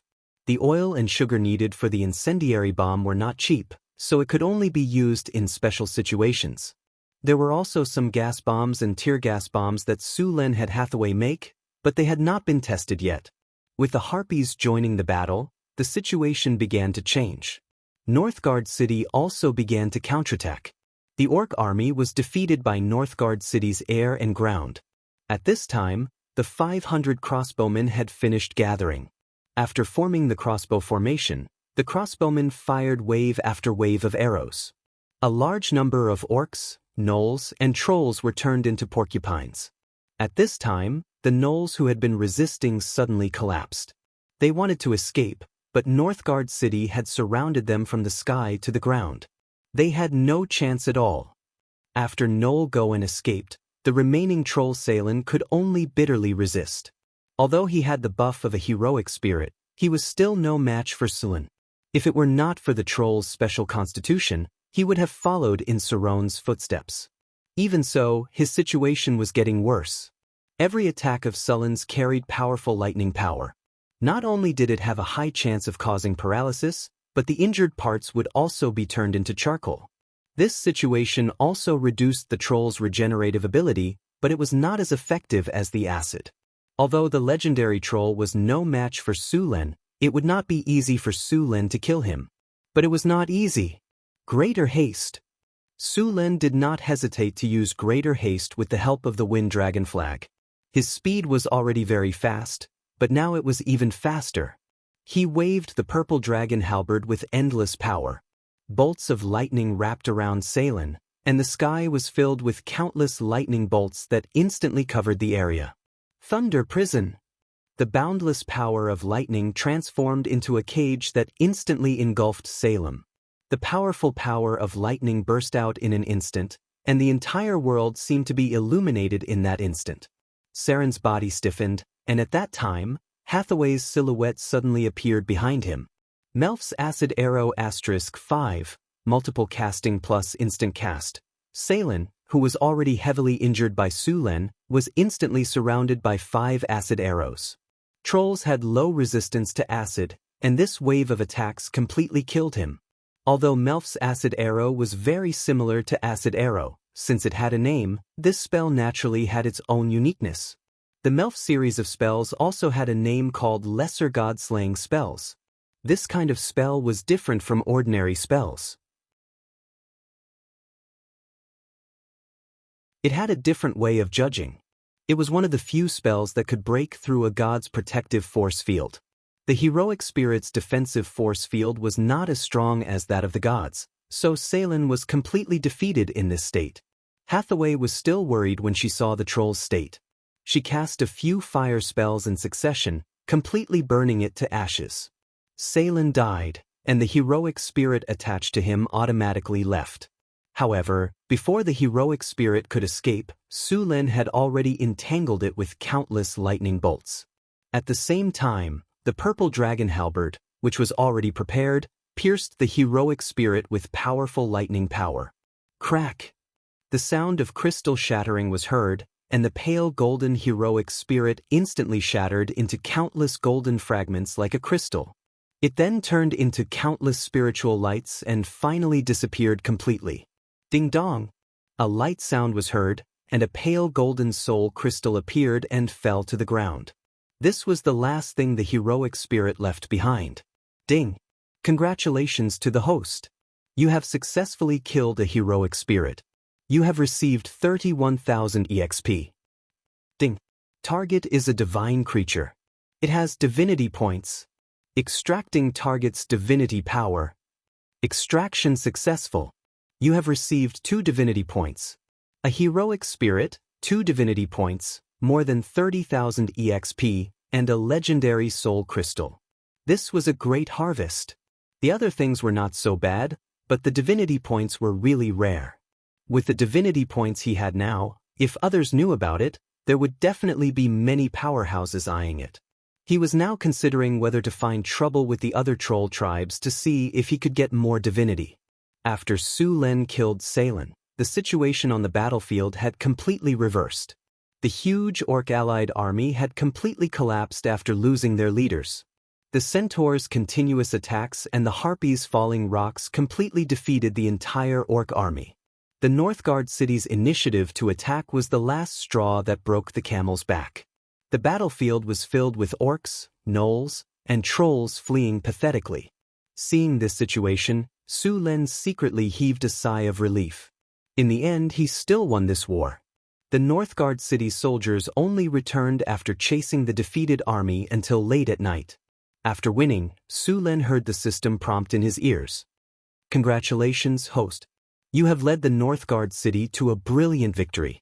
Your fame has spread widely in the North and human countries. Your prestige has increased by 30.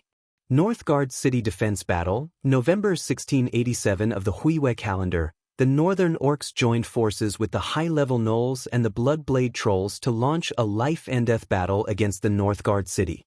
This was a life-and-death battle. More than 40,000 enemy troops participated in the battle. Under your command, the Northgard city blocked the enemy's attack and completely defeated the orc-allied army in the subsequent counterattack. You have won this battle. You have become the overlord of the northern wasteland. Your relationship with the orcs has been reduced to mortal enemy. Your relationship with the gnolls has been reduced to mortal enemy. Your relationship with the trolls has been reduced to mortal enemy. The orc god is hostile to you, and the gnoll god Yinagu is hostile to you. Congratulations, host. You have successfully defeated the orc chief Saron. You have received 35,600 EXP, a platinum treasure chest, and a legendary skill point. Congratulations, host. You have participated in killing giant demon Saren. You have received 18,600 EXP, 1 platinum treasure chest, and 1 enhancement stone. Congratulations, host. Under your command, the Northern Battlefront City's army has achieved victory. You have obtained 45,000 experience points and a platinum treasure chest. Congratulations, host. Your EXP is full. You have leveled up. You are currently level 25. You have received 2 free attribute points and 2 skill points. As the battle ended, the system prompt kept ringing in Sullen's ears. What surprised Su Len was that the EXP he received from killing the troll salon was less than half of the other legendary experts. He opened the system to check and found that most of the EXP had been taken by Hathaway. After all, it was Hathaway who killed the troll, and he could only be considered as a support. It was already good enough that he got these things. There were many benefits after this battle. He had received 3 platinum treasure chests, 2 legendary skill points, a large amount of EXP, and of course, the enmity of the 2 gods. However, Su Len did not take it to heart. No matter if it was the orc god or the knoll god, they could only watch, no matter how unhappy they were, unless they were willing to send their avatars to build a roof. However, their enemies would not let go of such a good opportunity. As long as they sent their avatars, their enemies would soon come knocking on their door. Su Len did not open the treasure chest immediately. Instead, he prepared to use the legendary skill points. He had received 1 point from killing the orc chief, and together with the 1 from last time, Su Len now had 2 legendary skill points. After opening the system interface, a bright plus flashed behind the forbidden magic skill. Su Len took a deep breath, then chose to use the 2 legendary skill points on the forbidden magic skill with a solemn expression. Ding! Do you want to use 2 legendary skill points to enhance the forbidden magic skill? Yes. A strange force instantly appeared on Sullen's body and then disappeared. Su Len looked at his body in a daze, but he did not find anything. The forbidden magic skill in his system interface had also changed. Forbidden magic field. After use, it can forbid magic in an area or a single target. After using the forbidden magic skill, the caster, including the legendary, will be cut off from the surrounding elemental energy. The caster can only rely on their own magic power to cast spells.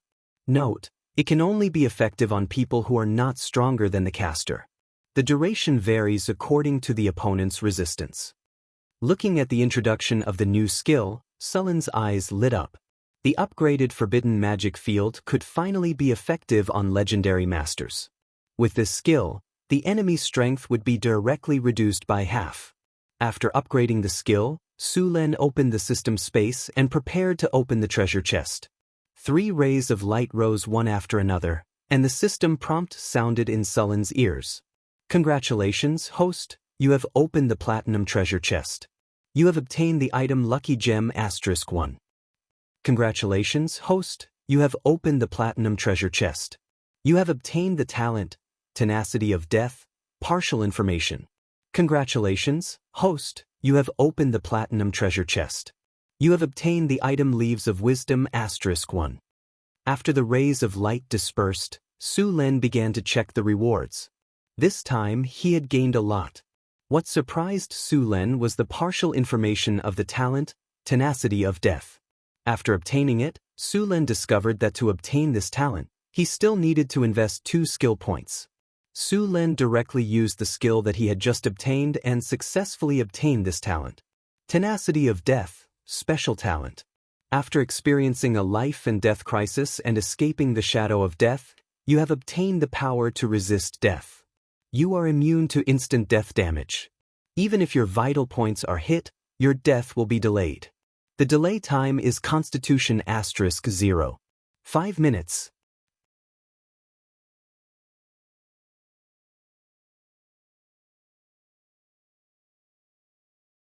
Chapter 345.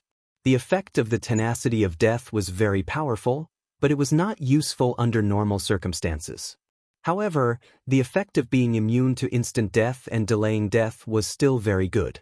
With Sullen's physical healing, it would not be easy for him to die even if he wanted to. If his advanced regeneration talent was upgraded to legendary regeneration, Su Len would become a meat shield. It was a pity that the Abyss Knoll had escaped, but it did not matter. As long as it was still in the northern wilderness, he would meet it one day. Su Len looked at the various things left. The lucky gem was a beautiful gem that shone with a white light. It was smaller than a fist and had simple attributes.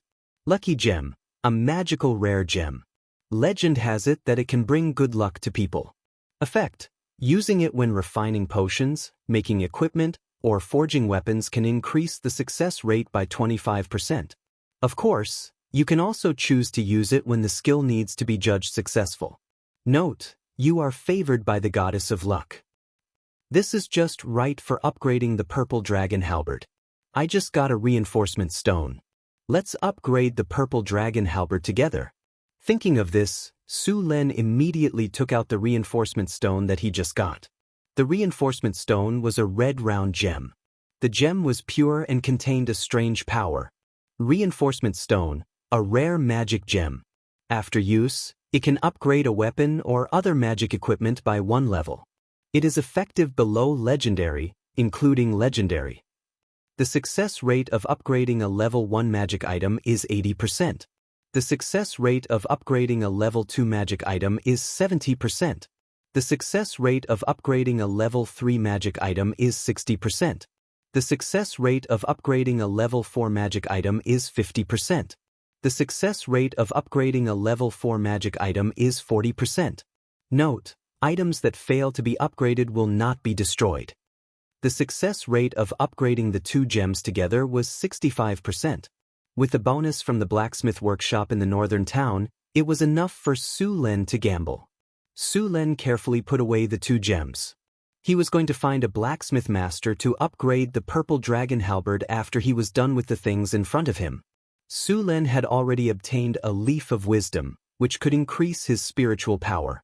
He also had a legendary soul crystal, which could not be used for the time being, but he could store it for now. The Beastmen army had suffered a crushing defeat.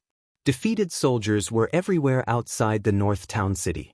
Even if half of the 40,000 Beastmen army had died in the battle, there were still 20,000 of them left. Of course, only around 10,000 of them had died in the battle. The rest of the defeated soldiers had scattered and tried to break out of the encirclement. There were only 15,000 soldiers in the North Town city, including the Harpies. It was not easy to capture so many of them. Even with the help of the Harpies and Centaurs, there were still many who managed to escape. On the second day after the battle, the number of captives was finally calculated. They had captured 8,000 orcs, trolls, and gnolls. There were still 10,000 orcs scattered around Northgard City. The territory around the North Town City was a mess because of these people. After keeping the captives, Su Len did not have time to let the army rest. He immediately ordered the army to split into small groups and clear out the territories around the North Town City. After dealing with the defeated soldiers, Su Len looked at the 8,000 monsters in front of him and felt a headache coming on. If they were races like kobolds and goblins, Su Len would have taken them all as slaves. However, these monsters were all powerful races. Su Len could not keep them all as slaves unless he prepared a few thousand soldiers to guard them. Su Len did not want to kill them all. There were 8,000 of them. In the end, he decided to sell these slaves to other slave traders. Orcs, gnolls, and trolls were very popular in the gladiator arena. The most prosperous cities for gladiators were in the southern countries. These countries were rich because of the ocean trade. Because of their wealth, the nobles and merchants loved to watch gladiator fights. The more exciting and bloody the fights were, the more they liked it. In the southern countries, the fights between gladiators and lions and tigers were just appetizers. Only trolls, ogres, and high-level gnolls could satisfy them. It was said that tens of thousands of gladiators died in the gladiator arena every year in the southern countries. One could imagine how popular the business was. Sometimes, when there were some famous gladiator arena fights, there would even be bets of hundreds of thousands of kinnar. Naturally, there were caravans from the southern countries in the northern city. When they heard that the northern city was going to sell a large number of orcs, gnolls, and trolls as slaves, they quickly ran to the northern city and asked to see Sulen. Merchants from other countries also flocked to the city after hearing the news. For this reason, Sulen had no choice but to hold a slave auction. The slaves were divided into groups of 20 for the auction. Of course, in order to get more profits, Sulen did not rush to hold the auction. Instead, he let the news spread for a while and let more people compete. After arranging the auction, Sulen began to clean up the mess. Because the orc shamans used earthquake, 2 of the newly built city walls in the northern city were destroyed. Even many houses near the city walls were affected. Many of them collapsed and needed to be repaired. In addition to clearing out the raiders, the northern city was very short on manpower during this period. After being busy for a while, he finally found time to upgrade the purple dragon halberd. The best blacksmith in the northern city was a gray dwarf named Brandon Bronzebeard Ironhammer. He was a 200-year-old orc. He was 1.5 meters tall. He had brown hair and a thick beard of the same color. His 2 arms were extremely muscular and did not look proportionate at all. "Brandon, I need you to upgrade my weapon." Sulen took out the purple dragon halberd and handed it over. "It's this purple dragon halberd. It said that this weapon has been stained with the blood of at least 5 legend rank experts. I bet it will definitely become a legend. It's my honor to be able to upgrade this weapon," Brandon said excitedly as he grabbed the purple dragon halberd. "But why don't you make a normal hammer or axe? Lord, don't you think a hammer or axe would be better? After seeing your heroism on the battlefield, I even came up with a name for the weapon. Mjolnir or Thunder Axe. If you don't think these names are good, I even came up with a name called Storm Axe. What do you think?" After receiving the purple dragon halberd, Brandon did not check it out immediately. Instead, he tried his best to promote the hammer and axe to Sulen. Hammer? Sulen imagined him fighting with a hammer. No matter how he looked at it, he looked like a maintenance worker. Sulen immediately shook his head and completely drove the image out of his mind. "I don't want a hammer. I want the original purple dragon halberd." Sulen emphasized, "Lord, I think you should consider a battle axe or a hammer. If you think that there is a problem with the quality, you can rest assured. We dwarves will make the best of." Sulen waved his hand and interrupted him directly. He stared at him and said, "I don't want a hammer or a battle axe. I want a halberd." Brandon felt a chill run down his spine when he saw Sulen's gaze. He could not help but nod. As you wish." After a few expansions, the blacksmith shop in Northern Town had become very large. As a master blacksmith, Brandon had his own personal forging room. Sulen followed Brandon into the room and took out the materials to upgrade the purple dragon halberd. Other than the strengthening gems and lucky gems, there was also a silvery white metal that was slightly smaller than a fist. It was mithril. Other than that, there were some stardust, water demon blood, and arcane steel. Brandon was very surprised when he saw the 2 gems that Sulen took out. "These gems are so special. The power on them is so special," Brandon said in surprise as he picked up the strengthening gem. "I feel that it can directly strengthen weapons and equipment." "Yes, this is a strengthening gem. The other one is a lucky gem. They are both used to strengthen weapons. This time, I want it to reach the legendary level," Sulen said as he picked up the other gem. "Legendary?" Brandon's eyes widened. As a blacksmith, he knew very well how precious a legendary weapon was. One had to know that in the history of the Grey Dwarves, there were not many legendary weapons that had been successfully forged. However, every legendary weapon was famous. Now that Sulen said that he wanted to strengthen this weapon to the legendary level, Brandon instantly felt a lot of pressure. "Don't feel pressured," Sulen said when he saw Brandon's serious expression. "With the strengthening gem and the lucky gem, there's at least a 60 to 70% chance of success.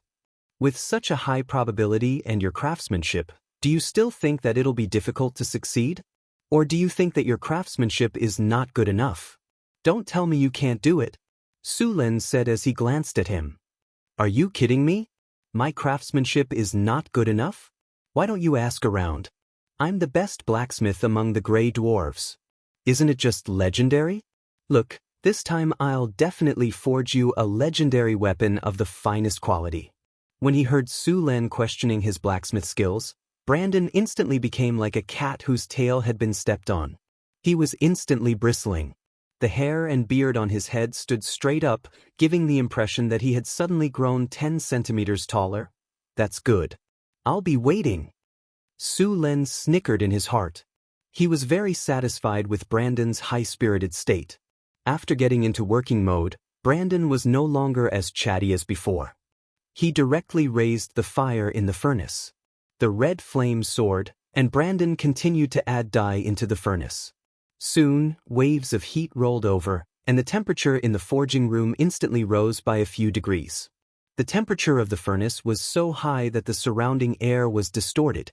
The temperature of the furnace rose rapidly, and the flames gradually turned from red to orange.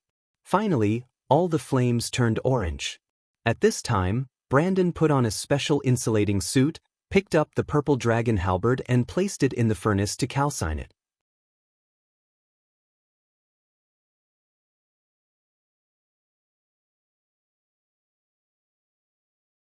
Chapter 346. Heat waves billowed, and the clanking sounds of forging rang out incessantly. After the purple dragon halberd was heated red, Brandon began to forge it. When he had forged the purple dragon halberd in the past, although blacksmith Bruce's skill was exquisite, there was still a large gap between him and Brandon. Therefore, this time, Brandon still needed to modify the purple dragon halberd. In addition, there were some impurities in the materials used to forge the purple dragon halberd. These impurities also needed to be removed. This step took Brandon an entire day. Without rest, after drinking the energy potion and stamina potion, Brandon began to continuously add materials to the purple dragon halberd. Every time the hammer fell, the purple dragon halberd would flash with a few sparks of fire. The forging process lasted for 2 days. In the end, Brandon put the red-hot purple dragon halberd into the water spirit beast's blood and quenched it. A large amount of steam rose, and the purple dragon halberd was finally forged. I didn't disappoint you, it's done. Brand's eyes flashed with a hint of surprise, and then he handed the weapon to Su Len. Reaching out to take the weapon that was still warm, Sullen's eyes flashed. The purple dragon halberd in front of him had changed greatly. The spearhead was more than a foot long, and it flashed with a cold light. The half-moon halberd beside it had also increased in size. There were many beautiful cloud patterns on the edge, and the weapon's weight had also increased. Overall, Su Len was very satisfied with this weapon. Halberd, unnamed legendary weapon. This is a legendary weapon. It was separately forged by 2 blacksmith masters using a large amount of top-quality materials. It has drunk the blood of several legendary experts, and there is still a remnant-killing aura on it. This is a powerful weapon. Requirements: Strength 14 or above. Additional effects: Sharpness +7, Toughness +7, Armor Break +8, Magic Break +8. Weapon Special Effect: Indestructible. This is a powerful legendary weapon. It is not only unable to be destroyed by conventional means, but it is also immune to disintegration. Only legendary disintegration has a 100% chance of destroying this weapon, but the destroyer will also receive a backlash from the weapon. Weapon Special Effect: Legendary Blood. This weapon has been stained with the blood of at least 5 legendary experts. Weapon Special Effect: Power of Thunder. Each attack will deal an additional 35 points of thunder damage. The damage can be stacked. When the damage is dealt, the target will be paralyzed. Any target with a constitution that cannot escape the paralysis will be paralyzed for 1 to 3 seconds. When using lightning energy, it can increase the damage of lightning energy by 50% and reduce the energy consumption by 50%. Weapon Special Effect: Slow. After being quenched by the blood of the Cryopterus, the Ice Quetzalcoatlus, and the blood of the legendary aquatic demon, every attack of this weapon will deal an additional 15 ice damage and reduce the target speed by 20%, Constitution authentication is required. Weapon special effect. Life absorption. Every time an enemy is killed, the weapon will absorb a trace of energy to nourish the body. Weapon special effect. Magic break. This weapon has a terrifying ability to break magic. It can easily break through part of magic defense. When attacking, it can pierce through magic barriers below the fourth circle. Weapon special effect. Protection. When the host's physical strength reaches the maximum value, the energy absorbed by the weapon will be automatically stored. When the host is injured, the weapon will directly help the host to resist the damage. Seeing the attributes of the weapon, Su Lin was so surprised that he couldn't close his mouth. The weapon in front of him was more than twice as strong as before. Needless to say, the original weapon's special effect had been strengthened. In addition to the original weapon's special effect, this weapon also had a new weapon's special effect. Indestructible made Su Lin not have to worry about the weapon being damaged. Legendary Blood's effect was not obvious for the time being. Magic Break was very simple. It could break magic effects and was very useful against spellcasters. Life Absorption's characteristic made Sullen's weapon become a perpetual motion machine, and Protection's special effect could help him resist one attack. This legendary weapon could be said to be the most powerful legendary weapon Su Lin had ever seen. Of course, this was also because he had seen too few legendary weapons. The weapon's power had been greatly increased. It was not appropriate to call it the Purple Dragon Halberd anymore. Su Lin thought for a moment and named it the Storm Halberd. On the continent, there were quite a few legendary weapons. Su Lin had also heard of some of them. The most famous one was a magic sword. It was said that this magic sword wasn't a legendary weapon, but an ordinary high-grade magic weapon. However, the owner of this weapon was not ordinary. This magic sword only had 4 special effects: armor break, magic break, life absorption, and flesh regeneration. After its owner used this weapon to kill a large number of enemies, the magic sword gave birth to a sword spirit, and the weapon was successfully promoted to a legendary weapon.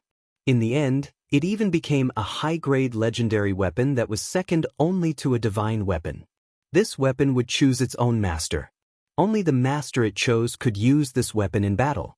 If it didn't recognize its master, this weapon would just be a sharp longsword. Because of this characteristic, this weapon was the main character's weapon in many bard stories.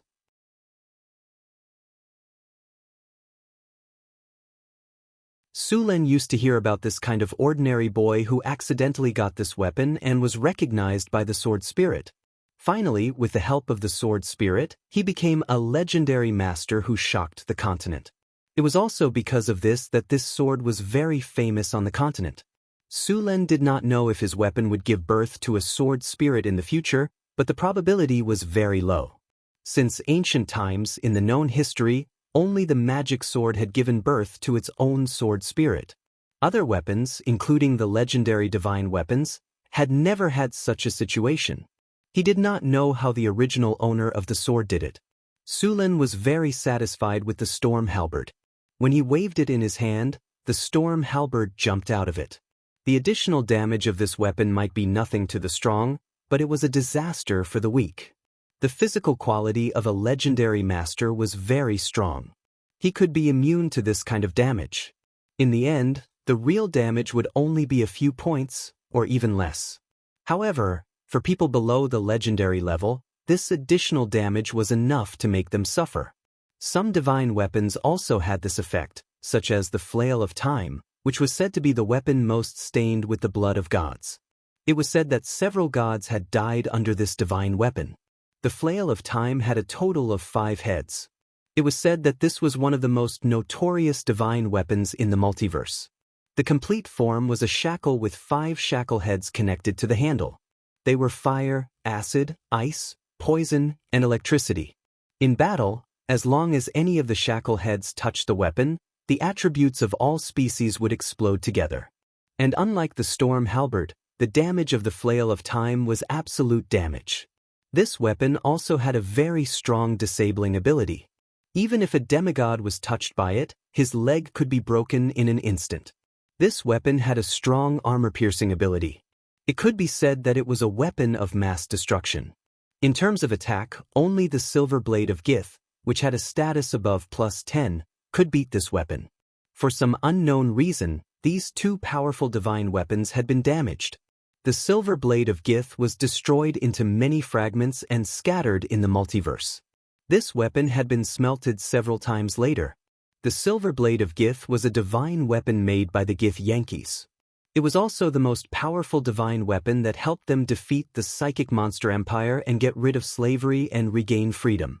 The Silver Blade of Gith in its peak state was a +12 divine weapon.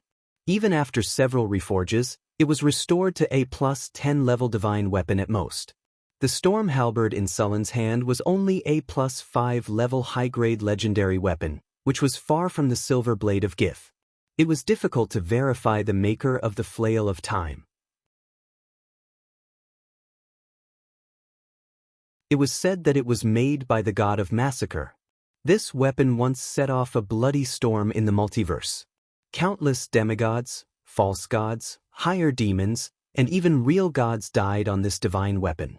It could be said that this weapon was soaked in the blood of gods.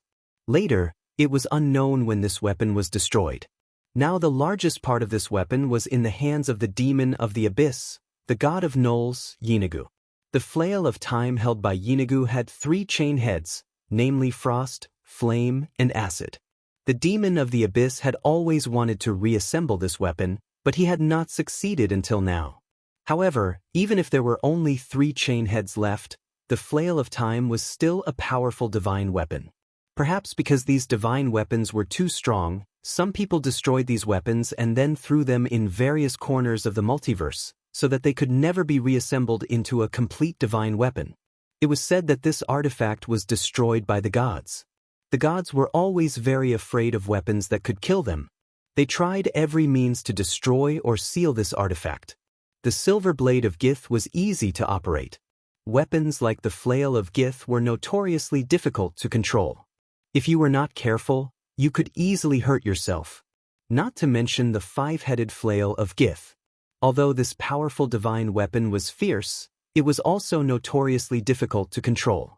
So far, the Flail of Time and the Silver Blade of Gith were the only 2 divine weapons that had records of killing gods. Other divine weapons, such as the Holy Avenger, were also very powerful, but there was no record of killing gods. Perhaps the people who used them were not strong enough, but the number of times they had injured gods was not small. Sulen was now very satisfied with the Storm Halberd. After all, if he was really given a divine weapon, he would not be able to keep it with his current strength.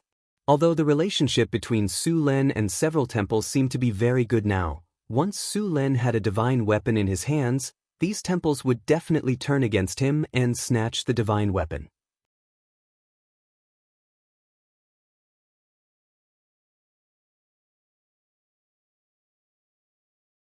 Chapter 347. After the Storm Battle Halberd was completed, Sulen directly put it into his storage dimension. In a sense, this weapon was almost like a divine weapon to him. After the weapon upgrade, Sulen began his busy life again. After the defense of the North City, the city walls were heavily damaged, and many people became refugees. These people's houses were destroyed by the earthquake spell in the previous war, and now they needed to be rebuilt. Also, there were some refugees who died because of the collapse of their houses. For these refugees, the City Hall came up with a series of relief and disaster relief plans. At the same time, they also gave out a pension. Of course, the pension was not a lot. After all, in this era, human lives were not worth much. Before the houses were rebuilt, these refugees were settled in a few camps. Other than the destroyed houses, the damage was also very serious. Many of the city walls directly collapsed, and some were forcefully twisted by the force of the earth. Even if some of the buildings were still intact, their foundations were damaged, and they needed to be rebuilt. Although it was a lot of work, at least they didn't have to move bricks this time. The reconstruction speed was a lot faster. Sulen handed over the reconstruction work to Wizard Lorraine. This wizard finally didn't have to be an apprentice teacher anymore. The apprentices in the North City had already completed their basic studies. As the saying went, the teacher leads the way, but the training depends on the individual. The North City couldn't take care of these apprentices like a nanny. Although Su Lin didn't agree with the way the Dark Wizards trained their apprentices, he still wouldn't let them live too comfortably. After completing their basic studies, these apprentices began to take on missions and train at the same time. They needed to complete all kinds of missions to accumulate points, and then use the points to exchange for materials and knowledge needed to explore the path of becoming a wizard. The cost of becoming a wizard was very high. Many wizards would share the debt when they taught apprentices or other duties. The cost of learning spells was very expensive, and this was a very profitable business for the big wizard organizations. They sold knowledge and power to earn money and all kinds of resources. The cost of a high-grade wizard was very high. Su Lin couldn't always subsidize the Wizard Academy, so he had to teach them how to make money as soon as possible. Most of the magical plants and maintenance work in the Arcane Garden had already been assigned to the apprentices in the form of missions. As for the Secret Realm, these apprentices would only be told to them after they became official wizards and signed an even tighter contract with Su Lin. From now on, the adept organizations in Northern Fortress City were on the right track.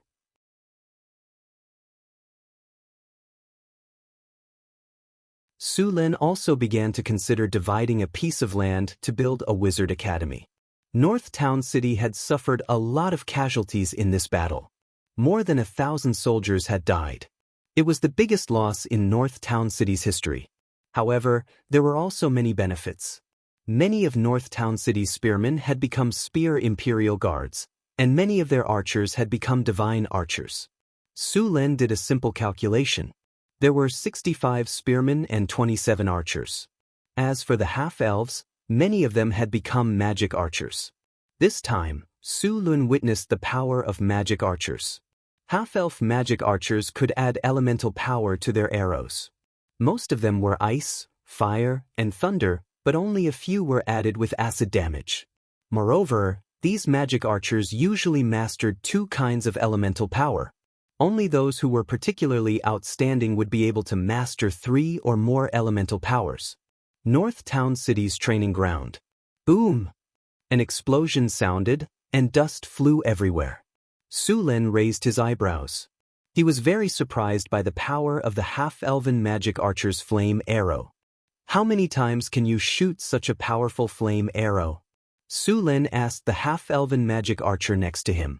Sir, I can use this attack about 15 times. The half-elven magic archer said respectfully, and I can feel my strength continue to improve. Su Lin nodded. He was very satisfied with the magic archer's strength. The flame arrow was about 60 to 70% of the fireball's power. It was also much faster than the fireball. Then, Su Lin had the other magic archers demonstrate the power of Frost Arrow, Lightning Arrow, and Acid Arrow. The Frost Arrow was much weaker than the Flame Arrow, but it could freeze the target. Just then, Su Lin saw a Frost Arrow freeze the target into an ice sculpture. In order to test its power, Su Lin had a Barbarian Berserker experience it. The Barbarian Warrior was quite strong. He wasn't frozen, but his speed was reduced. However, after being hit by a few arrows, the Barbarian Berserker was frozen into an ice sculpture. Of course, he could break out of the ice very quickly. Although the Frost Arrow wasn't very powerful, it was still quite good as a crowd control skill. Similarly, the Lightning Arrow wasn't very powerful, but it also had the debuff of paralysis. The Acid Arrow was also very powerful. One arrow could corrode iron armor. Su Lin was very satisfied with the attacks of the half-elven magic archers. These half-elven magic archers could be used as casters. Not only did they have attack power, but they also had crowd control skills. It was a pity that there weren't enough of them. If there were 3,000 half-elven magic archers, they could release flame arrows and 3,000 fireballs at the same time. They could probably destroy the orc army. Looking back, there were less than 500 half-elven magic archers. He could only give up on this idea. Perhaps there would be another half-elven tribe joining Northern Battlefront City in the future. After witnessing the power of the half-elf magic archer, Su Lin became even more curious about the power of the half-elf phantom magic archer. However, The EXP required to become a phantom magic archer was several times more than all the previous EXP added together. It would take a long time before he could see a phantom magic archer. Sulen looked at the talents and attributes of the half-elven magic archers. Their attributes were much better than before. There was also a magic arrow, fire, in their talents. In addition, their range and attack speed were also increased.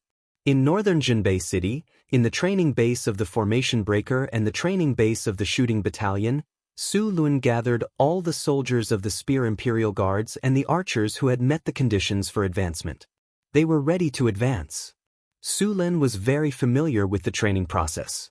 He arranged a few soldiers who had successfully advanced to the Formation Breaker and Sniper training base to explain to them. After the explanation, he let them start training. This time, there were a total of 92 soldiers participating in the advancement ceremony. Sulen was looking forward to how many people would successfully advance to the Formation Breaker and Sniper training base. After arranging these people to advance, Sulen looked at the large number of damaged marks on the strategic map with a headache. Although the war ended in a few days, the aftermath was very bad. The most obvious was the irrigation facilities outside the city. Because of the war, a large number of water supply canals outside the city were destroyed. A large number of farmland were also destroyed. These places also needed a large number of people to restore. The slaves in the northern battlefront city were very obedient now. After seeing the northern battlefront city defeated the powerful orc army, these slaves were all silent. A week quickly passed. The reconstruction of the northern battlefront city was progressing smoothly. The residents whose houses had collapsed had their houses redistributed. The structure of the newly built houses and the previous houses had some changes. The main change was that they had some earthquake resistance. The structure of the houses had improved. Even if there was another earthquake, there would not be a complete collapse. The properties of these houses also had a new earthquake resistance plus 15 attribute. Sulen also planned to renovate the other houses in the northern battlefront city to increase their earthquake resistance. The residents who received the new houses quickly started their new lives. Some of the people whose family members had died in the earthquake also received compensation from the city hall. Once again, they came to the training camp. After a week of intense training, all the spear guards looked very sharp. After a week of training, they had adjusted their condition to the best. Now they had to face the final obstacle. After fusing with the advanced light ball of the Formation Breaker, the 65 spear guards entered the training camp's quiet room in batches. Su Lun took out the advanced light ball of the Formation Breaker and gave it to everyone. Then, the 20 spear guards began to fuse with it. The chance of advancing to the Formation Breaker camp was around 20%. If there were no accidents, 13 of the 65 people would successfully advance. Su Len anxiously paced back and forth. Time passed minute by minute. Soon, it was the last 10 minutes. This was their deadline. At this time, a light ball appeared in front of him. Su Len was disappointed. He put the light ball back into the tiger tally. This meant that one of the spear guards had lost the chance to advance. Then, a few more light balls appeared. Sullen's expression became more and more serious. In the system interface, there were still a few spear guards who were in the process of advancing. There was only 1 minute left. Sulen felt that this 1 minute was more torturous than the previous 2 hours. When the time reached 0, the system interface indicated that the spear guards had successfully advanced. Seeing that 5 spear guards had successfully advanced to the Formation Breaker camp, Sulen let out a sigh of relief. After that, another 20 spear guards entered the quiet room to level up. 2 hours later, another 4 spear guards successfully leveled up. After all of the spear guards finished leveling up, 15 of the 65 spear guards had successfully leveled up to become Break Camp. In addition to the soldiers who had advanced to the Formation Breaker camp, North Town now had 20 Formation Breaker camp soldiers. They were one step closer to the 700 Formation Breaker camp. After the Formation Breaker camp advanced, the archers began to advance to the Sound Shooting camp. After a series of advancements, 6 of the 27 archers had successfully advanced. The sound shooting camp's team had grown stronger.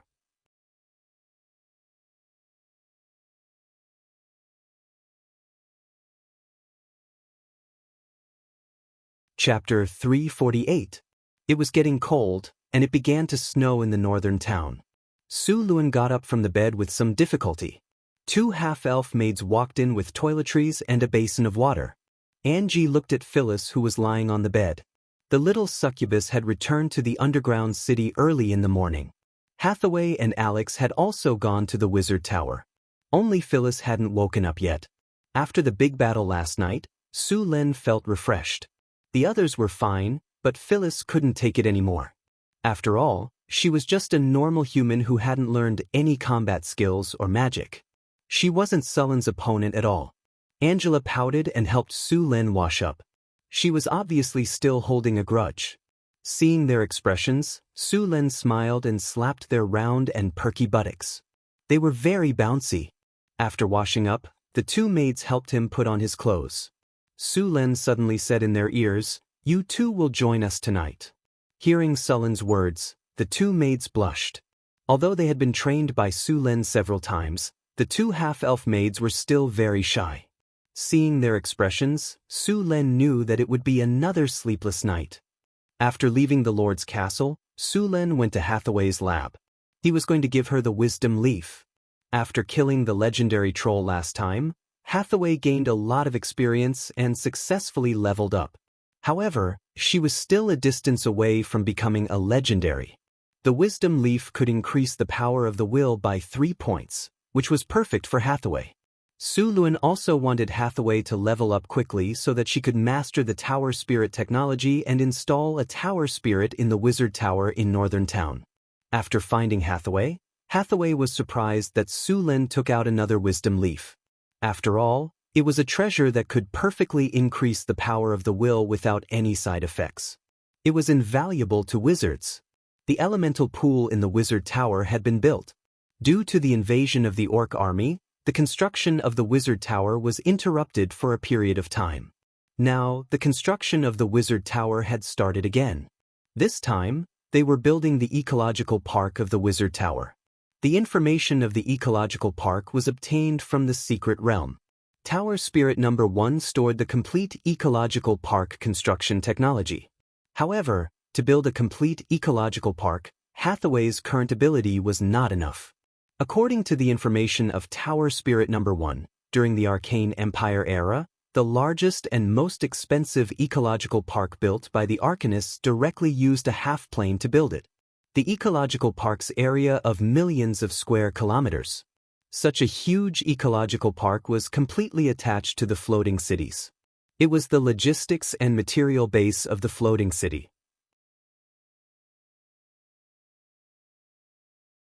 That kind of top ecological park, if no one told you about it, you might always think that it was the main material plane. Hathaway was not capable of building such a huge ecological park.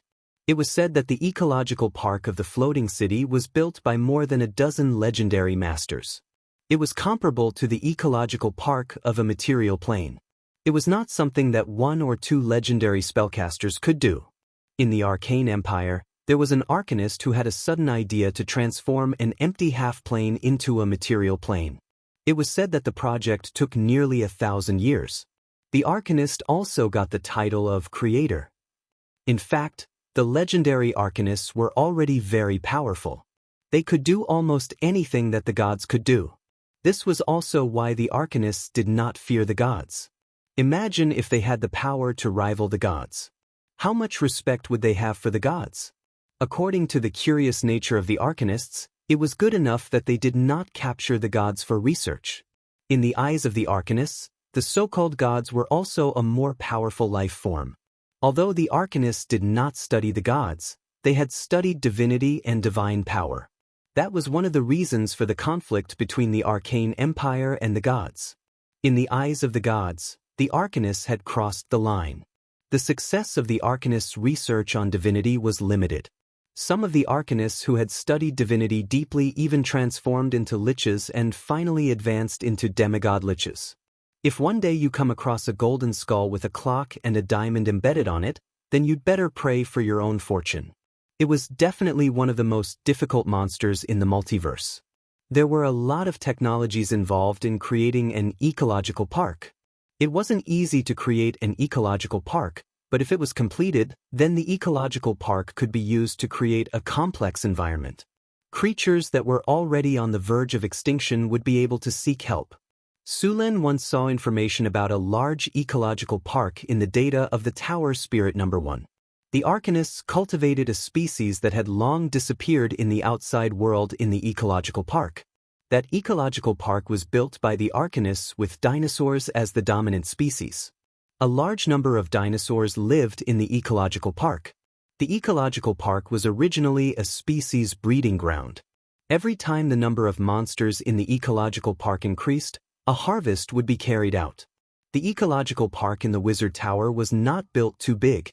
To build a large ecological park, a large number of space expansion spells were needed. Otherwise, it would be meaningless if the space was small. First, he tried the space expansion spell to increase the space inside the Wizard Tower. Space expansion was a spell that was easy to learn but hard to master. This spell had a wide range of applications, and the most common one was the multidimensional bag or space bag. Normal wizards could expand their space by 20% or more, but there were also some who could expand their space by 100, 1, or even more. Hathaway's current ability could expand the space expansion to 70 times.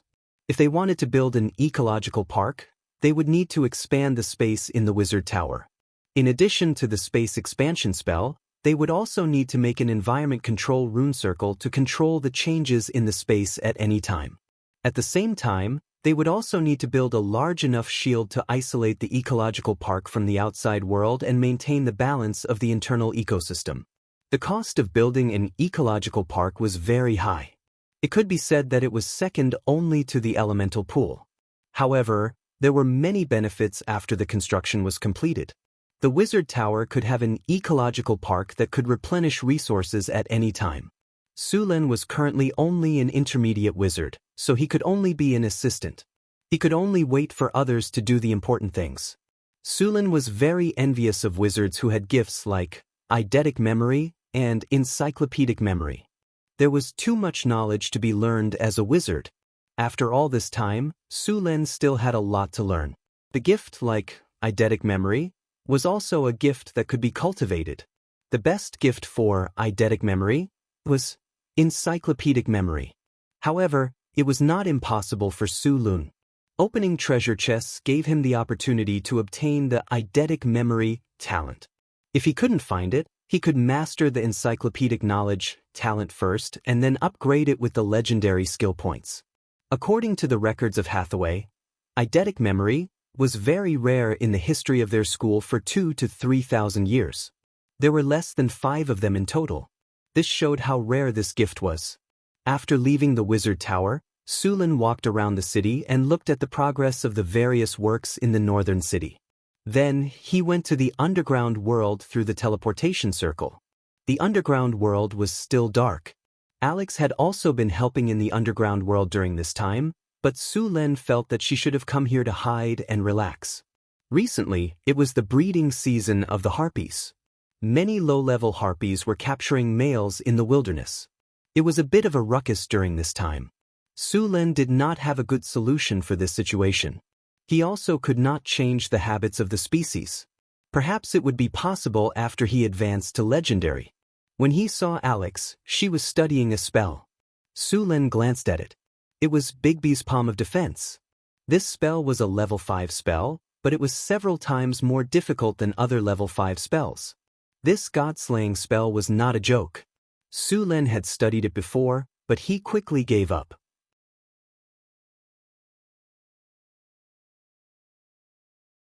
Alex had been analyzing the spell model for so many days and still had not made much progress.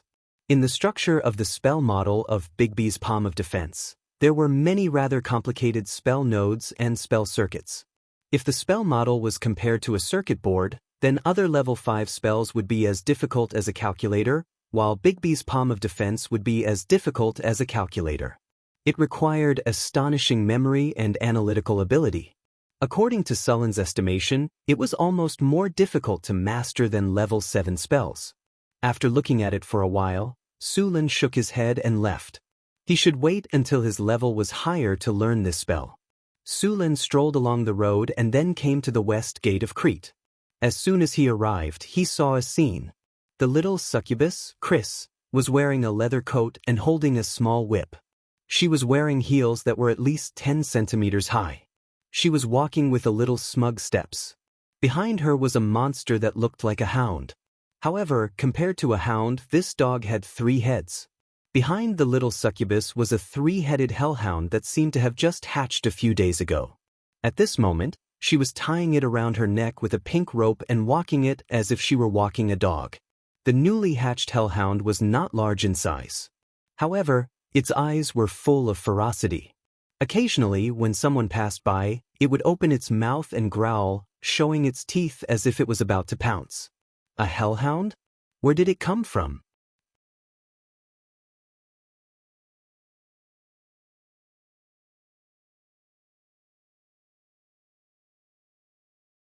Chapter 349.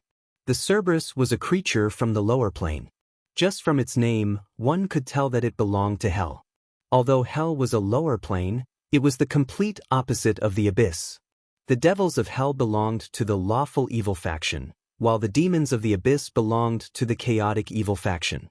At the border between the abyss and Bator, on the 10,000 abyss plane, the demons and devils had been fighting for thousands of years, but usually, the devils had the upper hand. The war between the devils and demons had been going on for thousands of years, and it looked like it would continue. What made Sullen feel strange was how a demon like Chris had caught a devil as a pet. If he used an alignment detection spell to identify Chris's alignment, he would discover that the little succubus had actually started to deviate from the chaotic faction to the lawful faction. In fact, Sullen didn't know that succubi had started to deviate from the lawful faction ever since the succubus queen. Chris's change was so obvious mostly because of Sullen. Sullen belonged to the lawful faction, and he hated chaos. The most obvious reason was the strict rules and regulations set up in Northgard City. It wasn't surprising that Chris had deviated from the chaotic faction to the lawful faction. The growth cycle of the Cerberus was somewhat slow. However, it possessed combat power very early on. When the Cerberus was just born, it could easily kill an adult male who had not undergone combat training. After a few days, the Cerberus fangs and claws would grow out. The challenge difficulty would also increase to level 2. The untamed Cerberus was full of wildness, and it was completely pulled forward by Chris with a rope. Although it dared to bare its fangs and brandish its claws at others, it had a fearful expression when it looked at Chris. It was obvious that it had suffered a lot because of Chris. When the Cerberus looked at Sullen, its body clearly trembled a few times. It was obvious that the Cerberus with its soul sense had smelled the danger emanating from Sullen's body. "Master, I summoned this 2 days ago." Chris waved the rope in her hand and trotted over. The Cerberus behind her was pulled by the rope and stumbled as it was dragged over by Chris. "What are you waiting for? Quick, greet the master." As she spoke, Chris lightly pulled her whip and dragged out the Cerberus hiding behind her. She raised her foot and gave it a kick. Cerberus looked at the human in front of it timidly, but in the next second, it seemed to have thought of something. It ran over and rubbed its 3 heads against Sullen's feet. It was obvious that this guy was trying to please Sullen. "Since you like it, you can keep it," Sullen said as he looked at the Cerberus under his feet. This thing was pretty good for guarding the house. It hasn't had time to give it a name yet. "Master, you can give it one," Chris said happily. Sullen pondered for a moment and then said, "Let's call it Husky." "All right, let's call it Husky. His nickname is Buttface." Although he didn't know the meaning of a husky, since it was given by his master, there must be a reason for it. Moreover, the name Buttface was quite pleasing to the mouth. As for whether the Cerberus agreed or not, it didn't matter. Cerberus, Husky? Buttface? Then Chris happily led the Cerberus around the city. She wanted to let the people know that the people living in Crete were not ordinary people. Most of them were from the evil camp. She didn't want to accidentally get stewed. Looking at the little succubus walking the dog excitedly, Sulin shook his head slightly. Since she wanted to keep the dog, he would let her keep it. Even if it was an adult, a Cerberus would not be able to afford a dog meat hotpot. Ignoring Chris, Sulin went to Orlando City in the underground world and put away all the mithril and magic gems that he had excavated during this time. The construction of the Wizard Tower required a lot of materials, especially the construction of the ecological park. This batch of materials was prepared for the ecological park. In fact, the ecological park of the Wizard Tower was still in the experimental stage. It was an application of the ecological park technology. When the ecological park of the Wizard Tower was completed, he planned to build the ecological park in the secret realm as well. However, the ecological park in the secret realm would be much larger. Sulin wanted to build an ecological park that could raise large dinosaurs or Euron, as described in the information of the Tower Spirit. After patrolling the underground world and killing some monsters around his territory, Sulin returned to the northern town. After sending all kinds of resources to Hathaway, Sulin returned to the northern town and began to study as a wizard. Because of his naturally high power of the will and good control of energy, Sulin's progress was very fast when he first started learning as a wizard. However, when he became an intermediate wizard, his learning speed slowed down a lot. Sulin's early advantage had been used up, so his learning speed was not faster than other wizards. In fact, he was slower than other wizards because of his lack of basic knowledge.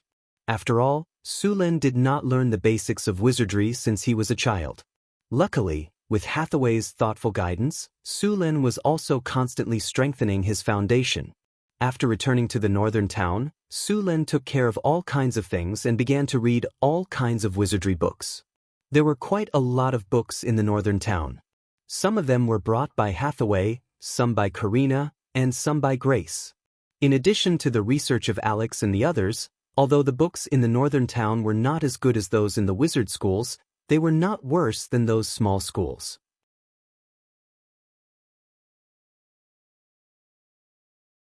After opening the book, Sulin picked up a goose feather pen and began to copy on a snow-white paper. The paper he was using now was the best paper made by the northern town's papermaking workshop after several improvements. It could completely replace parchment in writing books. The price of a piece of paper like this was 1 kinar, which was more than 10 times cheaper than parchment.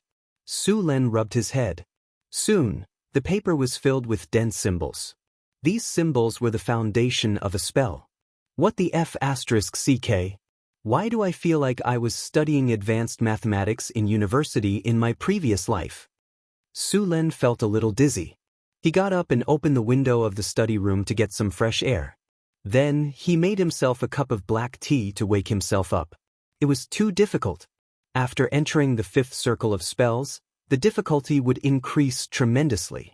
After studying for half a day, he had only analyzed half of the 5th circle spell. He had not even touched the other half. He had been studying the spell model for a week, but until now, he had not even completed the spell model. According to this progress, it would be considered fast if he could learn this spell in a month. He was now very envious of his peers. It was said that they had the chip with them when they transmigrated. No matter how complicated the spell model was, they only needed to scan it once to record it. Moreover, not only could they record it easily, but they could also optimize and improve the model. This was a godly tool for wizards. Unfortunately, although he had transmigrated with a golden finger, this system did not have the ability to record spell models and analyze them. After drinking the black tea and resting for a while, Sulin continued to work hard. The analysis of the spell model was half completed. There were dozens of papers full of symbols and words on the table. Beside them, there were also notes left by Hathaway on spell model analysis. Ding! Congratulations, host. After a long period of study, you have obtained part of the information of the ability, Scholar. The experience of the ability, Scholar, is full. Congratulations, host. You have mastered the support ability, Scholar. Hearing the system prompt, Sulin was relieved. Obviously, his hard work during this period of time had paid off. Of course, the ability, Scholar, could only be considered average. It was far from Hathaway's. Su Lin had only recently discovered that Hathaway had mastered the two abilities, encyclopedic knowledge and sage. These two abilities were not used for combat, but were support abilities. These support abilities had no use for combat, but had a miraculous effect on learning. Su Lin was now learning all kinds of knowledge of wizards, so naturally he wanted to master these abilities. With these two abilities, he could at least reduce the difficulty of learning by half, and increase the efficiency by 1 or 2 times.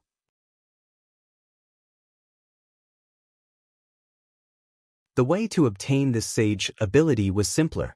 Its prerequisite was the scholar ability. As long as it was studied systematically, it could be mastered. The scholar ability that Su Lin had now could increase his learning speed. Scholar, support ability. After a long period of systematic study, you have mastered a large amount of knowledge. You have become wiser, and your learning speed has increased. After obtaining this scholar ability, Su Lin's learning speed and comprehension ability had increased to a certain extent. In fact, there were many spells that wizards used to support learning. The most famous one was the Enlightenment spell.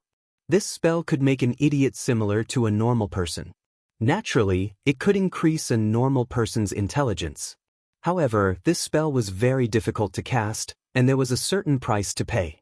In addition to the Enlightenment spell, there was also the Wishing spell that had the same effect. Although the Wishing spell had many disadvantages, if the spell was used well, it could be said to be an all-purpose spell. Of course, if you used this spell to fulfill some unreliable wishes, the final result would be very miserable. Moreover, the price to fulfill the wish was not something that anyone could afford. Regarding this spell, there were some records of the failure of the Wishing spell in Hathaway's books. One of the wizards wished for eternal life. Even the gods could not do this, and he could not afford to pay the price. In the end, the wizard's wish was fulfilled. He was directly cast on life hiding, and then he was sealed in a coffin. He was hidden in a space crack in the multiverse by the Jinn. You're tuning in to the Wandering Hero YouTube channel. Don't forget to subscribe and join us on this journey to catch the most captivating stories.